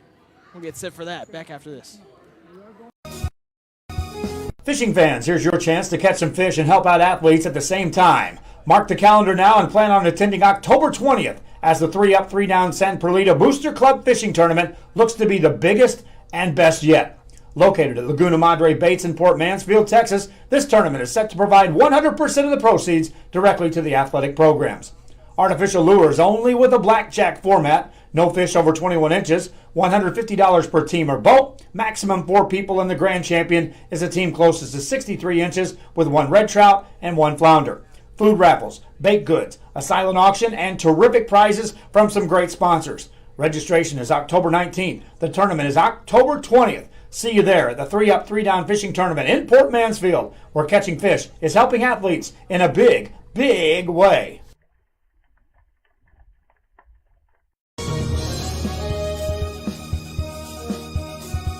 When in Port Mansfield, be sure to stop in Laguna Madre Baits, the home of Laguna Girl 1 and 2. They ensure that you have the best when it comes to your fishing needs. Locally caught bait, including live shrimp and croaker. Frozen baits caught locally, frozen shrimp, squid, mullet, and more. Dress the part with full outdoor apparel. Drinks, ice, snacks, groceries, and fishing supplies for any need. Access by road or by boat. Look for the blue building and the blue shrimp boats. Laguna Madre Baits, 828 Westport Drive, Port Mansfield, Texas.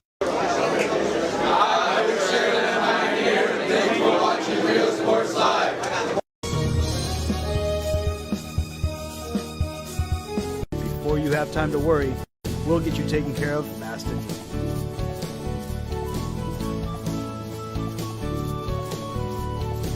Now you can get back to your day with a healthy smile.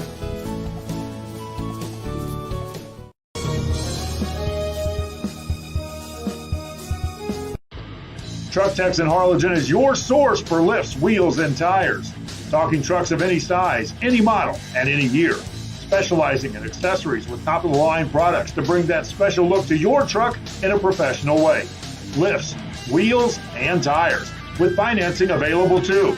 Call today or stop by Truck Techs in Harlingen.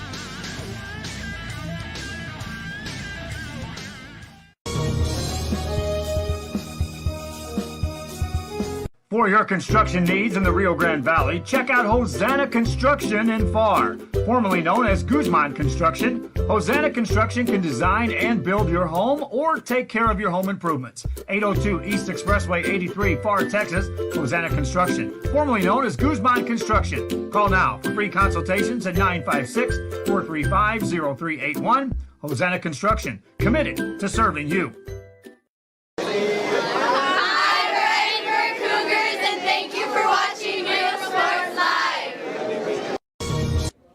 Back here for set number 3. St. Joe able to come back in the second set. Force a game 3 as we get set for that. Officials making their adjustments and making sure the rotations are correct. I'll make a substitution and bring in Castillo for Stewart. Back to serve for the Lionettes is Salinas.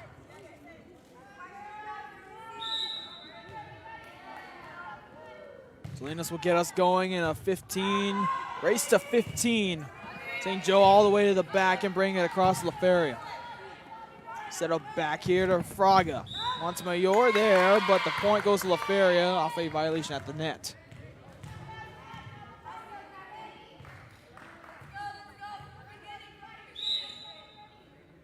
Another one from Salinas. Try to Stakomayak. Right there, Salinas. Castillo backtracks to the out of bounds. Castillo plays it across. They'll try Stakomayak again, coming in hot. Gets a piece of the net. Cabrera the dig. Back across in 2 hits. Far side now to Vasquez. Castañeda the dig. Back row. Block there. Rebounded back over by Garza. Stakomayak.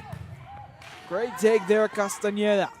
Cabrera on the spike right there. And collision and a point for La Feria. Good battling from La Feria, not backing down from Stakomayak's spikes.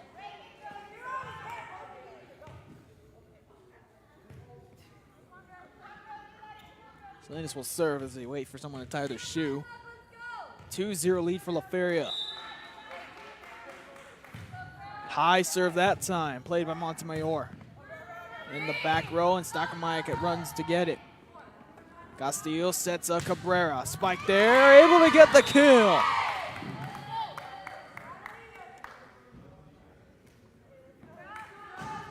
And that's a difference maker right there. 3-0 start for La Feria. It's a difference in who's going to go 2-1 and 1-2.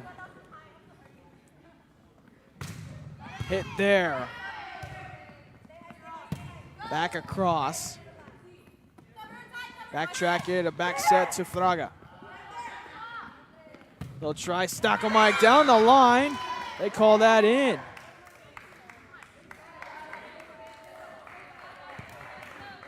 It's close on our end, but the side just calls that in.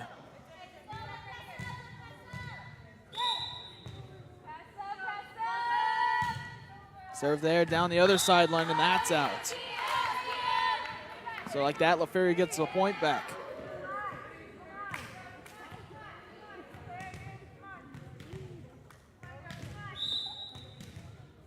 Back to service, Castañeda. 4-1 lead for La Feria. Serve down the middle, Stakomayak. They look to set her up, they do, and she gets the kill.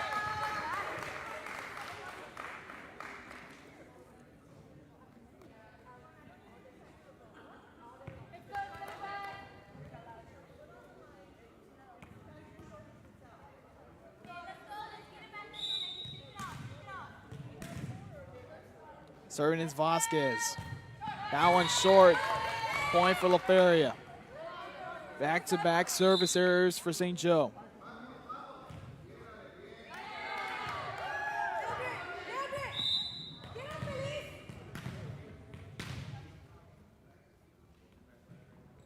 Fraga will serve it up. Stakomaik again. Stewart there on the dig. Fraga floats it up across by Ochoa. Passes up Stakomaik right there on the dig. Salinas back across. Tried to tip it over, but not enough wrist on that one. 6-2 for La Feria.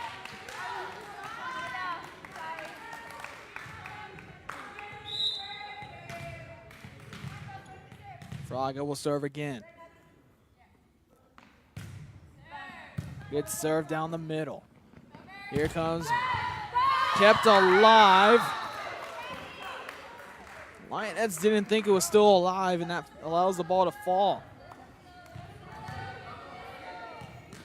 Now Stakomaik rotates to the back row. That one hits a piece of the net. Fraga sits up back row. Salinas, a huge hit there. Dug by Espinoza, tipped over. Castaneda there. Fraga sets up far side to Cabrera. That one's into the net. Another point for St. Joe.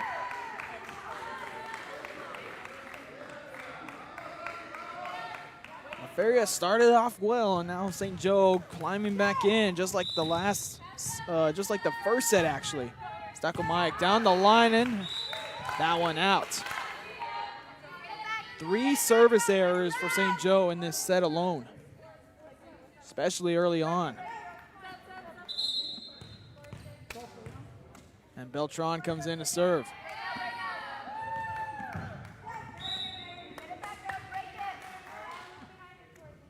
Beltran, good serve, short serve to Montemayor.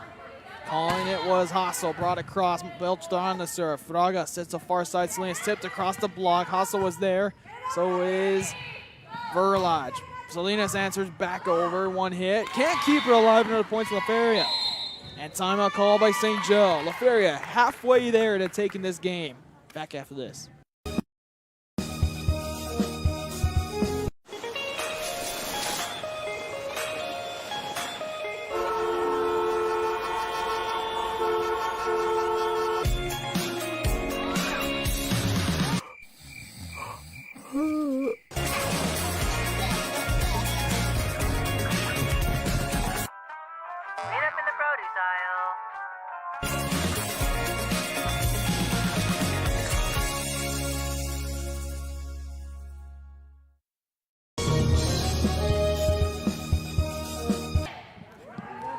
Back here at the timeout call by St. Joe. La Feria leading 8-4.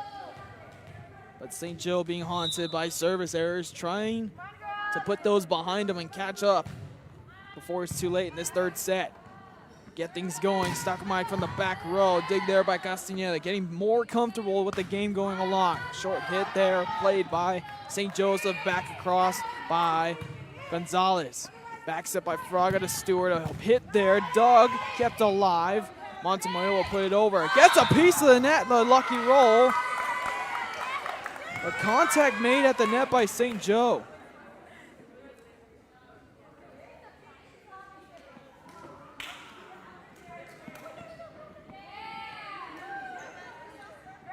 They're going to call that a lift. So point goes to La Feria.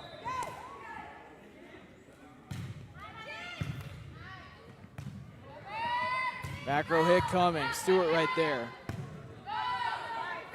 Castaneda puts it across. Tries Verlage. A big swing there for Verlage.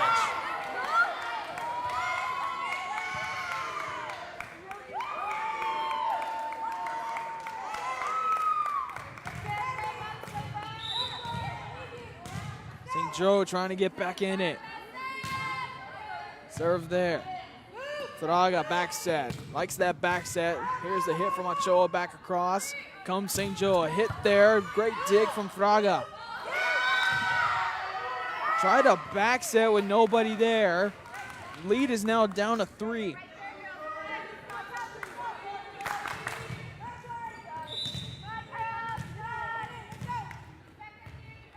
Serving is Gonzalez. Right into the heart of the Lionheads defense.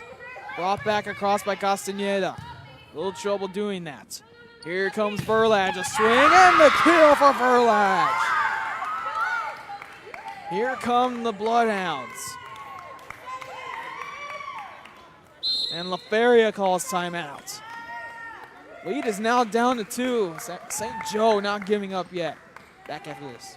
Men, start the new year off right. Alpha Men's Primary Care wants to remind all men it's time for your annual physical. Call to schedule an appointment. It's about the body, mind, and emotion. Stop feeling sluggish, having no energy, or being stressed. Alpha Men's Healthcare believes in a holistic approach to your overall health. Even if you have low testosterone, diabetes, high blood pressure, or gained weight, let Alpha Men's Primary Care help you increase your energy, stamina, endurance, and quality of life. Start feeling young again. Alpha Men's Primary Care is changing the way men's healthcare is done.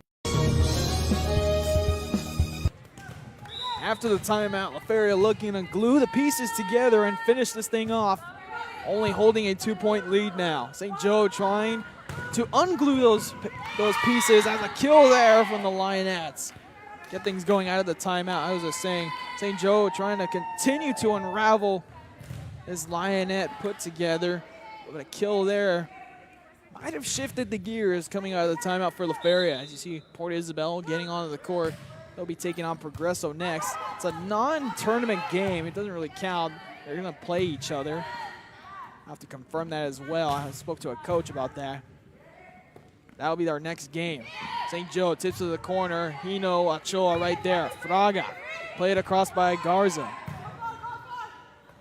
Calling it Verlage. The last couple points. Blocked there by Garza. And a big block by Garza.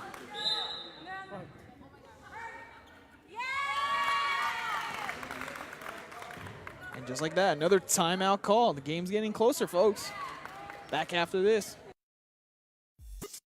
Fans, if you want to look your best at the next game, then let Chewy's Custom Sports go to work for you. From custom designs and graphics to mass production in-house. If it's hats, shirts, buttons, mugs, cups, banners, and more, then Chewy's is there for every team and every sport. A veteran-owned company in touch with the community. It's Chewy's Custom Sports in San Benito. Out of the timeout. That one.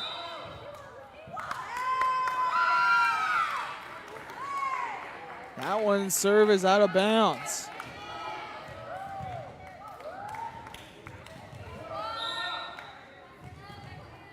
St. Joe's Verlage will serve. Lead is 3 for LaFeria. Here comes Salinas, mid-row. Verlage running to keep it alive. A hit there, Vasquez. Castañeda the save. Salinas, big hit there, nothing doing. Stakomaya got hit. Castañeda there to dig it. Salinas trying to answer, hits a flop one into the air. Push back across to Fraga. Free ball there. Linus trying to take advantage. Pushed across by Salinas. Near the net. Verlage trying to keep it alive and nothing doing, and it falls. 3 points away for LaFeria.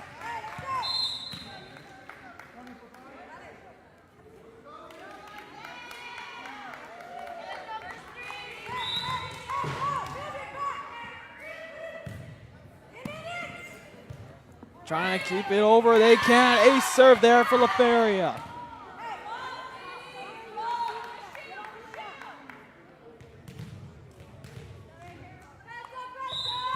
Two more points for LaFeria. Won the first one, and then St. Joe forced a game 3. Garza under that one and punched across by Salinas. Stakomaya meets that one. Trying to get her going. Vasquez hits it across. Castañeda there. Beltran hits it over. Set up by Verlage across there by Hassel. Garza sets up Salinas. A big hit there. Dug by Gonzalez. Trying to keep it alive, but nothing doing. Another one for LaFeria. They're on match point.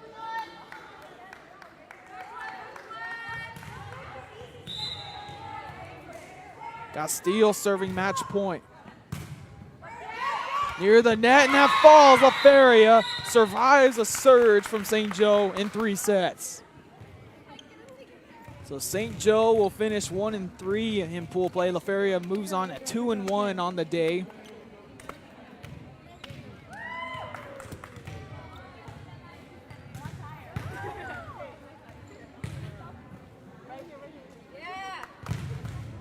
That'll do it. LaFeria, a good finish to pool play. That'll do it for our broadcast. We'll get set for the next one between Port Isabel and Progreso. So then, don't forget to watch the highlights and the replays on all our social media. Give us a follow on our Instagram and Snapchat as well, Real Sports Live. Joe Bowling 63. Till then, for Bert Reeves and Billy Watson, saying so long for Real Sports Live.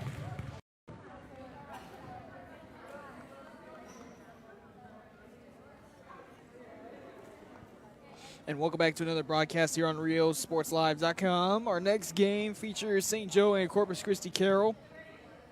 Carroll already victorious in their first game against Los Fresnos.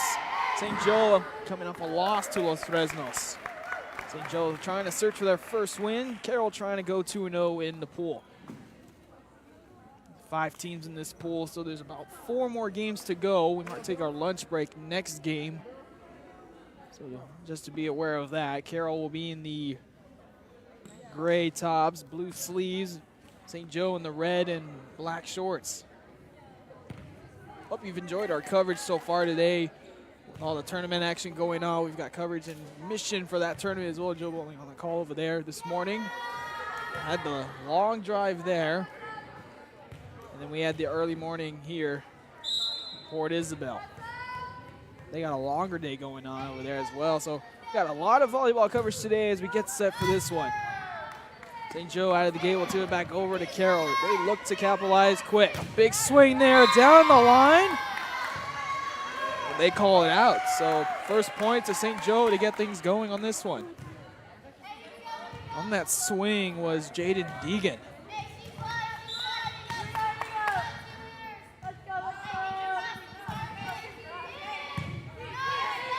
Here comes Deegan again. Actually, it'll be a try from Pettis all the way to the wall and a big kill there for Pewitz. Sorry if I say that name wrong. Pewitz should be the name. Lindsay Leal will serve now for Carroll. A good one. They'll play it outside and over. Leal the first touch. Here comes Baron. Tipped it with her left. Was our player of the game in their last game. Tipped across right there to Kelly. Tried the kick save. Point to St. Joe. A little confused on what happened there. Didn't allow play to go on. Now serving is Vasquez. Here comes Baron. Gets a piece of the net, goes over, kept alive. Leal will play it over. Had to go to the floor for that one, and it falls for Carroll.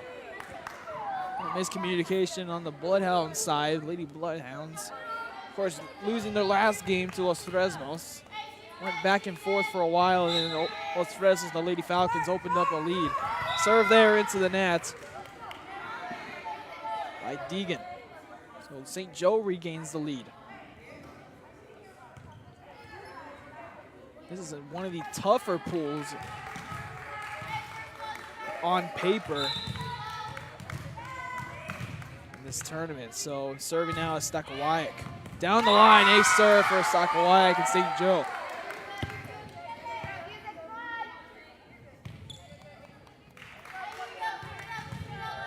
You get Stakawayak going if you're St. Joe. You're going to score a lot of points in a hurry.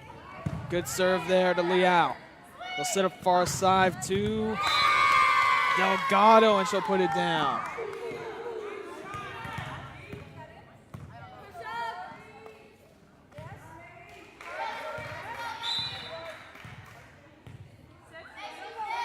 So serving will be Pewitz. Ace serve there as it hits the back corner. And just like that, we're even at 4.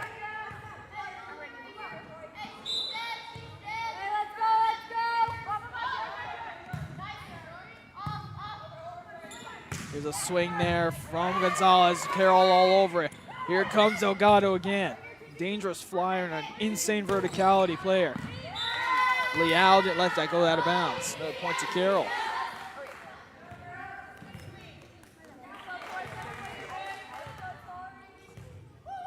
Sends Pewitz to serve.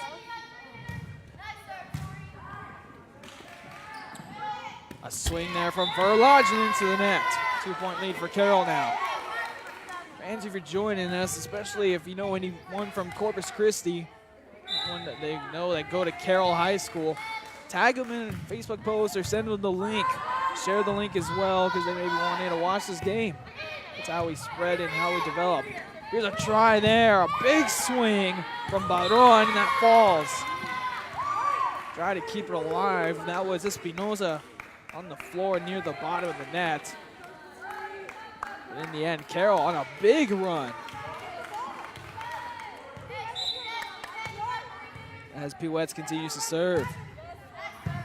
Right to Stakawayek on the floor and in the back row. Tipped across there by Hassel. Big swing from Baron. That's out of bounds. Stops the Carroll run as they make a switch. Carroll bringing in Janisha Kelly to the front row.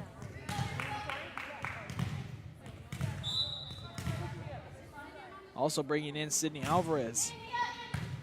Right to Delgado. Alvarez passes to back row. Big swing there, and that one goes out. Another point for St. Joe as they try to climb back in.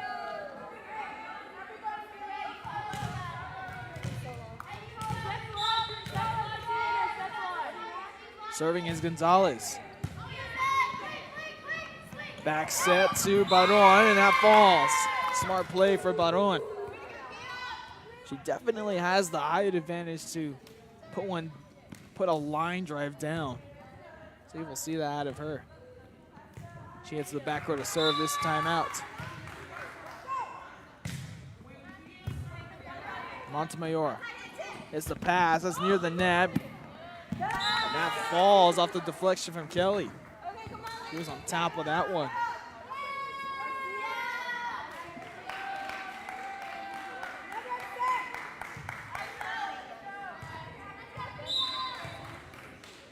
Janisha Kelly serving. Gets a piece of the net. Ace serve there for Carroll.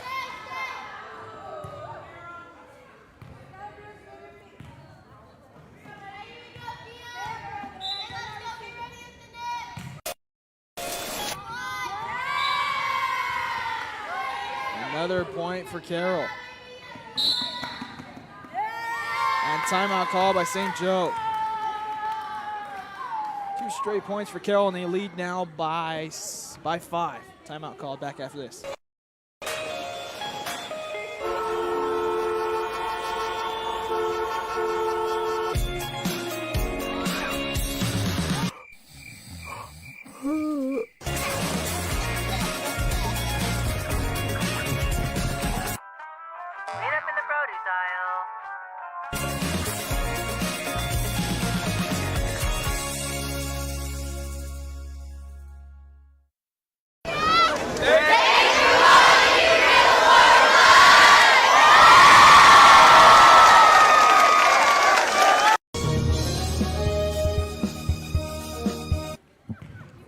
Back here out of the timeout called by St. Joe.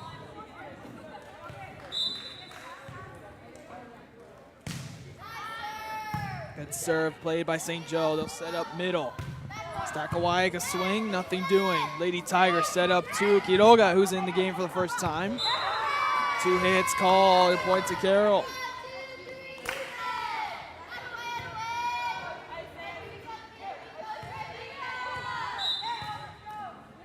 Kelly continues to serve.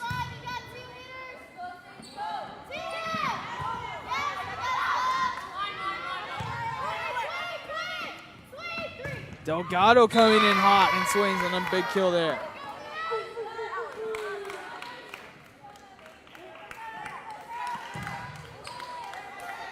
Kelly doing a great job at the service line. Team now up by 7. Serve there into the net. Stops that run.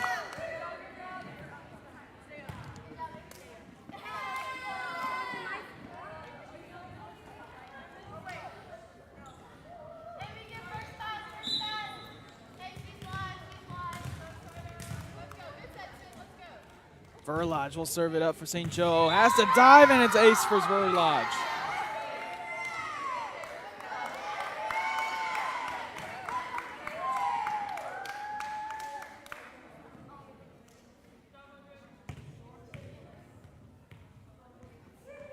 Verlage back to serve still.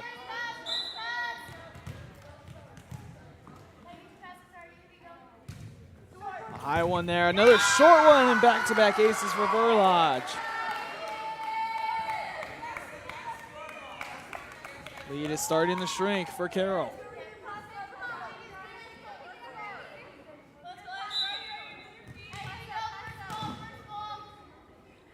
Another serve coming from Verlage. It's short, able to get it. Quiroga. Back set. Here comes Delgado. Ooh, a big swing there and a kill for Delgado. Now coming alive in this one.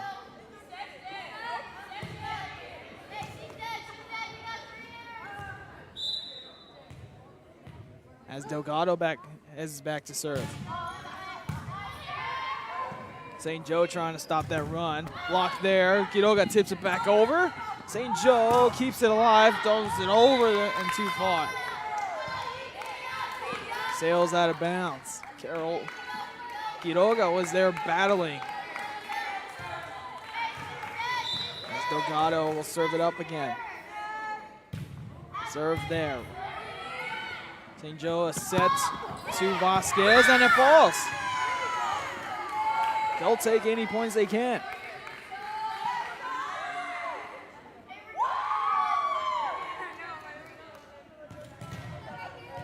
Serving now is Hassel.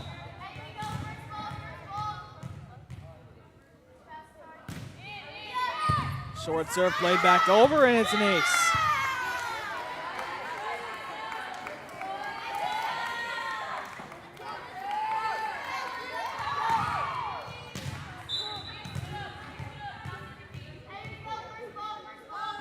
Also continuing to serve, line driver, tipped up, Quiroga can't get it over. Another point to St. Joe, they're climbing back in, now down by 3.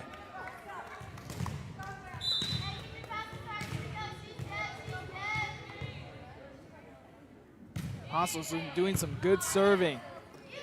Finally a good set. A big kill there from Deegan.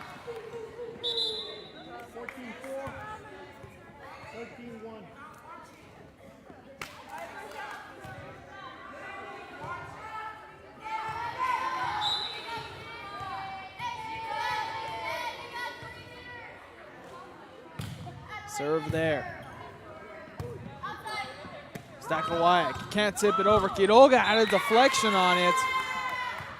Yeah, point for Carroll.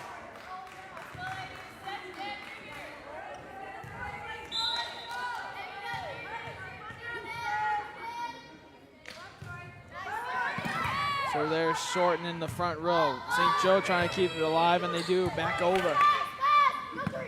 Quiroga, a swing, dug by Hassel. Kept alive by Verlage and back over.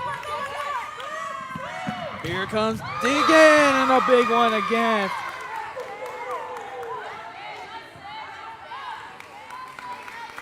Highlight after highlight, and timeout call by St. Joe. They were down by as little as 3 on this run they had, and now the lead's back up to 6. Timeout call. How to add the VTX1 app to your Roku device. All your favorite shows from VTX1 Channel 1 and exciting games broadcast on Rio Sports Live can be added onto your Roku device by following these simple steps. Step 1. Scroll down to search and push OK on the remote control. Step 2. Type in VTX1 by using the arrow keys to move the cursor around the keyboard and pushing OK to enter the letters. When you're done, choose the VTX1 option on the right-hand side of the screen. Then push OK.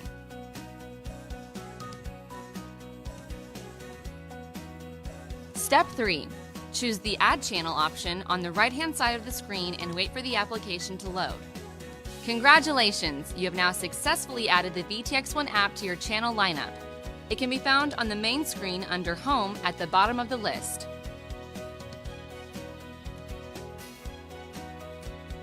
For more information, visit the VTX1 website at vtx1.net/OTT.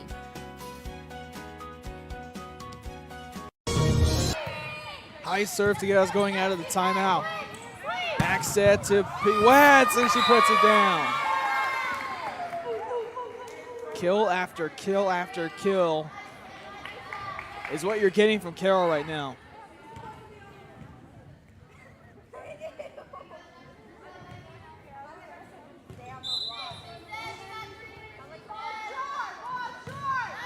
Short serve this time.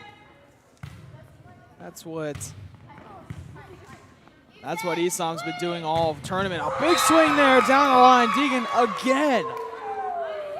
So much fire on that swing.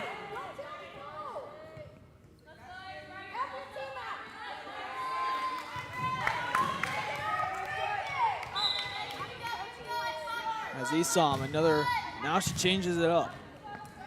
8-point lead and make that 9.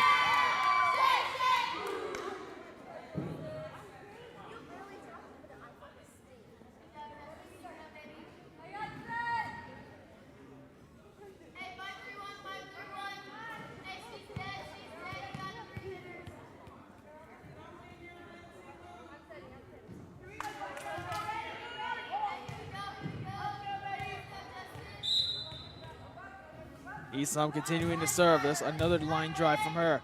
Stackawaya gets a set. She puts it down. Finally got her back in the front row.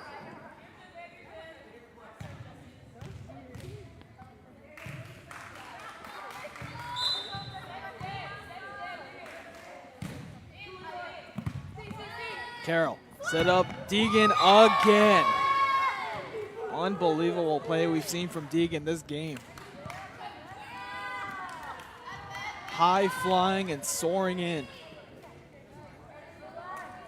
As Liao will serve now.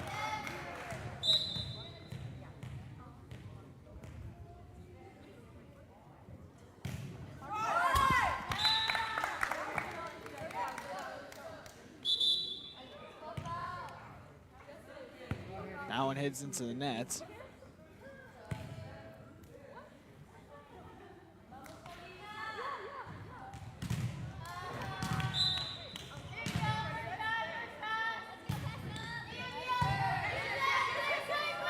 Back set on a running pirouette. That one's deflected and it falls for Carroll. Beautifully ran play there.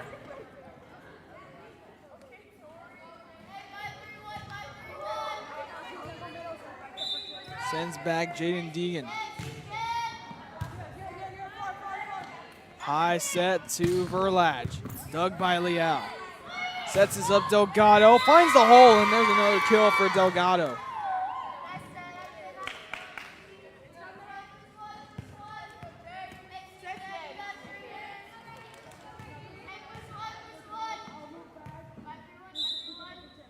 Game point coming up. Deegan serves it up.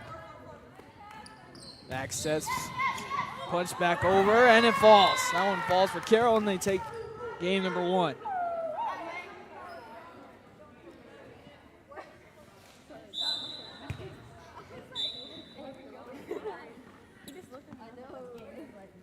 They'll make the switch over. Carroll wins the first one, 25-14. Back after this for set number 2.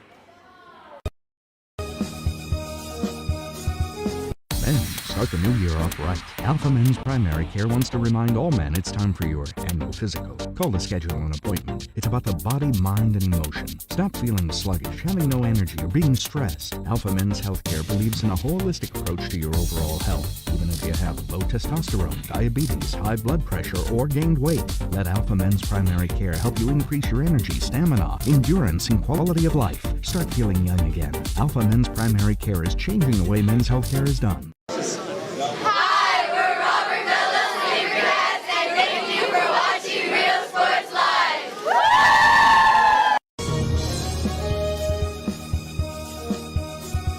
Hola, les habla su amigo Benjamín Gómez, el alcalde de San Benito, invitando a toda la gente que venga a visitarnos aquí a San Benito. Crucen por el puente Los Indios, más bien conocido como el puente de Lucio Blanco.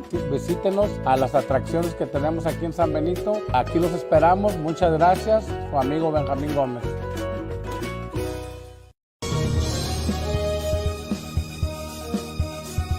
Whether you're visiting or vacationing at South Padre Island, be sure to book your place to stay with Island Services. Locally owned for over 40 years. Trusted, reliable. For condo and beach house rentals, call and visit the website today. Island Services. Music lovers, you have to stop and see the assortment of records, tapes, and records memorabilia at Forever Memories today. Located at 237 North Sam Houston in San Benito, Texas, there's over 10,000 records on display and more coming every day. Looking for your favorite album from the past, first pressings, collectibles? How about a 45 with a single you just have to have? Freddie Fender, Johnny Cash, Hank Williams, Elvis, Beatles, blues, rock, classics, Tejano, it's all here. Organized and priced for you. Forever Memories, 237 North Sam Houston, San Benito.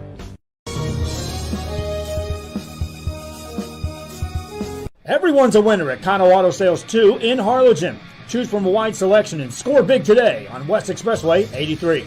Right now, check out this 2014 Hyundai Elantra GT. This car is loaded with a leather interior, satellite radio, Bluetooth, and it's yours today for zero money down and $175 a month. That's right, no money down. Drive away today, just $175 a month. Or feel the power of this 2016 Dodge Challenger. This includes the RT Scat Pack, includes navigation, satellite radio, a reverse camera, an Alpine stereo system.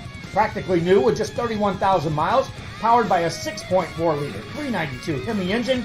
This today on the lot at $33,999. Financing is available with lending for all types. Every deal's a winner at Kano Auto Sales 2, in business since 2002, Harlingen, Texas. Set number 2 as Carroll gets back to work. Gets the kill to start off the second set after winning the first one 25-14.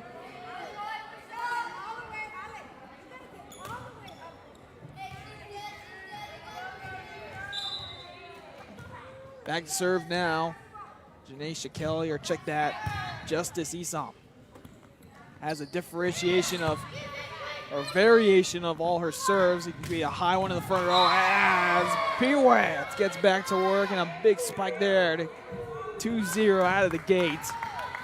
As I was saying, Esom can hurt you in a number of ways with her serving. She put a high one to the front row that doesn't even touch the net, won't even make contact with the net. We'll see what she does here. She's put a combination of either that or a line drive. There's the high floater I was just talking about. Right to the front row. St. Joe plays it back. They'll take this to their advantage. Deegan just floats it across. And Deegan has been another incredible force on the offensive end for Carroll. Just amazing what the work and the kills she's been getting. Serve there, too far out, and that goes out. That puts St. Joe on the board for the second set. 3-1 lead. Now you have Vasquez serving. Serve there, that goes out of bounds. Gives the ball back to Carroll. 4-1 lead now. Looks like that'll send back Lindsay Leao to serve, and it will. St. Joe needs to force a game 3 now if they want to extend the game, win this set with that. Looking to set up Sakawayek, they won't be able to do that. Montemayor, that one's in the net.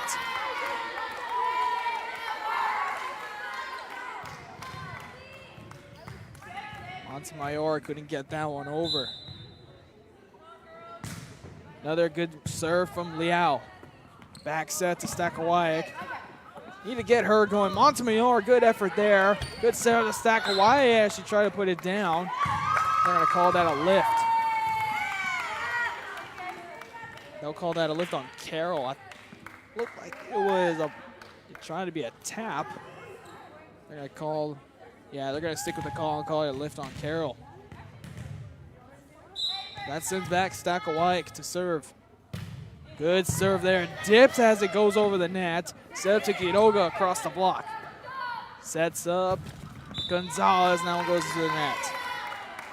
That serve immediately dipped as soon as it crossed the net. That's how Sakawayek can hurt you from the service line. She can hurt you when she's in the front row as well, which is what St. Joe needs to do when she rotates to the front row. Ball put across play by Espinoza. Sent to Delgado. Been getting her work done. Puts it in the back corner for the kill. Substitution coming in for St. Joseph, bringing in Ramirez for Sakawayek to the back row. And to serve will be Deegan. Good serve there from Deegan, right into Gonzalez's arms, and she puts it across. Deegan on the floor, set up here. Delgado puts it across, dug there by Hasso at the net, and it falls out before it hits. Point to Carroll.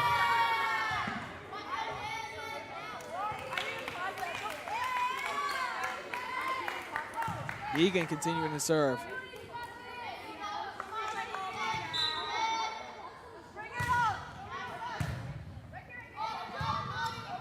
That one near the net, pushed across. Leal, the pass up.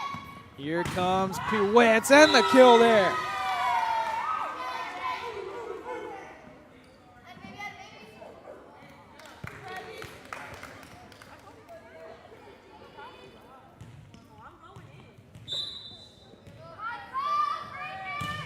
Carroll doing everything right so far, according to their game plan for this one. St. Joe playing across, trying to search for their first win. Kelly comes soaring in as St. Joe collapses, and a point to Carroll off the tip. We saw all 6 the Bloodhounds dive into like what looks like a circle.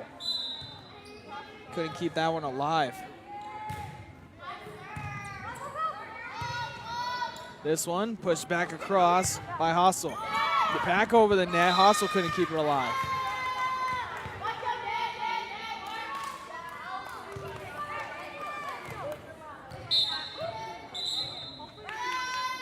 Timeout call by St. Joe. 11-2. We'll fix that score right now. 11-2. Carroll, big lead in the second set. Back after this. Hi, thank you for watching Real Sports Live.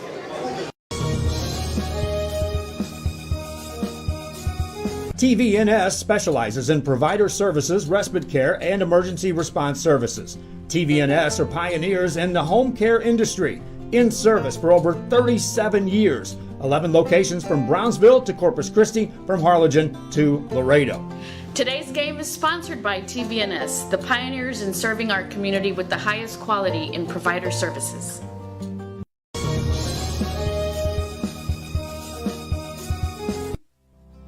Our professional advisors at Employee Retirement Services have been providing financial and retirement planning for many years for employees of different employment. If you've spent your career in education and are ready for the next chapter, let the professionals at Employment Retirement Services help. You've worked hard, and now it's time to relax and enjoy with peace of mind and security. Help fulfill your retirement needs. Come experience the difference with us. And let's plan your retirement together. Call us at 956-440-8774 to schedule your appointment today. Ace serve there for Deegan. And a big one there. Looks she'll try it again. Here she goes with the jump serve. Another dipping one. Keeps it alive this time by Gonzalez. Verlage hits that one's out. Deegan switched it up a little bit. Put some creativity in. Went all the way back to the wall, cushioned wall. Ooh, a jump serve. Pretty impressive.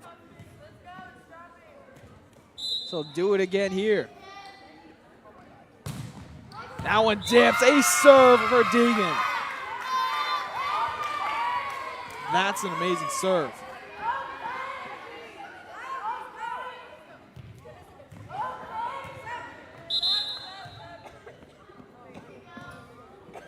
Go ahead. 14-2 in this second set. First set was won by Carroll, 25-14. Carroll looking for their second win. That one into the net.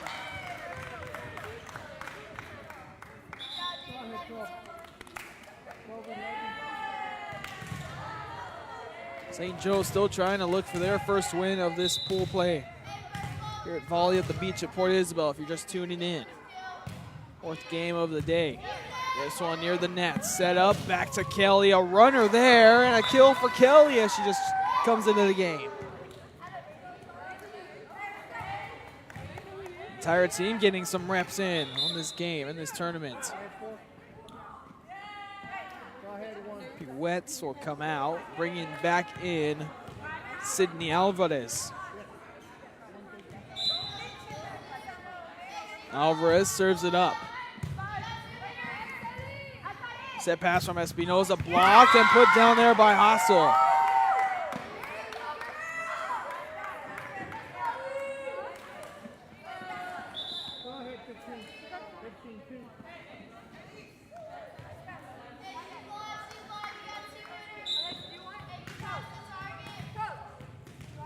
Sends to the line, Gonzalez is serve. Check that Verlage. Lowe's at the other side, ace serve there for Verlage. Takes the lead back down to 10.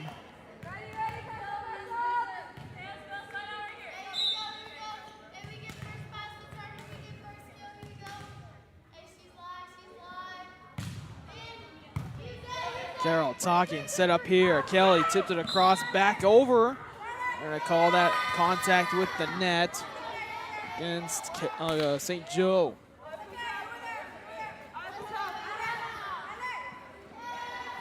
That'll send back Kelly to serve. Nisha Kelly. Serve there, a good one to Stakowicz. Sets up Vasquez, blocked, and it falls on the Lady Tiger side.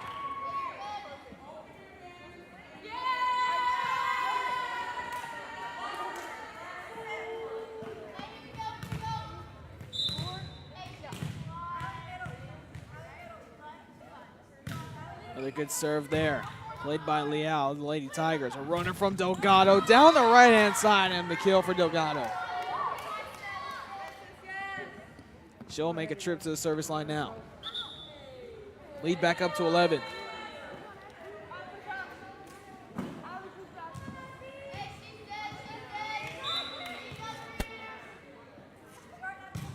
Good serve there right in the middle. Montemayor gets it. Stakowicz, and then actually Vasquez plays it over. Far side of Deegan, another kill. Deegan is on fire, Jaden Deegan. Unbelievable. Talk about getting your reps in.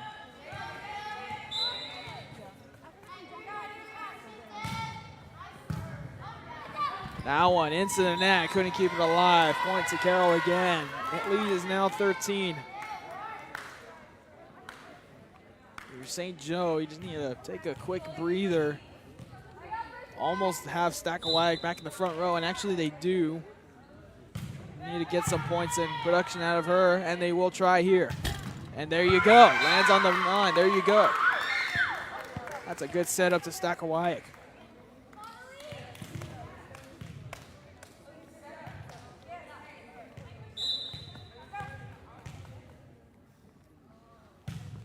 High serve by Espinoza. Kelly will put it across. Right there, it's playable by the Bloodhounds. Let's try Stakowicz again. That's deflected. Point to St. Joe. 2 straight points for St. Joe.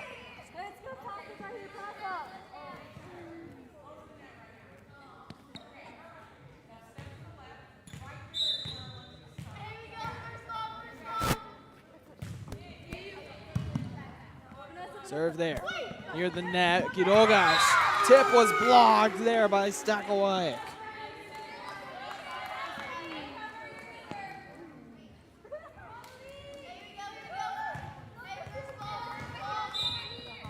Continuing to serve is Espinoza. Good outing from her. Set it up back row, Delgado right in the middle. Nobody there for St. Joe, and that falls for Carroll. They get to 20.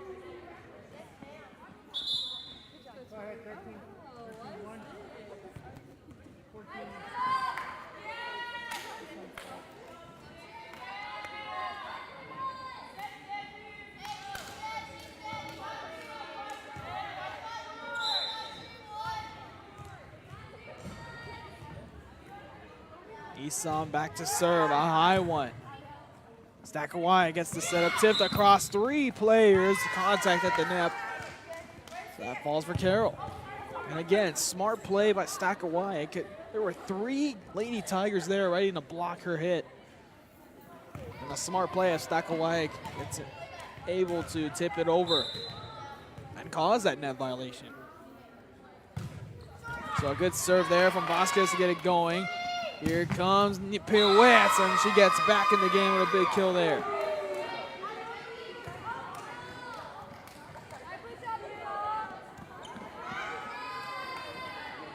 Montemayor checks back in to serve Liao. 11-point advantage for Lady Tigers. Short serve. Played back over Kelly, and then the clean up by Espinoza, and it falls.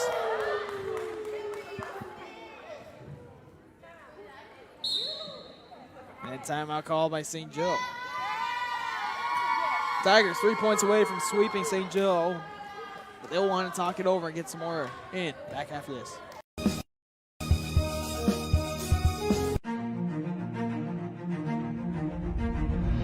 At HCISD, we move the needle forward every day. We'll blaze a trail for future generations. It's not just about equipping students with skills for the future. We awaken their potential and empower them to make good choices. No matter where you're from or where you're headed, there's a place for you to flourish at HCISD.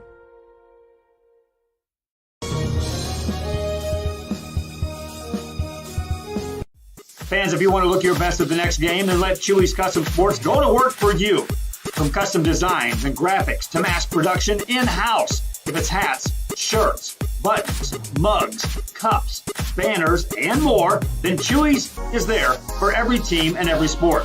A veteran-owned company in touch with the community. It's Chewy's Custom Sports in San Benito. Play resumes here. Looks like Deegan tried to keep it alive. A point to St. Joe on 2 hits on the Carroll side. 3 points away from Carroll taking the sweep, but St. Joe not done yet.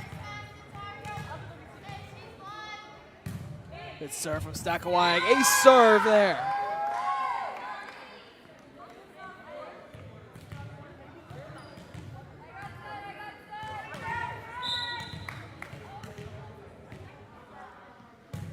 Another good one from her.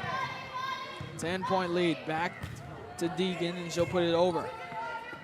Set it up far side to Verlage. Blocked, kept alive by the Bloodhounds. Stackaway pushes it over. Delgado right there. Set up here, punched across. Verlage couldn't get to it. 2 points away from Carroll taking it.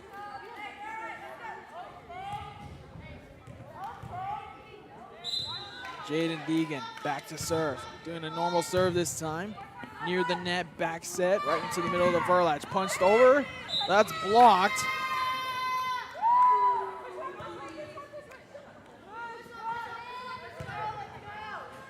And now we're at match point for Carroll.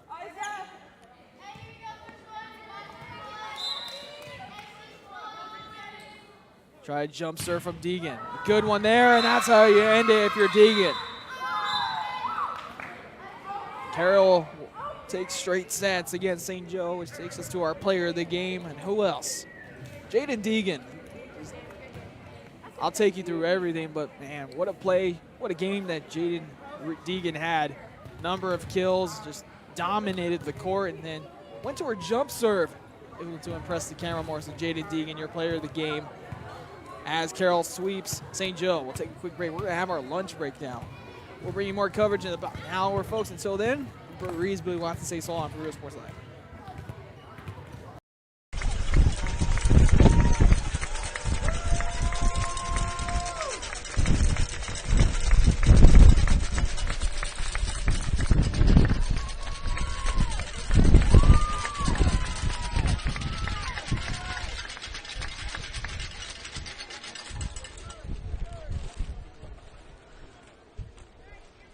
And a pleasant good afternoon, everyone, and welcome. Actually, it's good morning, everyone, and welcome to high school football coverage here on RioSportsLive.com. Joe Bowling with you, coming to you from Brownsville, Texas, as we are set for the TAPS opening round playoff game between the St. Joe Bloodhounds and the Cardinals from John Paul II, coming out of the Dallas area.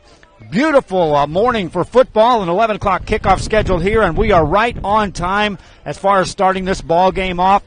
The Bloodhounds will receive the opening kickoff. Meanwhile, John Paul II, who traveled a long way to get here, will have to kick the ball off and trust their defense to start this ball game off. Again, a live broadcast coming your way. We are going to be streaming it live with audio and video here on RioSportsLive.com.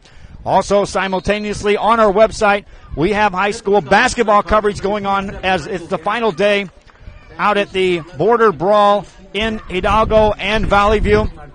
We're at the Valley View High School gym for that. Live on Facebook, live on YouTube, live here on the website, and live on your smart television on Roku and on Apple TV. And a short kickoff fielded by the Cardinals up inside the 30-yard line. They'll bring it out across the Bloodhounds, across the 30, 35, 40. A big return across the 45 to the midfield stripe to the 46-yard line. Make it the 47. Michael Martin Maxwell on the return. The Bloodhounds have it, 1st and 10. And they are in good shape to start the first drive of this ball game. Just underway here in the first quarter of play. I'm Joe Bowling with you on RioSportsLive.com. It is live coverage of high school football in the playoffs. The Bloodhounds of St. Joe. Kai Money has the team up to the line of scrimmage on a first down play. Takes a snap, hands the ball off, no, keeps it himself. Dances to the right-hand side, slips a tackle, takes it down to about the 42-yard line. Money on the carry, brings up 2nd down for the Bloodhounds. 36, Luke Freeman with the tackle for the Cardinals. We'll call it 6 yards to go. 2nd down play. Here's a running play to the left-hand side for the Bloodhounds, inside the 40, down to the 39. Short gain on the play. Ball carrier number 7, Anthony Cantu. Anthony Cantu on the carry. It'll be Cantu and Money primarily handling the ball in the backfield duties for the Bloodhounds, who have it here on the game's opening drive. Make it 3rd down. Now a penalty is going to be called against the Bloodhounds. So that's going to take away a 2nd and short. 49-yard line, 2nd down and 15. Make it 2nd and 15 yards to go. Game just starting here in Brownsville, Texas. This is St. Joe Academy. The Bloodhounds taking on the Cardinals of John Paul II. Money has them in a shotgun formation on 2nd and 15.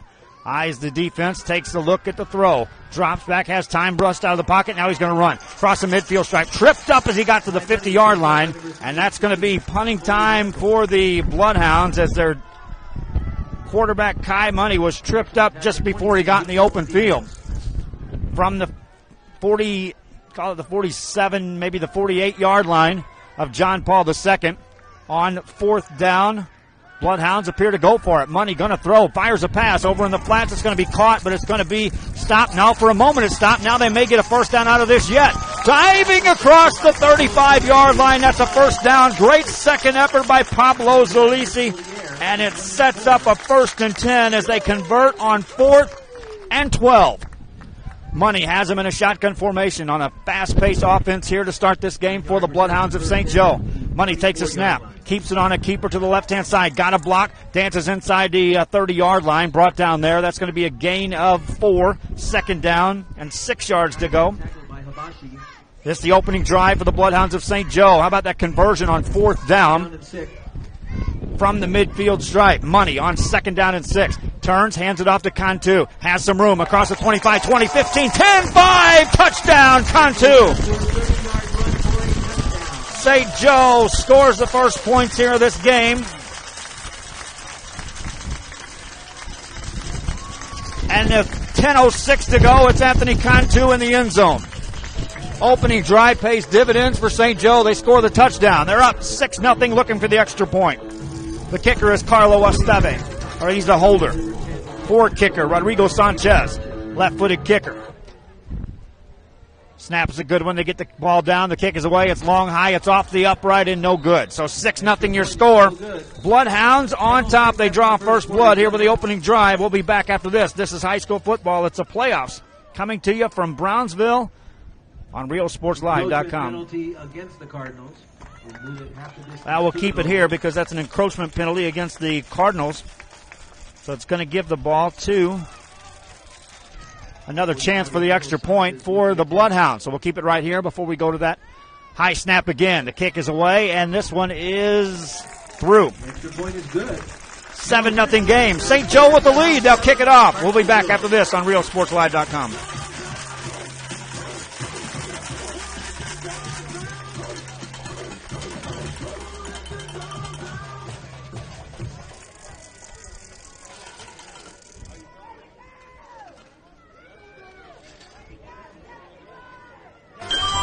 Forever Memories, Antiques and Collectibles is your source for vintage, antique, collectibles, vinyl records, and more. Located at 206 East Jackson in historic downtown Harlingen, it's Forever Memories, Antiques and Collectibles.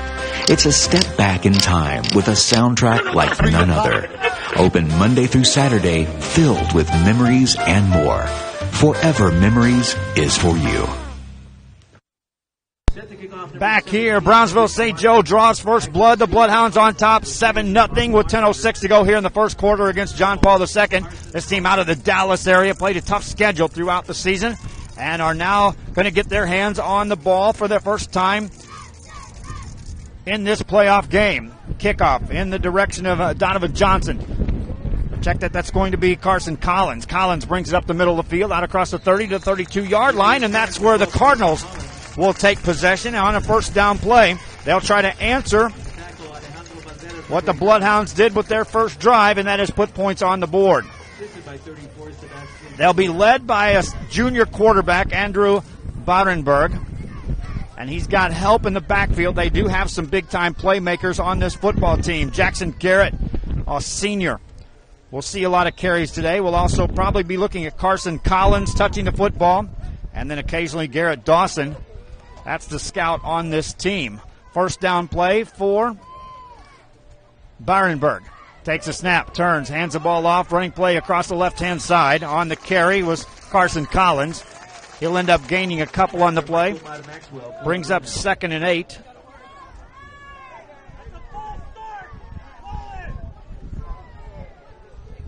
For the Cardinals of John Paul II on second down play, Barenberg. Waits for the snap, takes it, drops back to throw. Looking, still looking, going to run. Across the 35 to the 40-yard line, steps out of bounds. Near first down territory. Right at the marker. Official will have to look across the field before he makes the indication on the down and